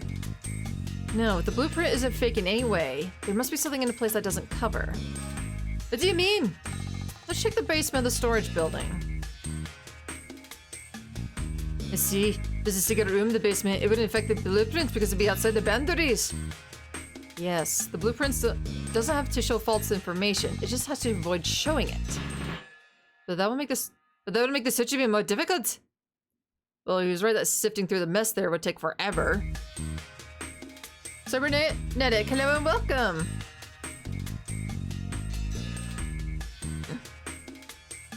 But we could make it a lot easier if we focus on the floor and the walls. I left my bag on the prefab, so I had no flashlight. I asked Masato-san for something, and he prepared an age-old light lamp. You have all sorts of things laying around, huh? There's probably a flashlight somewhere, but this suits the atmosphere, right? I knew exactly what it meant. Took us less than half an hour to find it. Of course, it wasn't something that looked like what we were searching for at the first glance, but it did seem a bit unnatural. There's a palm-sized crow carved on a wooden surface below the mortar wall. It was a symbol of the Nasato family. Is it a clue? Or some sort of mechanism? It's not just a carving, it's part of a separate movable. Buttons? So it's like a game. So it wasn't the only Nasato with strange hobbies, huh? I didn't expect you to brush them in order, but...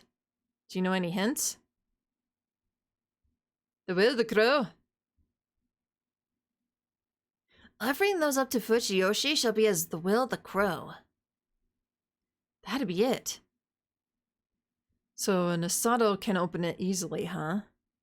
Yes, we never repeat that teaching to anyone who isn't family. If it was made by my great-grandfather, then it must be the trap too. Seriously? But it's no problem for you, is it? What was it again? Claw? Feather? Oh no, I'm not sure. Do you remember it? Hey!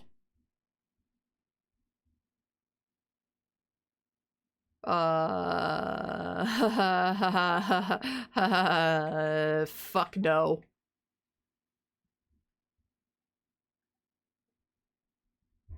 Do I remember it? No.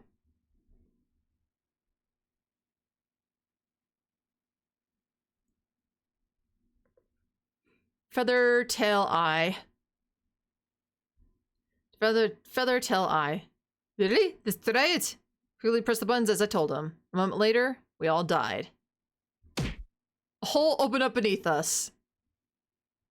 Before I could even scream, we fell into the metal spikes poking out from below. It felt like I could hear someone saying, "Too bad." Crap, what was the right order? I have no idea.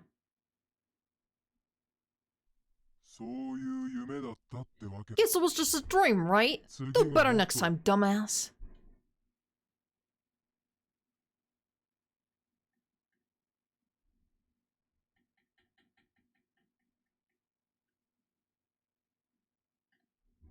Okay. Alright. Let's just start from the top. Feather, claw, eye.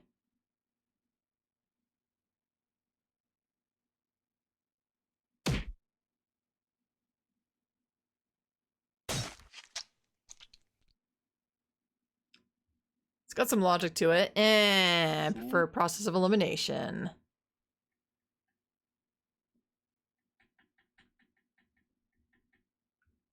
Because at this point, I don't want to think. I just want to read.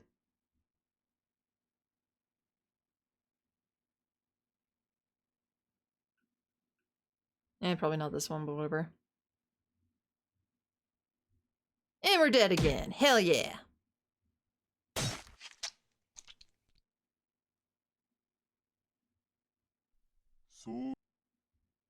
Do better next time, dumbass.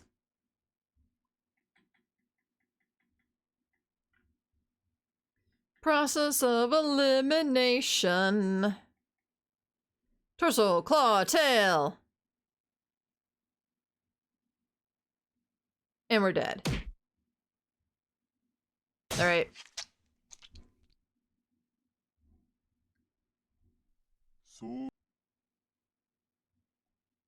No, no. What the fuck? Don't know why my thing kept going up for some reason.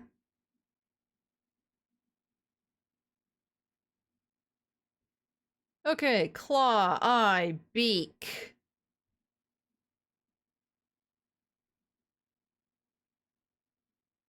A moment later, a part of the wall turned at 90 degrees. It opened up a space through which an adult, though probably not Hashimoto-san, could pass. He liked this kind of thing, I assume. Oh, how embarrassing. I can't help but feel excited myself. Must be in my blood. Don't worry, I feel you. We bantered nonchalantly, despite the dire situation. Once we made it inside, we had to pass through some hanging dried herbs. What's this? St. John's wort? And you're knowledgeable. Just some herbs to repel bugs. Don't mind it. It seems you were right. It's a study. It's tight in here, but the length is good. Let's see what we can find. Alphagoon record. We have records made by the previous heads.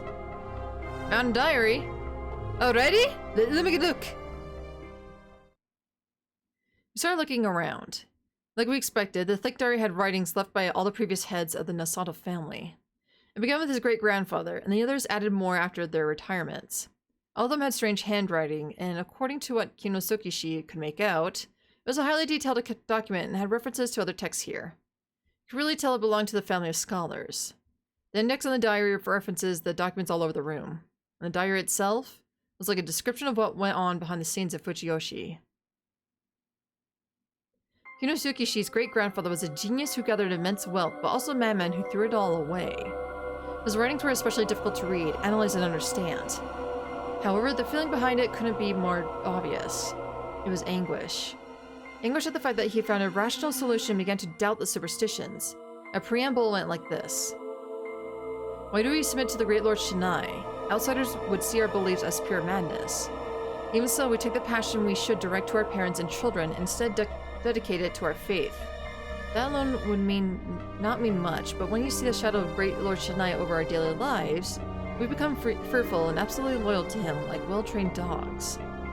The slavery of the mind will still shackle us when the era of enlightenment reaches our home. That's why I've decided to take up the wheel of the crow, so I neglected to begin my research. I hope that it bears fruit and mankind, not God, benefits from it, breaking free of the centuries of ignorance. This is written by Kinosuke great-grandfather, shortly after his role as head was passed down, when he was still in his healthy 40s. Upon reading this, Kinosuke looked conflicted. The great-grandfather he thought to be a madman was actually both reasonable and intelligent. I also had something to think about it. He'd challenged God. That absurd endeavor might have been the reason why he'd gone mad. The diary had 3 sections. The first one, the great-grandfather tried to pinpoint the origin of Fujiyoshi. He wanted to find the invisible chains binding him by looking at where they started and where they were going. However, that was difficult. Trying to find the documents in Fujiyoshi would have attracted the attention of other families, particularly the Miguruma, who'd then obstruct his work. Our legends say that we were protected by Shinai-sama by looking for proof claiming otherwise. We would be betraying his compassion, and that was the height of disrespect. It was also a time when not everyone went to schools and literacy levels were really low. Thus, most of the records were held by the head families. However, there was no record of one of them trying to check another family's records, and that would obviously be met with opposition. Thus, he looked at the historical documents from outside Fujiyoshi. With the settlement being such a strange place, he figured that there would be many records about it by many outsiders. He was completely right. There were lots of old writings in nearby villages and towns. Since it was wartime and the economy was dire, the paper was about to be wasted on fixing sliding. He used his own funds to acquire these precious documents. They were now organized and placed somewhere in the room, but anyway. He was able to locate Fujiyoshi's roots. It happened 600 years ago, during the Muromachi period, a bit before the Sengoku. According to the documents, the place now known as Kami Fujiyoshi began as a hunter settlement. This place was a hunting ground for centuries. Game meat had only spread among the common people during the Meiji period, but the country folk had been eating it for a long time, long before that. At first, it was just a settlement of cabins for the hunters from nearby villages to rest or shelter, and places to skin and prepare meat. But once the people realized how rich the area was in game, they began colonizing the place. As a result, a part of Kami Fujiyoshi was born, and the people began living here as either farmers or hunters. The settlement had no name yet. However, these extremely old documents refer to it as Okami Village or something similar. Not Okami as in Okami-sama, though about Okami as in wolves, the canine beast. Yeah, wasn't the lady reporter saying something like that at one point? It's like, huh, Okami usually means like just wolves, not like god wolves. At least I think she was. It's been a hot minute. Apparently this place really had wolves before, not mountain dogs or badgers, but actual wolves. That was no secret, though. The Shinai Shrine run by the Miguruma had actually wolf bones in it. However, according to the documents, during the settlement's development, the place was often attacked by wolves that caused major damage. They'd probably tried many things to deal with them, but the documents wrote down one very simple method. The people of the wolf village prepared a human sacrifice and consigned them to flame. Human sacrifice. It was a practice that had existed in Japan for a long time. During construction or whatnot, people would be killed and buried as offerings to prevent misfortune. I'd heard of human sacrifices made to prevent bridges being taken away by floods or people buried during castle fortification. It was a pretty big deal. Japanese wolves used to be a thing, now they went extinct around 1905. Ah. Yeah, I knew wolves were extinct in Japan, just trying to understand it in this context, in this story, how that works, but yeah, in a sense it kind of makes sense. Still, it wasn't weird to do it to prevent a beast-related problem. It did seem like a plausible story, so I wasn't surprised. Neither of us were specialists, but from what I knew, people tried to benefit from sacrifices by later on worshipping them as gods. I'd even heard that the pillar, kanji used to count gods, was based on the term for human sacrifice. Anyway, following the sacrifice, the beast attacks subsided and the settlement continued to grow. At this point, the upper settlement, once known as Kukami Village, now Kamifujiyoshi, was surrounded by cabins and other settlements. Through irrigation, these settlements gathered water from the wolf village. One of these settlements was a dangerous place that was often covered in mist that led people to their deaths, and for some reason, the locals found it really important. Kinosukishi, his great-grandfather, and myself figured that it had to be at Yasumitsu. And if they took water from Kamifujiyoshi, it wasn't hard to imagine that the hierarchical relationship between the settlements had already existed then. In agricultural societies, the settlements that controlled the supply of water were extremely influential. After all, if they stopped the flow, the settlements below would dry out. It was even related to the Yasumitsu rebellion that Kinosukishi told me about. I couldn't ignore this point. Though there was no mention of Yasumitsu or the local superstitions yet, all the documents said was that the wolf village was steadily progressing as a settlement. However, there was a mention of a fearsome beast yokai or god that ate people. That was only mentioned in the oldest documents, then never heard from again. A god. A powerless god. That's not enough. The legends don't say anything about... Wait. The Badger. Do you hate that name? Not at all. It is not wrong in the least. It is a fitting name for someone wearing the mark of the Great Lord Shinai and acting as leader of these mutts. So why not try joining me? My land may be small, but I'll make sure you're not bored. It had to be God. She said she was defeated by Great Lord Shinai, but never mentioned when it happened. To the left side of the kanji for God, there's a radical for show. It's even more obvious in its old form. This means that the result is Okami, great God. I was close to the truth, but for now, back to the history.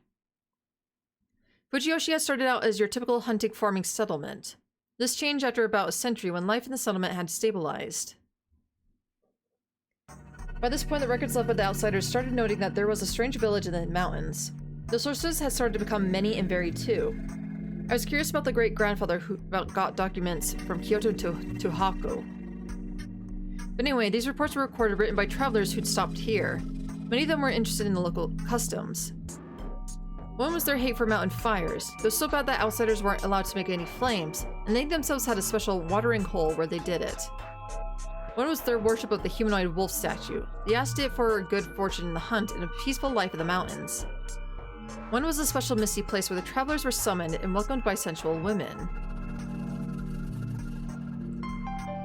Misty place where travelers were summoned and welcomed by sensual women. Huh.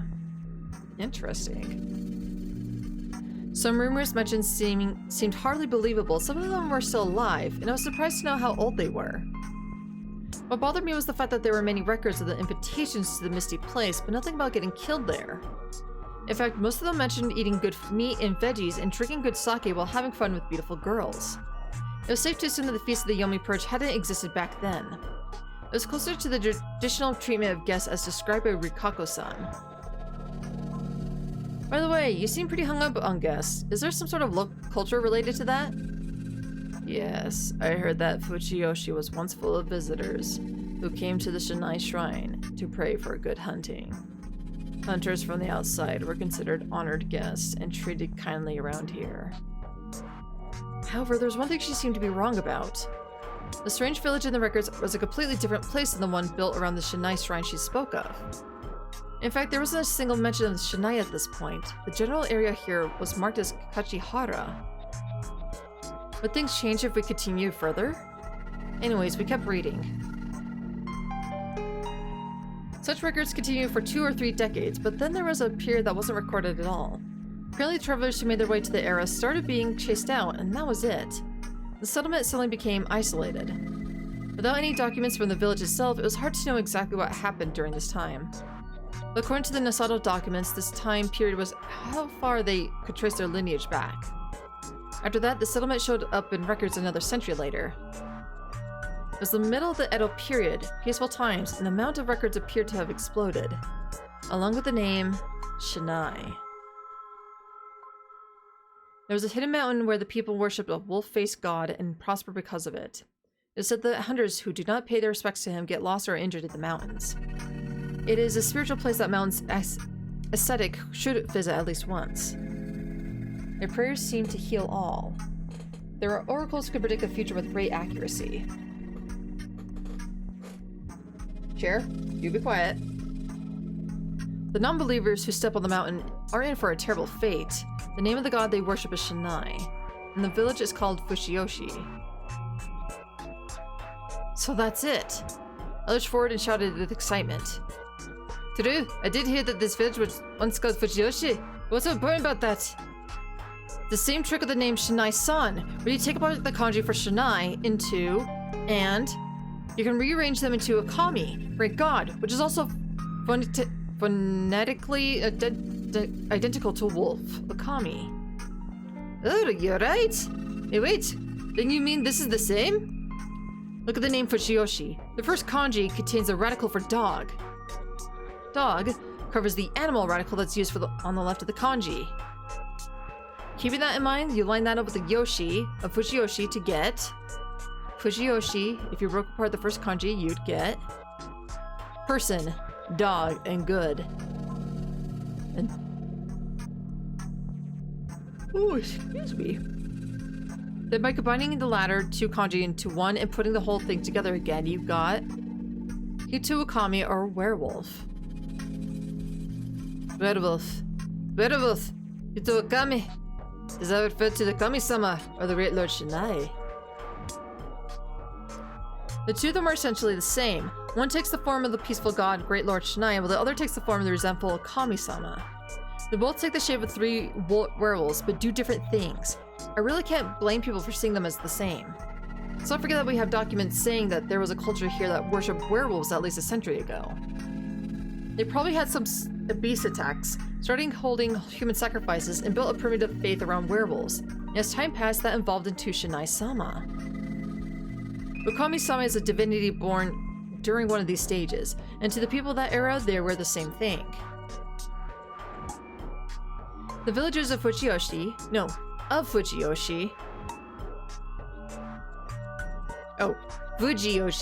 Fujiyoshi, were fully aware of their religion's peculiarities, even hid that with their own village's name. Why did they hide it in the first place? I'm sure we'll find more hints up ahead. You're right, let's move on. The great-grandfather seemed to have noticed these hidden words too. The reports that followed generally described Fujiyoshi as was, though the strange practices were now considered rituals, and it seemed to prosper as a cold village. It was a mountain village far from the rest of civilization, yet it prospered through the money left behind by the guests who made the trip regardless. There were now 2 types of guests here. The ones who visited the place to hunt, and the ones who came for religious reasons. The writings from the later dates included lots of those left by the monks who'd come here to study the culture. All of them were surprised by the strange faith and legends of Fujiyoshi and praised the strength of their belief. Some wrote about the faith in detail. Many of them clearly named the 4 head families in the legend about the 5 guardians. The hunters, however, didn't leave any writings. Rather, it wasn't even their writings. Besides a couple reports by local lords of someone hunting down large beasts on Mount Shinai, there were also those that simply mentioned men who went hunting in Fushioshi and never returned. One of them clearly stated, "Do not hunt in Fushioshi in the summer. The people of Fushioshi speak of the curse of Yasumitsu." I see. Fushioshi has changed a lot over the century. Yes, it's fair to assume that all the local names and stories were created during this time. Yasumitsu seems to be leaving a different impression too. The hunters who visit this place will come back. The numbers not. The Feast of the Yomi Purge had begun. The history continued. After a while of prosperity due to its Shinai cult, Fushioshi began to deteriorate come Meiji. The new government centralization power, rural areas began to be developed, and the religion's reforms established Shinto as the state religion. The anti-Buddhist movement of that era planned on the complete separation of Shinto and Buddhism, destroying many Buddhist temples, customs, and the cultural assets, dealing another blow to the village and its faith. This could easily be found in the Nasato records, but it was admitted here that the Umatsu were particularly damaging for them. Well, there's no denying that the Umatsu culture seemed Buddhist in nature, and the prostitution part must have made them targets of harsh prejudice. The Shinai faith, which many strange rituals had to either cease and discard them, or turn them into something more culturally acceptable. However, they did keep a few of them.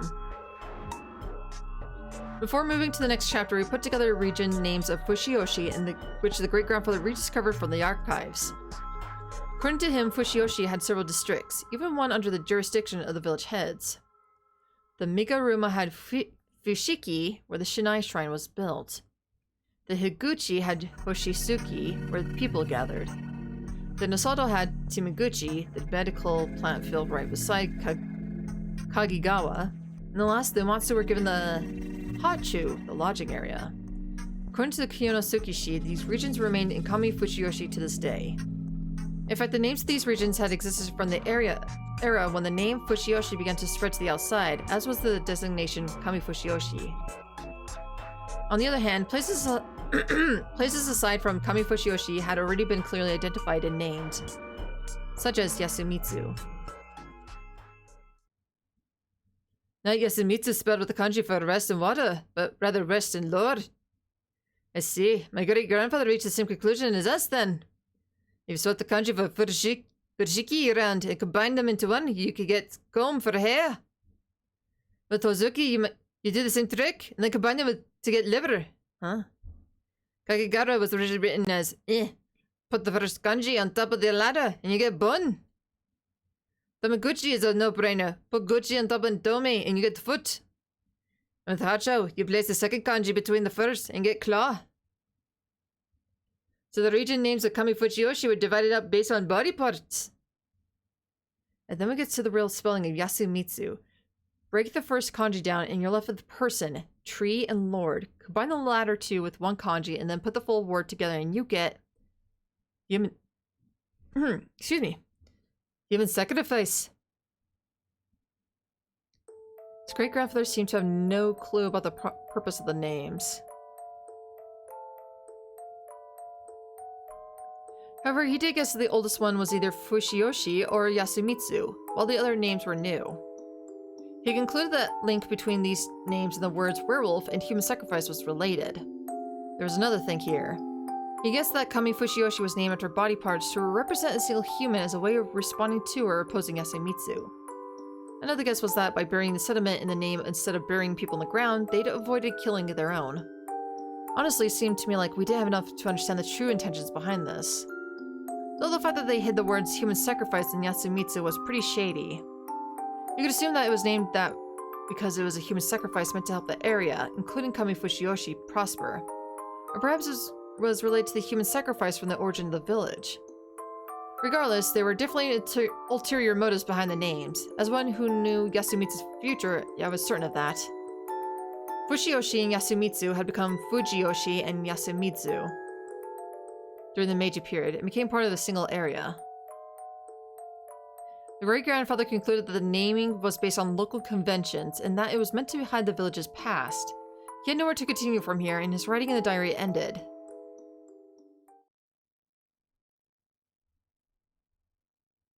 Oh goodness, I don't know why I keep yawning! Jesus! The next section was started by the Kyonosuke-shi's great-grandfather, but after his writing grew worse and worse and finally stopped, his son took over. According to Kyonosuke-shi, his great-grandfather got into a mental illness and began acting eccentric. He's seen it with his own eyes. The final reasonable bits of writing left behind by him cursed his deteriorating mind and hoped that his descendants would take over his research. His wish was fulfilled when Kyonosuke-shi's grandfather found this room and took over. This section was primarily made to give detailed descriptions to the outdated rites and customs of Fushioshi. Naturally, the lack of historical accounts was a hindrance. However, the documents owned by the Nasato family and the knowledge he gained as the head made it possible to do it. He's also married to someone with ties to the Migurama, so he also gained access to some Migurama records. Having gathered info from various sources, he reached some reliable conclusions. Those efforts to gather information made him the target of the other head families. His mind also seemed to deteriorate during his twilight years. The final bits of writing in the diary seemed to scream his fear of death. He died on May 1st, 15 years ago. The text here made it evident that he died in the Feast of the Yomi Purge. As the hand of the supernatural looms over us and takes our lives, I realize that I am losing control of my mind. Now that I have seen the might of the god I was to venerate, what duty do I have to continue the previous head's research into our homeland of Fushioshi? I'll probably be hanged tomorrow, and in all honesty, it seems like a favorable outcome at this point. What if the irresistible urge to sleep faded and I opened my eyes to see the wolf-faced god? I would be unable to bear the fear. The wolf's bane I shall use to end my life lies at my hand. And that was it. Kyonosuke-shi's voice was shaking.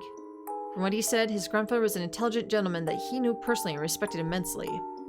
Anyway, text here could be summed up as thus. Fushioshi had several strange rites and customs. When combined with the ones unique to specific head families, the number grew exponentially. It revealed all the details about these things, and even had info we really didn't care about right now. The content about the Umatsu was particularly harsh, even though it was noted that not everything was here. Info about the Migurama, however, was extremely limited. However, it was said that horrible screams could be heard from their storehouse. That day, I playfully opened the iron door to the basement of the third lookout. I was told never to go there, and the door had that symbol on it. And... It was a morbidly interesting read, but there was only one thing that mattered to us. It was the custom of lynching in Yasumitsu. It was basically describing the Feast of the Yomi Purge. Though Kami-sama would return from Yomi to get revenge for being killed, the story was the same. There are two notable points here. One was that it had apparently begun about 500 years ago, after the village closed itself off from the world. And the other was that Kami Fushioshi was mostly uninvolved in the feast of that area. Kyonosuke's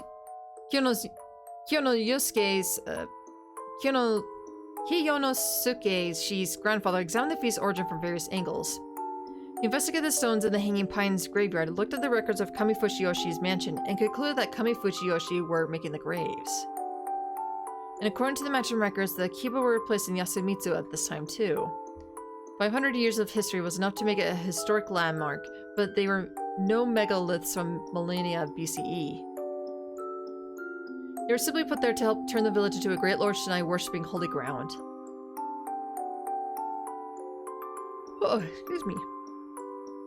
The words left behind by the elders of Kami Fujiyoshi and Yasumitsu gave us even more info. There was a legend that in a time when samurai still existed, Yomibito poured out by Yasumitsu and attacked Kami Fujiyoshi. That coincidence with the Belling Kyonosuke-shi had mentioned the reason why the head families oppressed Yasumitsu. Looking at both the documents and the word of mouth, the rebellion had happened 5 centuries ago, shortly before the village became isolated. In Yasumitsu, Yomibito were said to be scary creatures completely covered in blood water. You couldn't find the word blood water by playing with the kanji in the name Saranaga. Bloodwater Rapids. The stream was considered corrupted even if half a millennium ago. Anyway, though the legend was warped by superstition, there's no denying that Kami Fujiyoshi was attacked by people covered in Saranaga mud. The grandfather concluded without a doubt that this incident was what made Kami Fujiyoshi people so afraid of Yasumitsu. This rebellion was the very cause of the decades of isolation, the creation of Shinai faith, and the start of the Feast of the Yomi Purge. As for what that meant, It was all planned for the purpose of holding the already discriminated Yasumitsu down and preventing further rebellion.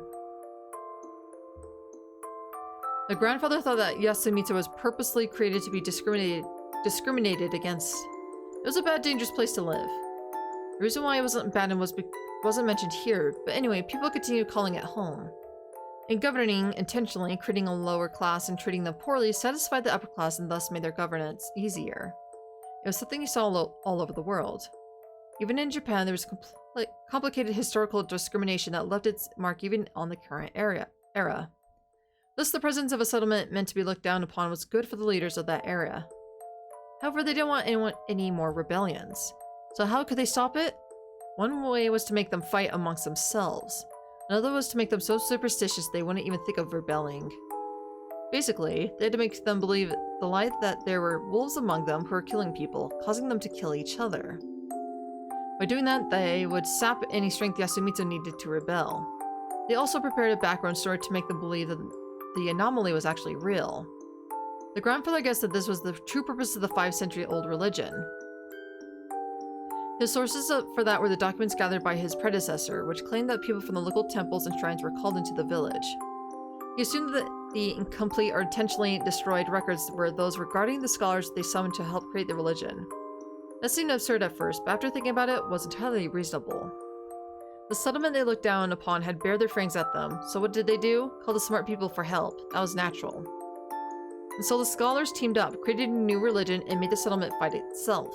And if they'd given the head family roles in their legends to ensure proper control, man, it sounded messed up, and it didn't seem impossible.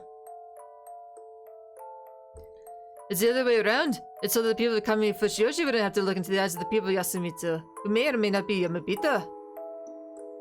They wanted to avoid eye contact not only because they thought they were corrupted, but also because they were afraid. Kami Fushioshi was afraid of Yasumitsu. It was a possibility it couldn't even consider before, but it also seemed likely. It'd be pretty scary if the people looked down upon finally let their grudge take over and become fearful marauders ready to enact their revenge. And because they were aware of how badly they treated the settlement, the guilt grew even larger, and they started controlling and discriminating against them even further. When you look at it that way, they made a whole religion just to protect themselves. And boy, was that insane. Now that the feast's origins revealed, what was that about the head families not being involved in it so much? Apparently the first feasts were a lot simpler than the current one. There was a purification, sheltering, dreaming, and the limit of 1 per day, but there was no actual punishment for breaking these laws. They probably set it up to prevent indiscriminate massacres. Also, there was no wolf selection, and there were no guardians. The heads, or Fushioshi leaders of that time, only circulated the Yasumitsu legend that the wolves came back. By spreading the local legend along with the lie, they motivated the people to kill each other whenever the mist appeared. It was successful, and the people started killing suspected wolves every time the mist showed up. In response to that, those who spread the suspicions were brutalized at night. This weakened Yasumitsu, left the place a breeding ground for future problems and too weak to rebel. Wait, that doesn't make sense. Why would they kill each other just because of that? How could they be murderers without any real threat? The past isn't the present. There were times when superstition could make people murder one another. Your grandfather uses the word lynch right from the start. I think that's important. I think that the Feast of the Yomi Purge was actually useful to the people of Yasumitsu too. What do you mean? Let's keep reading. Sure enough, the grandfather seemed to believe that, to the people of Yasumitsu, the feast made the killings into a just cause. According to this, the feast wasn't considered a paranormal event, not even by the Yasumitsu people themselves. It was just a justification for lynching. The hand of the law didn't reach this backwards village, and Yasumitsu was even more isolated, a settlement for the ostracized. Of course, there had to be conflicts and wrongings, and the social system to solve them was limited. Thus, there was a demand for solutions beyond the law, and the feast fit the bill perfectly. When the mist came, they could easily get rid of people they didn't like. However, that came with the risk of being targeted by their friends and family. This continuous cycle of lynches and revenge eventually destroyed the minority and leaves the majority wounded. The feast ends and laws return to Yasumitsu. It seemed like the ostracism they'd done in ancient Greece. Anyone who was against the law of the village had their names written on pottery and voted to be exiled. Backwards, but effective way to keep order. Though while the punishment there was exile, the feast came with a death penalty. It was clearly just unjust, but they found it better than nothing. By having these occasional unlawful disputes, they actually prevented the settlement as a whole from crumbling. Those who participated in the lynches had their guilt lessened by considering the legends and myths. Superstition had real-world effects by telling people that they'd be hanged if they were bad. The renegades among them would be silenced. So yeah, the Feast of the Yomi Purge had perks for both Kami Fushiyoshi and Yasumitsu. Also, apparently, it was a long-running tradition for Kami Fushiyoshi to do certain things immediately before the mist came. They summoned the children of Yasumitsu to Kami Fushiyoshi and called the women to help them with food. There's no end to these records. It was much like the mountain festival, the carrot for the stick they constantly provided the settlement. It was also a form of population control. They didn't want Yasumitsu to be completely depopulated, so they protected the children. This tradition was alive to this day. Even 8 years ago, Tei-san, Kori-san, and the children had been saved from the feast when they were called. So while it had its roots in superstition, the Feast of the Yomi Purge became a kind of social tool. I see. Controlled lynching, or perhaps capital punishment by popular vote. It's only useful to us Kami Fujiyoshi people. It doesn't spread outside of Yasumitsu. Miro and the youth alright? The village heads are the bad guys here. I'm not sure about that. The leaders from that era might have intended this to be kindness meant to ensure stability. The problem is that it continues to this day. Yes, this is something that shouldn't be happening in Yasumitsu today. Is that what it says? It says that there were 3 feasts during and after the war. The feast meant to manage society had ended with the one that began at the start of World War II. When Kunosuke Shi's grandfather wrote this, he called it the previous feast. Oh, excuse me. The ones who survived said that an actual wolf had appeared. Also, rules like sheltering, which had been ignored until then, now came with a supernatural punishment. The legend had gone from mere story to reality. The grandfather himself had witnessed some paranormal things too. There was a pile of dog corpses that seemed to have appeared out of nowhere. The thorough, violent deaths given to the rule breakers. The wolves who would come in through locked doors and brutalize the ones inside. And finally, the unity between the wolves held out on killing humans even if it meant their own death. That was the feast I knew. The next test was written by the previous head, Kyonosuke's father, and he'd observed the 3rd feast of the recent times. It was the one that happened 8 years ago, and its survivors mentioned impossible paranormal events that actually happened. It was the exact same. The feast had been supernatural 3 times in a row, and this was the 4th one. That meant that something had drastically changed in the feast that happened during the war.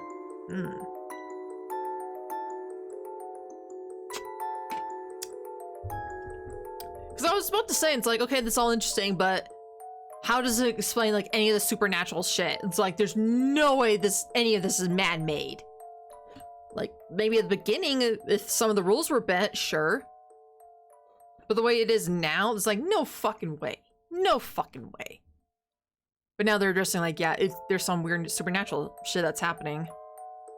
But after World War II, or during World War II, the reason for that wasn't given here. Are you okay? It must be shocking. Should we take a break? No, I'm fine. Let's keep reading. Next is the text left by my father. Like Kinosuke Shi said, the final section of the diary was written by the previous head of the Nisato family. He'd inherited the will of his predecessors and tried solving this mystery. Though unlike them, he seemed to prioritize documents that had been released to the public. For one, there were cutouts of articles. He'd taken various clippings from newspapers and magazines to create an extremely large scrapbook. There were bits from local newspapers, national ones, and both general and specialized magazines of varied renown. Basically, he gathered all the info regarding Fushiyoshi, no matter how minor. Of course, we didn't have the time to look through all of them, so we relied on the index of the diary.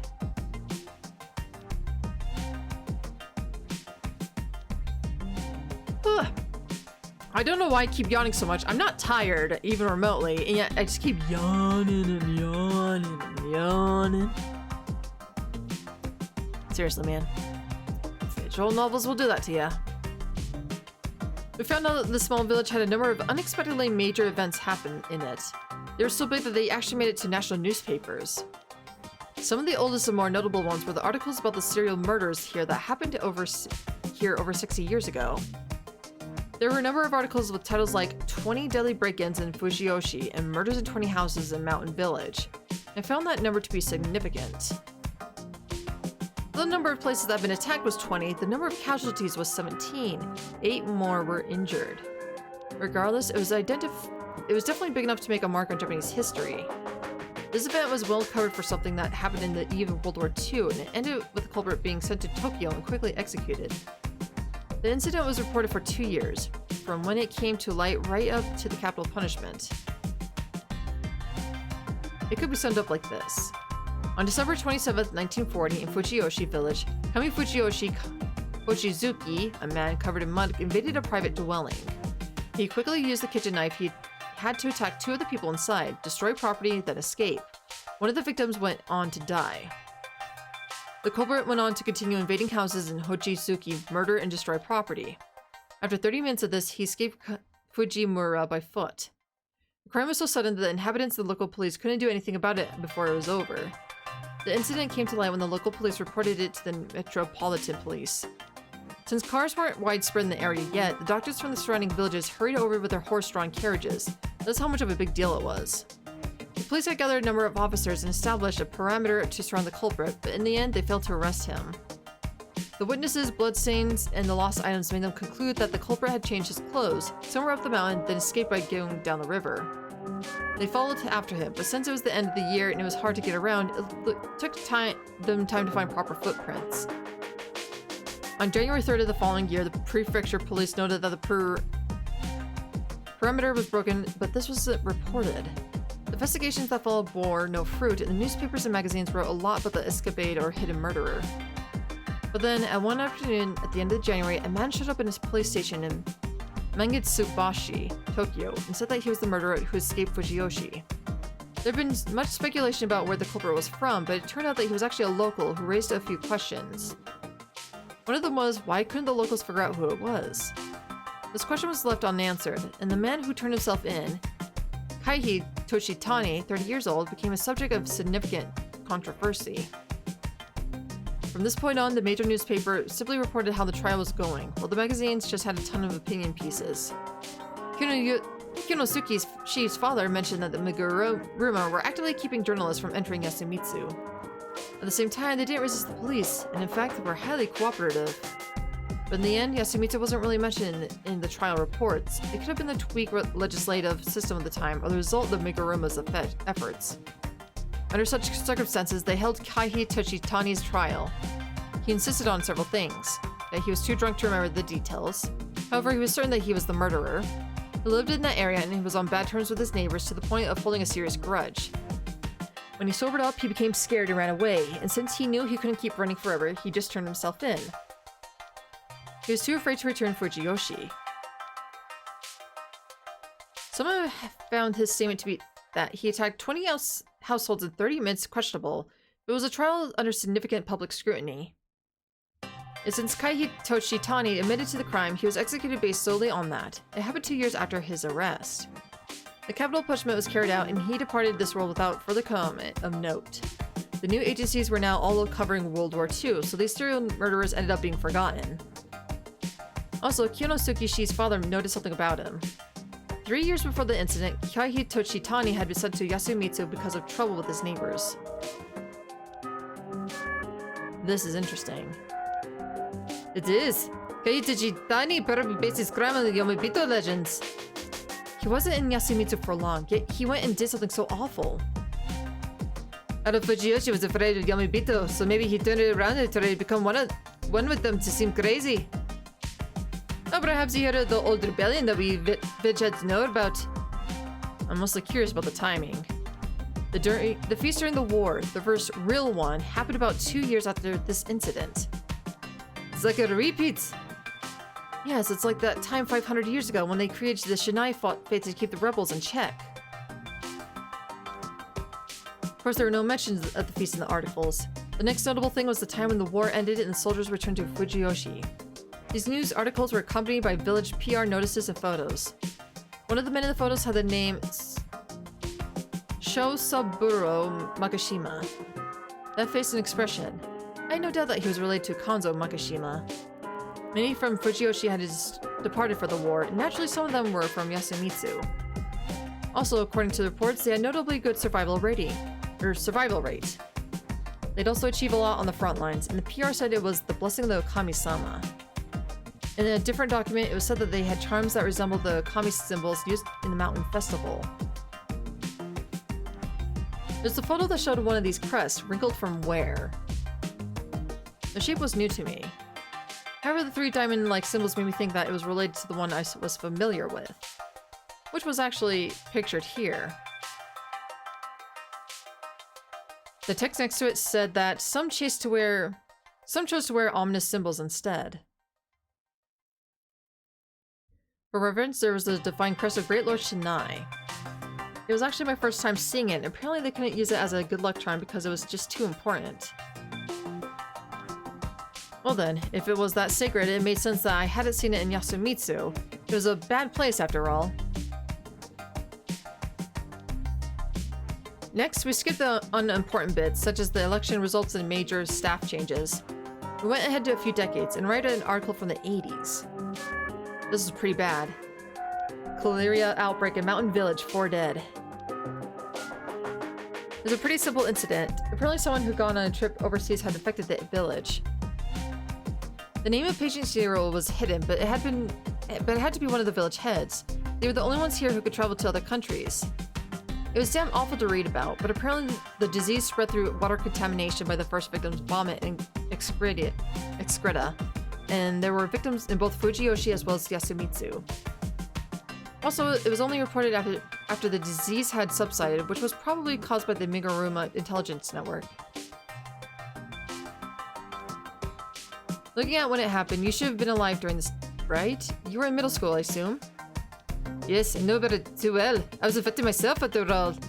Huh? You had cholera?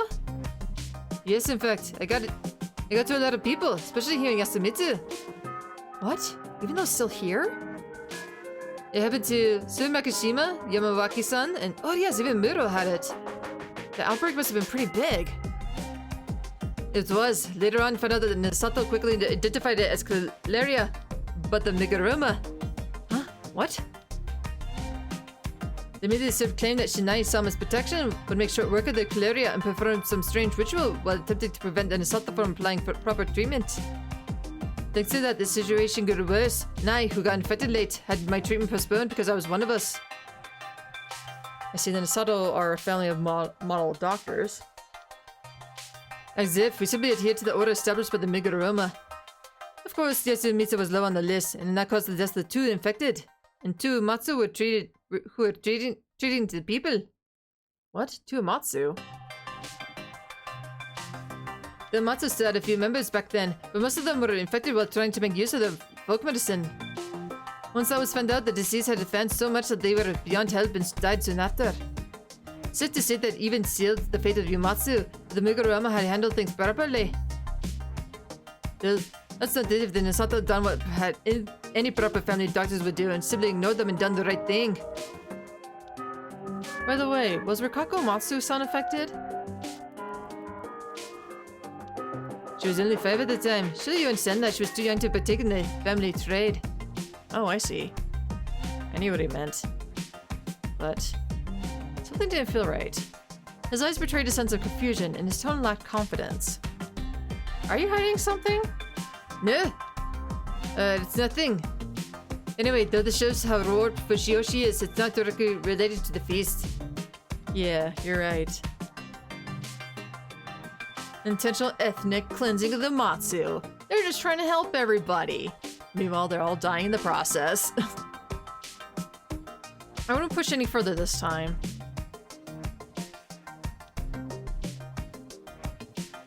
Ooh, excuse me. Another major article was one about a corpse that had washed up in the local part of Saranaga, officially known as Saranagawa, apparently. There was a woman from Shiba, and she'd had a search party out for her. It said that she simply committed suicide. Is this related to the feast? No. The date doesn't match any of the feast so far. She must have just been an unrelated suicide victim. No, Then there's the idiots from the city. Come here just to hang themselves or getting eaten by wild beasts. Me and the old men always have to deal with the mess. It's not rare for Saranaga to bring us corpses either. I don't know if they're mountain fishers or something, but it's dangerous upstream, damn it. A city person who's gone all the way here to die, huh?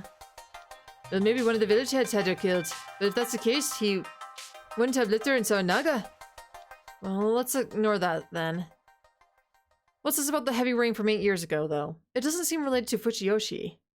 I feel that it's important to Fujiyoshi is not mentioned there. There's reports of landslides all over the area, but none for Fujiyoshi. Oh. I see. So even the ones who supposedly died in the landslide were hidden from the public. Besides that, there's nothing of note. What about this? Serial fires in Minato-ku, possibly arson. Why is it here? It's explained in the diary. It's not reported, but all the 7 buildings set on fire belong to the same person. What does that mean? It's the Miguruma. They have real estate outside Fujiyoshi as well. I see. So the game funds that way too. But why would they do this? Because the religion is profitable, no? A faith with half a millennium of history behind it can't be considered a new religion. There must be a lot of Shinai believers outside as well, though they're probably not as fanatical as us. Imagine that some of their families have been donating to the shrine for generations. Are the Miguruma a recognized religion? I don't know about that much, but I imagine the country would be pretty involved with them if it was, no? Oh no, I'm not well versed in that. Now this seems to be the end. Yeah. We read the entire diary. Whole 3 hours had passed since we started. The mist would come soon. I learned a lot from this. If you ask me, all I got in were maybes. Nothing was certain yet. Even so, I thought it was more than enough for this loop. What to do? It looks like even father went insane and drank poison without reaching the truth. If you're right and I'm about to die in the face, my brother would probably follow in his footsteps. But wait, if I do die, will this all have never been happened? Oh dear, looks like there is nothing we can do. His wry grin pained my heart a bit.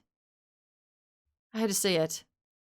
I'm sorry, Kunosuke Misato-san. It's something you have to apologize for.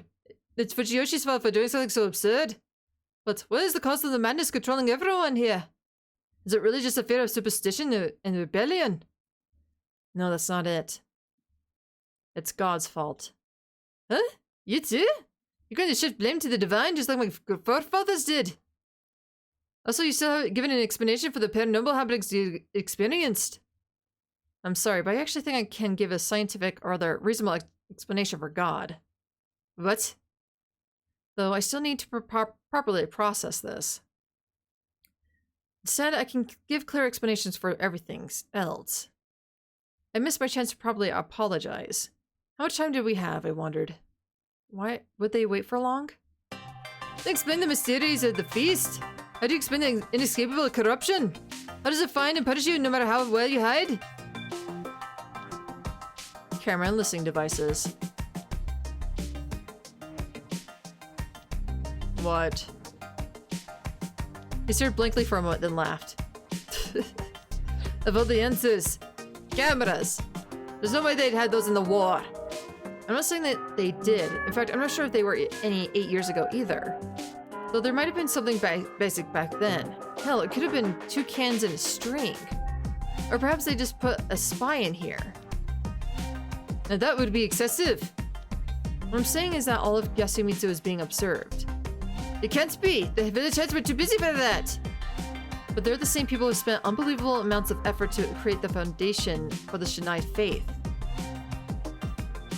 I understand how you feel. You find it absurdly hard to believe. The incredibility you're feeling right now is exactly how magic tricks are kept secret. When you look at what magicians do, you find out that they're either things that were too silly for someone to fall for, or extremely complex setups that made you believe they just couldn't have prepared them. The one where the audience turns into cherry blossoms is a good example. I'd actually been suspecting that all of Yasumitsu were the targets of a really bad prank ever since I had to come here.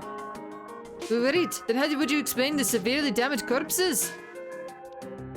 They just carried them away and destroyed them with machinery or something.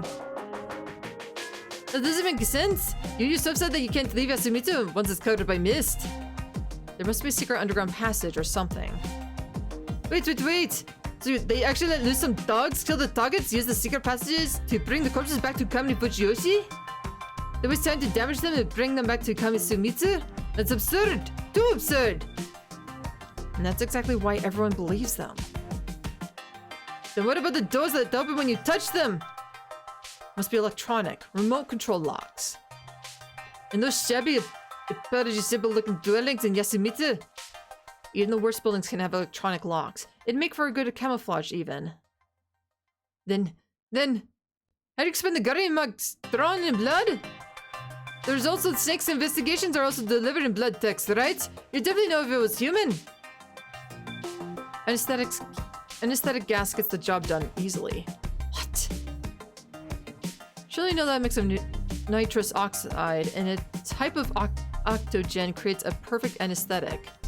It also has no smell. It's dangerous because of this, so people often add something to a scent, with a scent to it, but in this case, that's a benefit. Don't be stupid. I'll admit you know a bit of medicine, but anesthesia is so difficult that there's even specialists. Well, there are specialists here besides the Asado, right? Even if they modified the dwellings here enough to create isolated spaces, there's no guarantee that anyone could safely come back from force loss and consciousness in a place without any life support. Oh, exactly. They don't have to come back. Even if someone ended up dying, they could just destroy the evidence, toss the body aside, and make them look like rule breakers who didn't shelter. No, that is so absurd and vile! I know. I have a hard time accepting this too.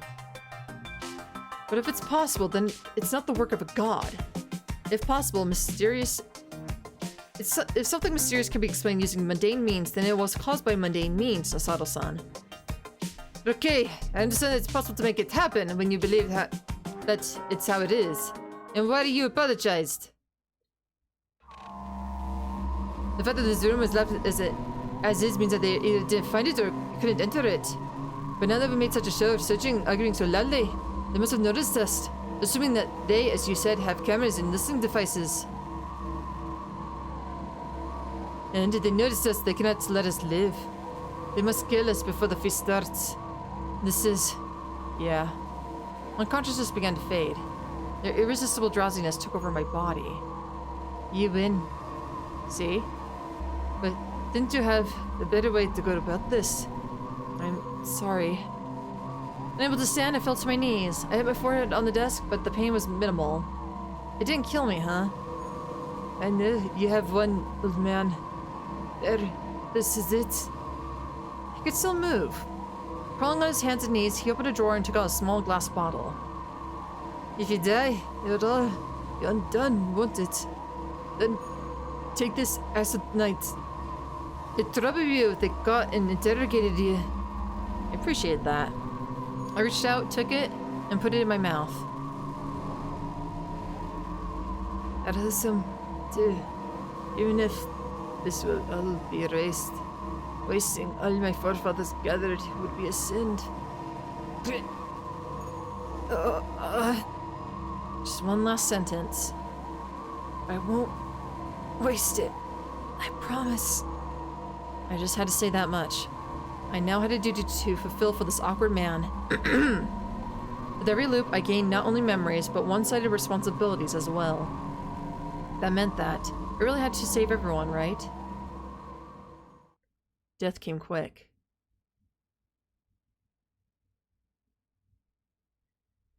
Will the Crow.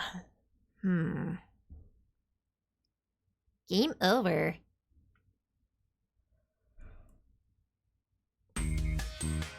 You did it, Chief! You obtained Key 8, one of the final keys! It was one of the longest parts of the solution chapter, eh? And there was a ton of content!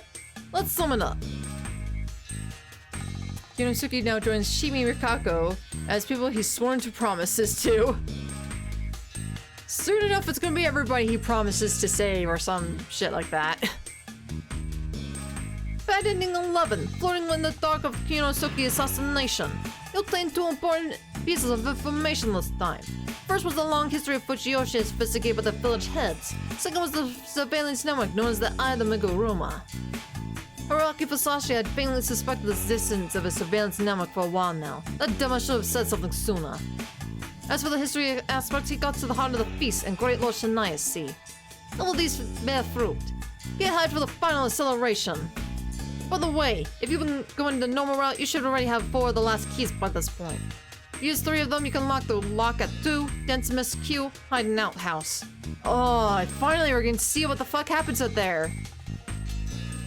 You might find that really weird, but trust me, it's a really important branch. For those of you who haven't gotten the necessary keys, it's not a bad idea to see Ending 3 and check the flow of events. Alright, that's all. That's it for this time. Die another hearty death next time. Guess it was just a dream, right? Do better next time, dumbass. I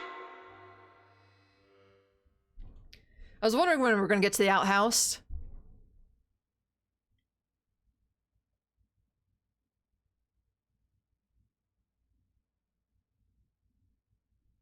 Hide in outhouse. Let's do it!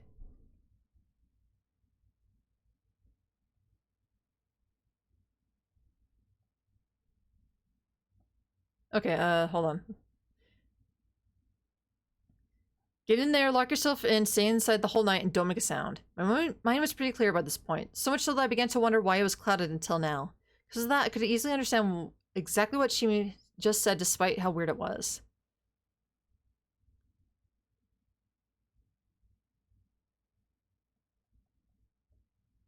Alright, look for him. At that moment, my head was flooded with information.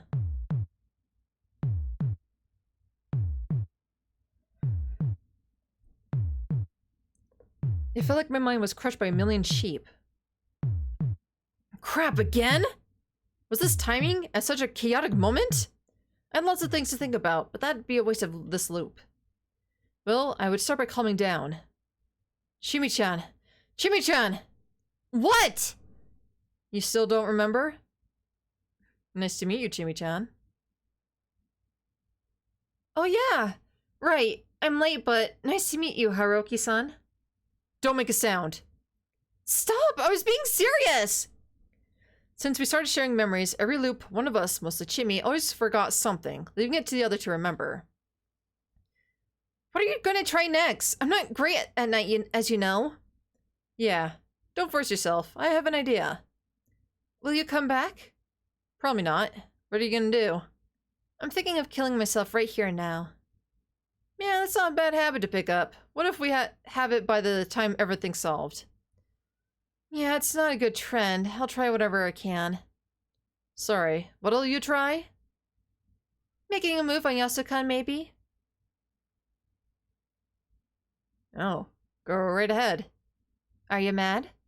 No, it'd be weird if I was. Yeah, of course. That was a joke. I wouldn't do that. I see. See you later. Had I been attacked just now? What? It was no big deal. I could easily control my feelings toward the other people. Man, why was I so mad? 'Cause you jealous, boy. I needed to get a hold of myself. I was now by myself. What was there for me to do? I just remembered. I tried to solve that problem, though it probably wouldn't be a solution. But if I didn't try, it felt like there'd be a trap waiting for me when I least expected it. And so I went to the north of the Yasumitsu. This thicket near the graveyard was where that person supposedly lived. Naturally, it was empty. Then again, not much time had passed since the mist came. I hid in a bush not far away and watched the dwelling as the mist covered it. Just as I expected the corruption to come after me. Forget! He showed up. Oh shit, it really is the old man. The old man who cried wolf. He'd done some strange things over the loops, but always ended up dying.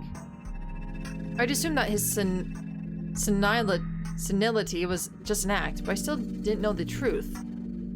Though I gained more reason to suspect him recently. I'd love to expose him for who he is. I continued holding my breath and watching him. Apparently in the hut, he was carrying around a lot of dirty cloth bags. I saw it from behind the shabby wall here. The state of the place was one of the reasons I suspected him. Could this place, which had more holes in it than the outhouse, really be used for sheltering? Hey!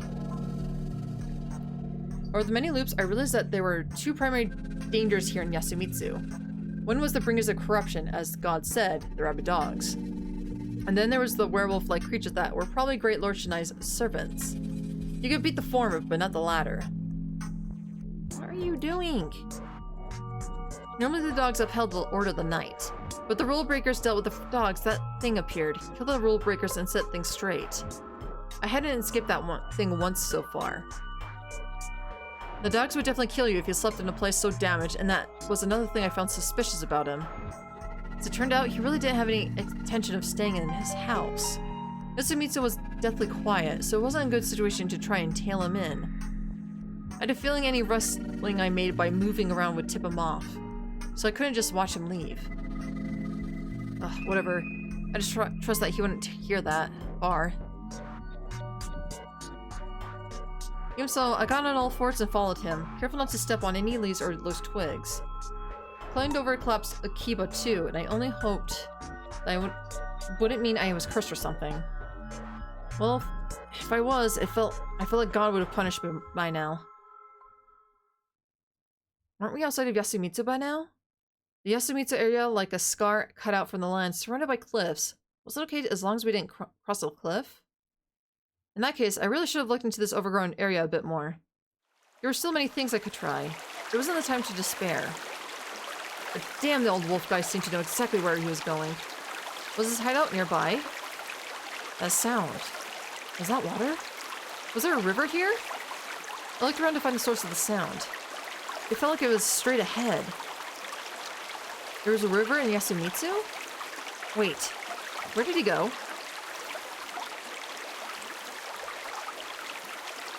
It was pretty dark right about now. Had I just lost sight of him? But I should have still been able to hear him walking around. Did he suddenly vanish? Though, if he could actually do that, I'd explain a lot of things about him. I had to find him. Carefully, though, I couldn't forget that he killed Mochi once. What if he'd already noticed me and I was walking into an ambush? That wasn't the case. He just wasn't here. I had to find him.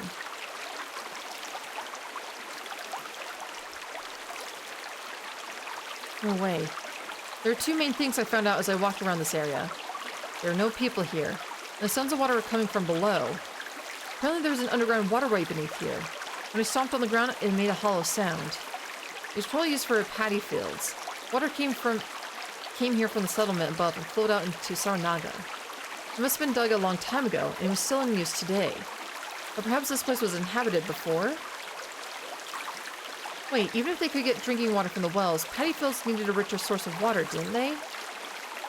What was its source? Again, there was no river in Yasumitsu. It had only little ponds. The documents from the Nosato mansion mentioned that Yasumitsu had its waters carried via irrigation from Kami Fujiyoshi. Was this it? In that case, it was a pretty major piece of property. How did they maintain it? Even if it was buried underground, didn't it get blocked every now and then? Would it be possible for there to almost be no people going in and out of it? About the wolf guy's disappearance. Could he have entered the waterway? There was some sort of secret entrance here, and he went through it when I wasn't looking. It was already dark out, so I took out a flashlight from my bag and pointed it at the surface. The dogs would soon arrive. I had to find it before then. Is this it? There was a patch of ground that was higher than the rest. It could easily be mistaken for just an irregularity in the terrain. But if it wasn't...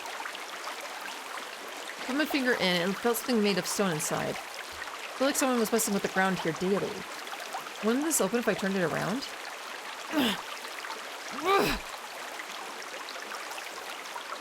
did it! The stone plate that covered the waterway was lighter than expected. I could now hear the water clearly. This waterway was unexpectedly large. A single person could easily walk through it if they crouched a bit. Had the old wolf guy gone through here too? Even if he hadn't, surviving the night by hiding here would be a new thing for me. I could try it. Flashlight in mouth, I went inside.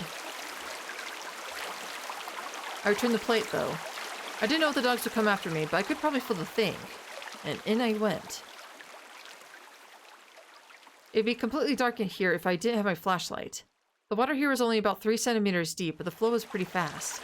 There seems to be lots of stones on the bottom. It was unexpectedly well designed. A hard surface made it impossible to slip. But it'd be pretty dangerous for me here if the current got any faster. I'd be carried straight to Saranaga. It'd be a water slide of death. I had to start by searching in the opposite direction.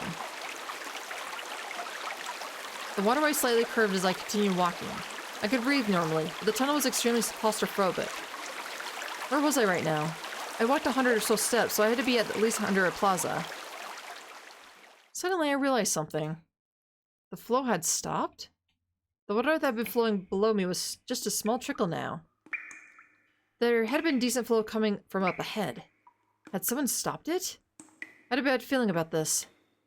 It was night. If someone was controlling the water, it couldn't have been someone from Yasumitsu. I tried pushing up, but nothing happened. The stone plate from before was the only place that could move. Also, going to the surface at this time meant certain death at the hands of the wolves. I had to continue. As I pressed on, the dry tunnel began to widen. I could walk normally now. It was a large underground passage that they created by digging through bedrock. Like I expected, there was a major irrigation set up here.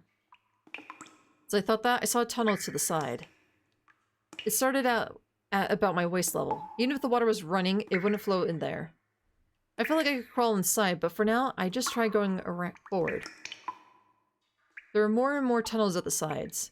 The main waterway became more complex with 90-degree angles and steps and stuff. When I got on a waist-high step and took a break, I heard a sound. It was coming from far away ahead. It was familiar to me. The sound of claws on heavy floor. Ragged breathing. Brows full of uncontainable bloodlust.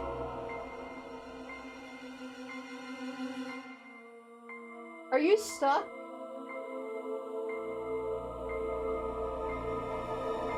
Or did you lose my pencil? Because you're dumb. Ma'am? Meow. Meow. There you go. See, you got down just fine. Oh, shit. That shrunk me so fast. Sorry about that. The cat meows. I kind of have to look and investigate, make sure it's not doing anything extremely stupid. The feeling that there was a pack nearby. Dogs. Crap. What can I do here? Enter a tunnel? I looked inside a tunnel and lit it up with my flashlight. I couldn't see anything inside. No. There were dogs in there too. There's no safe space here? I had no choice but to run back. That was when...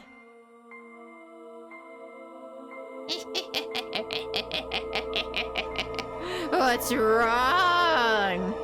That voice. Young and lost? I directed the flashlight at the source of the voice. Aha! Bright! In one of the tunnels about as high as my waist, the old wolf guy looked at me. The light made him cover his eyes. Sorry, are you okay? It's dangerous here. Ah, it's safe here. It's safe here. Excuse me? This is the most safe place. That's why I'm here. Really? You'll die if you stay there, you know. I knew it. Please help! Huh? Please help me! Come in. The old man turned around and crawled deeper into the tunnel. I was supposed to follow him, huh? I felt like I was getting close to the truth. There were many beasts behind me. I gulped and tensed as all hell crouched, and it entered the hole. I had to crawl for about a minute while lighting up the old guy's ass like we were in some theme park attraction. Aye, there we go. With those words, we entered a larger space. I followed after him. It was a room. Neither large nor small. It was about the size of 4.5 tatami mats. It seemed to be made of wood. The humidity in here had made everything moldy. It looked like an antique workmanship to me. I crawled inside. Once I stepped in, I felt something other than rock underneath my feet. It was really unstable. Confused, I tried to use my flashlight to see, but that was when the wolf man lit a match. A match? He used it to light up a lamp. That made the place bright. I finally realized that this place was like a literal dump. There were pieces of cloth, vinyl bags, and plastic bottles filled with liquids I didn't want to know about. The entire floor was covered in such things, and we were walking on them. This had to be the place where he slept. As I looked around, the wolfman pushed me away from the entrance. 1, 2. Then he pushed the heavy-looking stone object back over the door, shutting us in with a heavy thud. We're safe now. We're safe. Sit. I didn't want to, but I had no choice. He went deeper in and sat down on a pile of garbage, so I did the same. I felt myself sinking into the floor. Eat. Eat. Here. He took something out from the cloth bag he brought and extended it to me. There's a bread roll inside a plastic bag, specifically one made by the most famous makers of the stuff. You could get this anywhere. However, it was weird to see in Yasumitsu. It was a settlement detached from the outside economy, so it didn't fit it at all, yet this place seemed to have tons of such stuff. I'll have it then. I looked at the surface of the bag. It was made less than half a month ago. It wasn't even past its best before date. Where did you get it? Eat. Eat. And drink this. He gave me a cracked teacup. In it, there was a transparent liquid. What's this? Drink. What is this? Booze. I took it and smelled it. I wasn't sure about it. It didn't seem like alcohol, but I wasn't too sure what to think of the little bug in here. I didn't mind drinking it. I had to make my position clear. Thank you for helping me. I came here to talk to you. Drink. You act like you don't know anything, but you do, right? Huh? I came here to ask about the Feast of the Yummy Purge. Huh? You survived the previous feast. I want to ask you about that. Drink! Alright. I gulped down the content of the teacup. It was rotten, but I was able to gulp it down without vomiting. Thank you, old wolf guy. Or should I call you the main culprit behind the 20 murder Fujiyoshi break-ins? So you know that, eh, youngin'? I knew it. According to the info in the Nasato Mansion, the murder incident was concluded with the trial and execution of the self-admitted culprit. However, the trial wasn't based on a thorough examination of the circumstances. One of the largest murder sprees in Japan's history was said to have been done in about half an hour and with only a kitchen knife. People at that time questioned this, as well as the confession took precedence above all and was considered enough evidence to deliver the punishment. I couldn't really blame them though. It was a time of chaos. What was the war and all? However, if you consider the idea that there were multiple culprits, some things made more sense. Due to the distance and difference in quality of life, the people of Kami Fujiyoshi didn't know much about Yasumitsu and what kind of people lived there. And there was also the fact that the supposed murderer, Kaihi Tochitani, wasn't mentioned in Kami Fujiyoshi at all until he'd returned himself in. That meant that the witnesses in Kami Fujiyoshi hadn't known about what Kasumitsu's people were up to. When the police went to Yasumitsu to investigate it after the confession, the people only said things that supported the idea that he'd done it. This meant that the people of Yasumitsu weren't aware of these actions, and that those who weren't suspected could easily have been complicit in it. The old wolf guy had been considered not of sound mind for a long time, so he'd been ignored. That hadn't changed even now, and it gotten to the point that no one cared if he'd just vanished into thin air for no apparent reason. Considering his character alongside the timing of the incident, he'd have been in his 30s then. And that his mental state was just an act, I could easily conclude that he was the type of man who could commit murder. He was the true evil hiding in the Yasumitsu, a serial murderer who'd escaped divine punishment and survived. Did the Megurama finally come to get me? No, that'd be weird. You don't know jack about the tunnel, eh? I don't get you. You a cop or something, huh? I'm someone who wants to stop the Feast of the Yomi Purge. Stop? Stop? Now ain't that brave. You wanna fight the Megurama, huh? Damn fool. I know that the Miguruma are directly responsible for the feast, and that this won't be easy. I'm not here to expose your past crimes. I just need your opinion. You're someone who broke the laws of both Yasumitsu and Fujiyoshi collectively, after all. He went quiet. And? That ain't fun for me at all. He made an expression that was new to me. A display of unconcealed malice. What? The next moment, I heard a sound behind me and turned around. They're here. It was the sound of claws scratching on the boulder covering the entrance. It was accompanied by growls. The bringers of the corruption. Yeah? You know that much and you still came here. I don't get you. You probably wouldn't understand if I told him that I had nowhere else to go. You plan to avoid the situation by closing yourself in like this. Yeah. I'm safe right now. I just eat, sleep, and don't have a care in the world. If the feast comes, I'll just play around and hide here. I ain't uncomfortable, not one bit. He intentionally twisted his laughter as his shoulders shook. You'd be uncomfortable if people found out about the crime, wouldn't you? Also, why are you so confident that it's safe here? You think you can hide from the Miguruma for long? Hide? You don't know shit, do ya? The Miguruma already know about me. You know, about the eye, the Miguruma. Then why'd you ask? You're trying to beat me, huh? He was right. This guy was even sharper than I imagined. I'd already confirmed that the Miguruma had a surveillance network spanning all of Yasumitsu. There were these tunnels too. The scratching dogs behind me made it clear that they were commencing the feast. In that case, there's no way that they didn't see this place. That meant that they knew about this man who was hiding underground. Hell, the fact that he'd been given the role of the badger made it clear that he was involved in the feast. The situation wasn't like mine for the first time. The Miguruma simply didn't see me and didn't put me in the feast.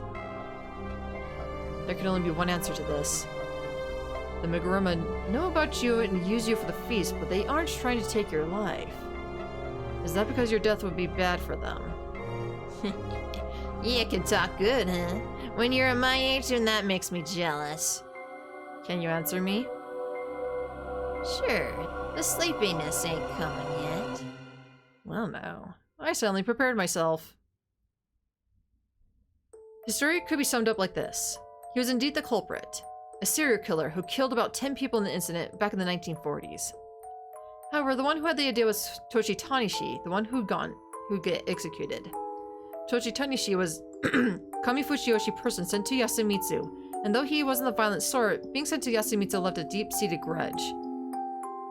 He constantly grumbled about it and couldn't get used to life here no matter what. He was an outcast to everyone except the old wolf guy.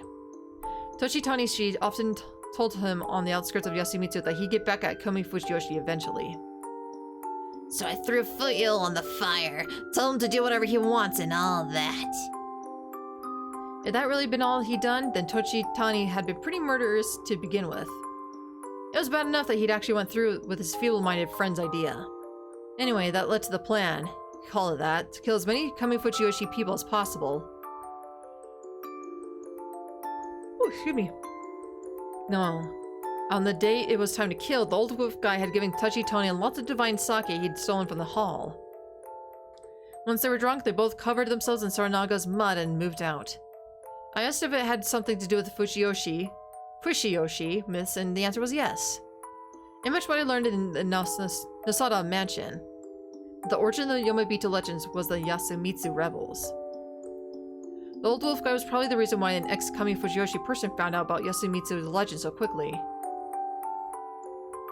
Anyway, Toshi Tani, still drunk and looking like a Yomabito, began the massacre.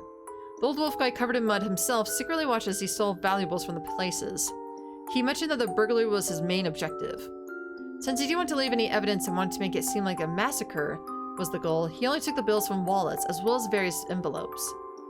I had a hard time deciding whether to use a mass murder to get rich was subtle or blunt. Though at that moment, something he didn't expect happened. It was damn good. Everyone who saw us was so scared they pissed themselves and fell. No one resisted one bit, so I figured I'd try to kill them. It'd all be his fault after all. That's the human thing to think, right? Had a good time there, youngin'. No comment. The fact that no one resisted was related to the absolute loyalty and the faith that Nosato looked into, the god problem. Anyway, he went on to kill over a dozen people, steal lots of valuables, and escape before things escalated. As he washed off the mud, returned to his place, and looked through his spoils, he found something really noteworthy. It's a piece of paper found inside an envelope with money. He quickly understood what it meant, and it was huge. Toshitani Shi escaped, turned himself into the police in Tokyo, claiming it was all his own doing, and the story ended with the execution. He was small and petty. He must have realized what he'd done after he sobered up. He didn't have the guts to run, though. However, while the national reports on the serial killing subsided, things had started to change within Fujiyoshi. The village heads and their associates had begun visiting Yasumitsu more and more often. Oh, excuse me. And for unknown reasons, more and more people were sent to Yasumitsu. A while later, a real feast of the Yomi Purge began. The old wolf guy hadn't participated in many conversations in Yasumitsu, so only found this out during the first feast. Apparently the Meguruma had been acting shady, and it was because they were searching for something. The something was stolen from one of the murder scenes. They talked that it might have been something necessary for the rituals, like a talisman or something. They'd even speculate that the Okami returned because it was lost. As the rumor mill churned, the old wolf guy was the only one who knew the truth. It was the thing he found. It was something that'd be bad for the Meguruma. What was it? A copy of a human trafficking contract. Human trafficking? But that wasn't so uncommon back then. It wasn't. But still, no one knew that the Meguruma were buying people. What do you mean? The people they'd bought aren't anywhere, and there's no job for them to do. What do you think happened to them, huh? They used them for the mess up rituals and experiments. Oh, you know your stuff. I don't know the details, but it wasn't something they wanted others to know about. Families like the Meguruma don't want that kind of stuff made public. That's why they started the farce of the feast. I knew that, so I wasn't scared one bit. That meant that the old wolf guy was the only one who knew that the phenomena that started it all were just the Meguruma conspiracy. It had been bad for them if the scandal spread throughout Fujiyoshi. It could potentially undermine both the local faith and their influence. They frantically debated how to preserve their secret, and with it, their authority. If you looked at it from a certain angle, it was to prevent another Yomibito rebellion. So the main cause of this was basically God again. I say how it was now. Anyway, the old wolf guy knew the truth. Thus, he used his gill, got into his targets' heads, and tried to figure out what they were doing. That's how he found this waterway. Everyone knows that this waterway is underground, but it belongs to Kami Fujiyoshi. They just loan it out. So no one in Yasumitsu knew what kind of thing this was. Didn't even think about it. Those who did find it ended up being killed. But I prepared for that. Oh my god. Tara, please stop yawning. What was the core of the matter? He somehow established contact with the Meguruma and told them that he had the contract and that it'd go public if he died. They didn't want that, they had to ensure his safety. He used the info as a hostage to protect himself. It was an action movie plot, but could it work in real life? Fujiyoshi was a small village. If he'd asked someone here to reveal the truth that he died, they could just take care of that person too. I asked about that and he said that he had no contact in Tokyo. This is when I found out that he wasn't born in Yasumitsu. It's probably like the me who tried to move to Yasumitsu. He arrived here as a drifter and got sent there. He was pure evil, a scumbag who'd come here just to deceive people and commit terrible acts. Anyway, the villains and the brave villain met to create a villainous pact. Every year, he went outside to the village and secretly reached out to his contact in Tokyo. If he didn't show up even once, his contact would reveal the Miguruma's secret to the public. If they didn't want that, they had to keep him alive. Of course, I had questions. What would have happened if the wolf guy died a natural death? Or the Meguruma became unable to keep their end of the deal because the leader changed or something? In response to that, he said that it was a battle of wits. The Meguruma weren't actually certain that the old wolf guy's death would mean that their secret would come out. They probably didn't think that his weapon had survived a whole 60 years and made it to the modern era. Also, it was a question whether such an old scandal would deal much damage to the modern Miguruma. They were still afraid of the worst case scenarios, though. To alloy their fears and buy more time, they let the old man alive. It was a small price to pay for the feeling of safety. If it cost anything more, though, he'd have been removed a long time ago. Wolf Guy's own words. He showed a skill at negotiating particular to villains, and he was proud of it. See, so you can enter this place because you're on a secret contract with the Master of the Feast. You can do things against the laws of the feast because the corruption won't apply to you. Is that how it works? Yeah. Interesting, ain't it? You're the only one I ever told it to. You whispered that, then drank some rotten booze. How was I to process this? That it was possible to negotiate with the Miguruma. No way. Like I said, his deal was only acceptable because of how small a price they were paying. They never agreed to stop the Feast of the Yomi Purge. They wouldn't tolerate my goal. I could only achieve it by making an enemy of them. In fact, stopping the feast wasn't even my ultimate goal at this point. That meant that this time the only thing I'd gain was physical protection in the form of this underground waterway. Oh, there was another thing. I realized that I couldn't let my guard down around this person. That was good enough for me. So, when will it start working? Huh? I mean, the booze you gave me was poison, right? What are you on about? Don't play dumb. Keeping you safe is cheap, right? As if. You're an insane villain who can break the deal at any moment. No normal villain would just let you be. Such exchanges normally involve the mediator of sound mind and end without anyone feeling wronged. And there has to be another reason why they kept you alive, such as something that made your life beneficial to their projects. For example, you could have been assigned to take care of anyone who saw things they shouldn't have or went somewhere they didn't belong. Having cameras wasn't enough. You also needed an on-site operator to dole out punishments. Otherwise, you had to send out people every time it happened. And it was better if less people knew about these dark happenings. In that case, it was best to leave the protection of the secret to Yasumitsu's traitor. Basically, he was... There's no poison. It's just something that numbing for whoever's not used to it. I couldn't stand up. I couldn't feel my legs, and it wasn't because I had been sitting for too long. So trying not to let it show on my face, he started rummaging through the garbage. Oh, I'll get that later. He took out something I could never forget. It was the mask piece of the wolf outfit. After tossing it aside, he put his hand in another mountain of trash and took out something else. It was a dagger. Youngin', you're like me. That's the face of a villain. You see stuff, you know stuff.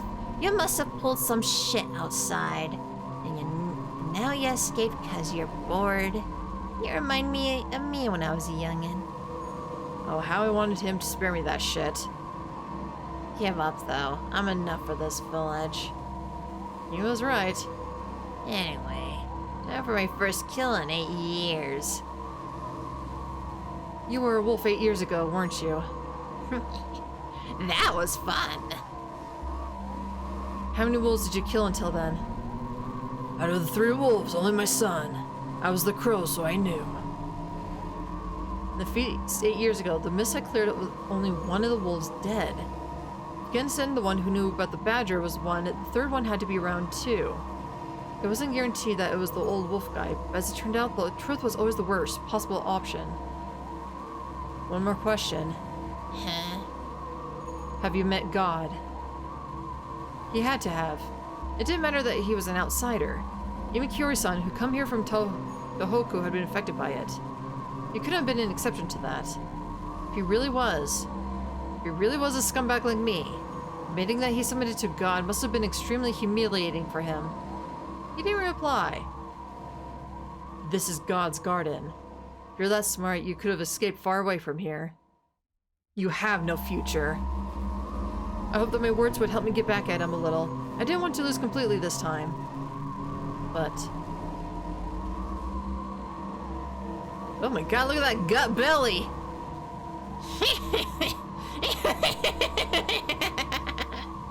He laughed.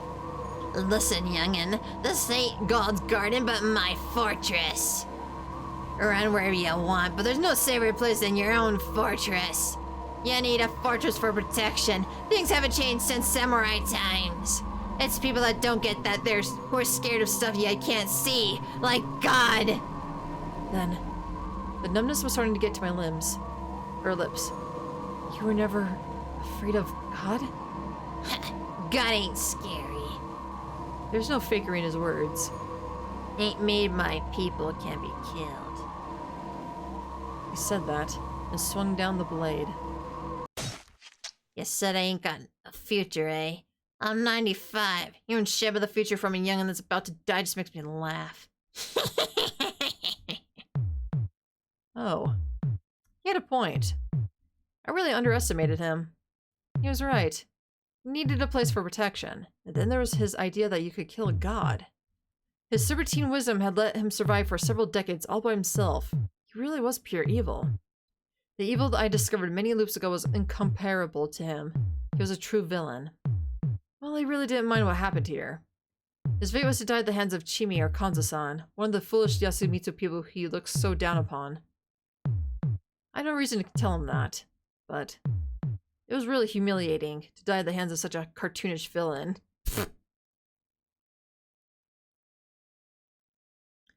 True evil. Alright, I'm curious about the keys. Do we need— how many more keys do we have? Or is that all of them?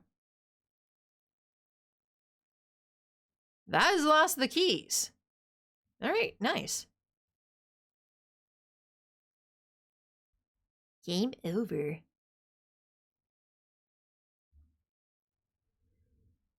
I imagine this is gonna be the last time we hear the hint corner. You did it, Chief! You obtained key number 1, one of the final keys. This is the hardest key to get, but this you've all but won. Bad ending 1, Old Man Ren's death. You finally filled in the number 1 spot that's been blank since the start. You're almost done, eh? Man, what a refined system. This time around, the veil of mystery surrounding that old man for so long was finally lifted. It was suspected he wasn't actually senile for a while, but here we finally got a confirmation. But damn, turns out he's a real hell of a bad guy deep down. But seems Haruki finally found an important idea in exchange for his life. Well, it's a pretty worthless idea, though. And with that, you now have to final 5 keys, providing you did this in the order. For those who don't, go to 5. Past time to get final key. Then once you have them all, go to 6, darkness despair. There, go for the answer other than despair. Well, I guess it's all kind of so weird for me to say that, considering my main story itself is gonna flip a lid. Well, I'm an interface character, so cut me some slack here. Okay, that's it for this time. Die another hard death next time. Guess it was just a dream, right? Do better next time, dumbass. Jimmy kills him hundreds of times and he's fine with that. Old man kills him once and he's like, man, this sucks. Well, he's getting killed by a hot chick. Whoa. As I was looping back, I actively thought to myself for the first time, it seemed that was enough. It seemed the plan had finally come together. At the end of the long, long loop, I saw a brilliant light. All that was left was to meet with that person.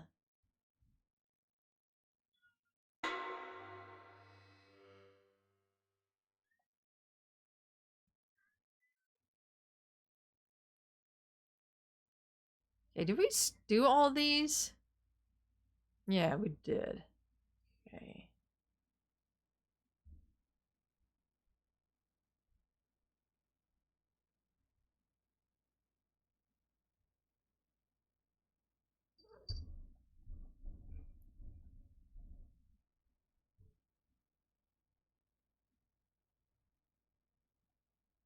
Who to brutalize, don't care. Who to brutalize.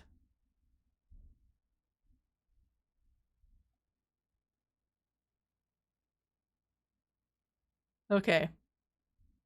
So I think we're gonna open this up and we're gonna save. I think we're gonna call it a stream. I'll see how much further we have for this and then see if maybe we'll start with this game next time instead of Breath of the Wild, because if we can get this bad boy beaten, that would be great. Yeah, this is another big chunk of time. Okay. So yeah, maybe next stream we'll focus on this one. See if we can get this bad boy beaten then. And then whatever time we have left next time will be dedicated to Breath of the Wild. I mean, Breath of the Wild we can take a breather on since we just did a one of the Guardian thingamajigs. Started and ended with one of them. That usually takes us like 5 years to get done. Yeah, simple, quick, and easy. So yeah, we can put Breath of the Wild on a back burner for a second. Alright, folks. In the meantime, Cat is smacking my camera. Knock it off. Alrighty, folks. Well, as always, thank you so much for tuning in. A little bit longer stream than usual, but that's okay. Wanted to go longer today. I felt like a long stream. So, managed to get through just fine. But until next time, folks, till next time. I am Turtle Fox. This is my cat Tiger. You guys have been the viewers. And of course, I hope to see you all next time. You want to say bye? Bye-bye!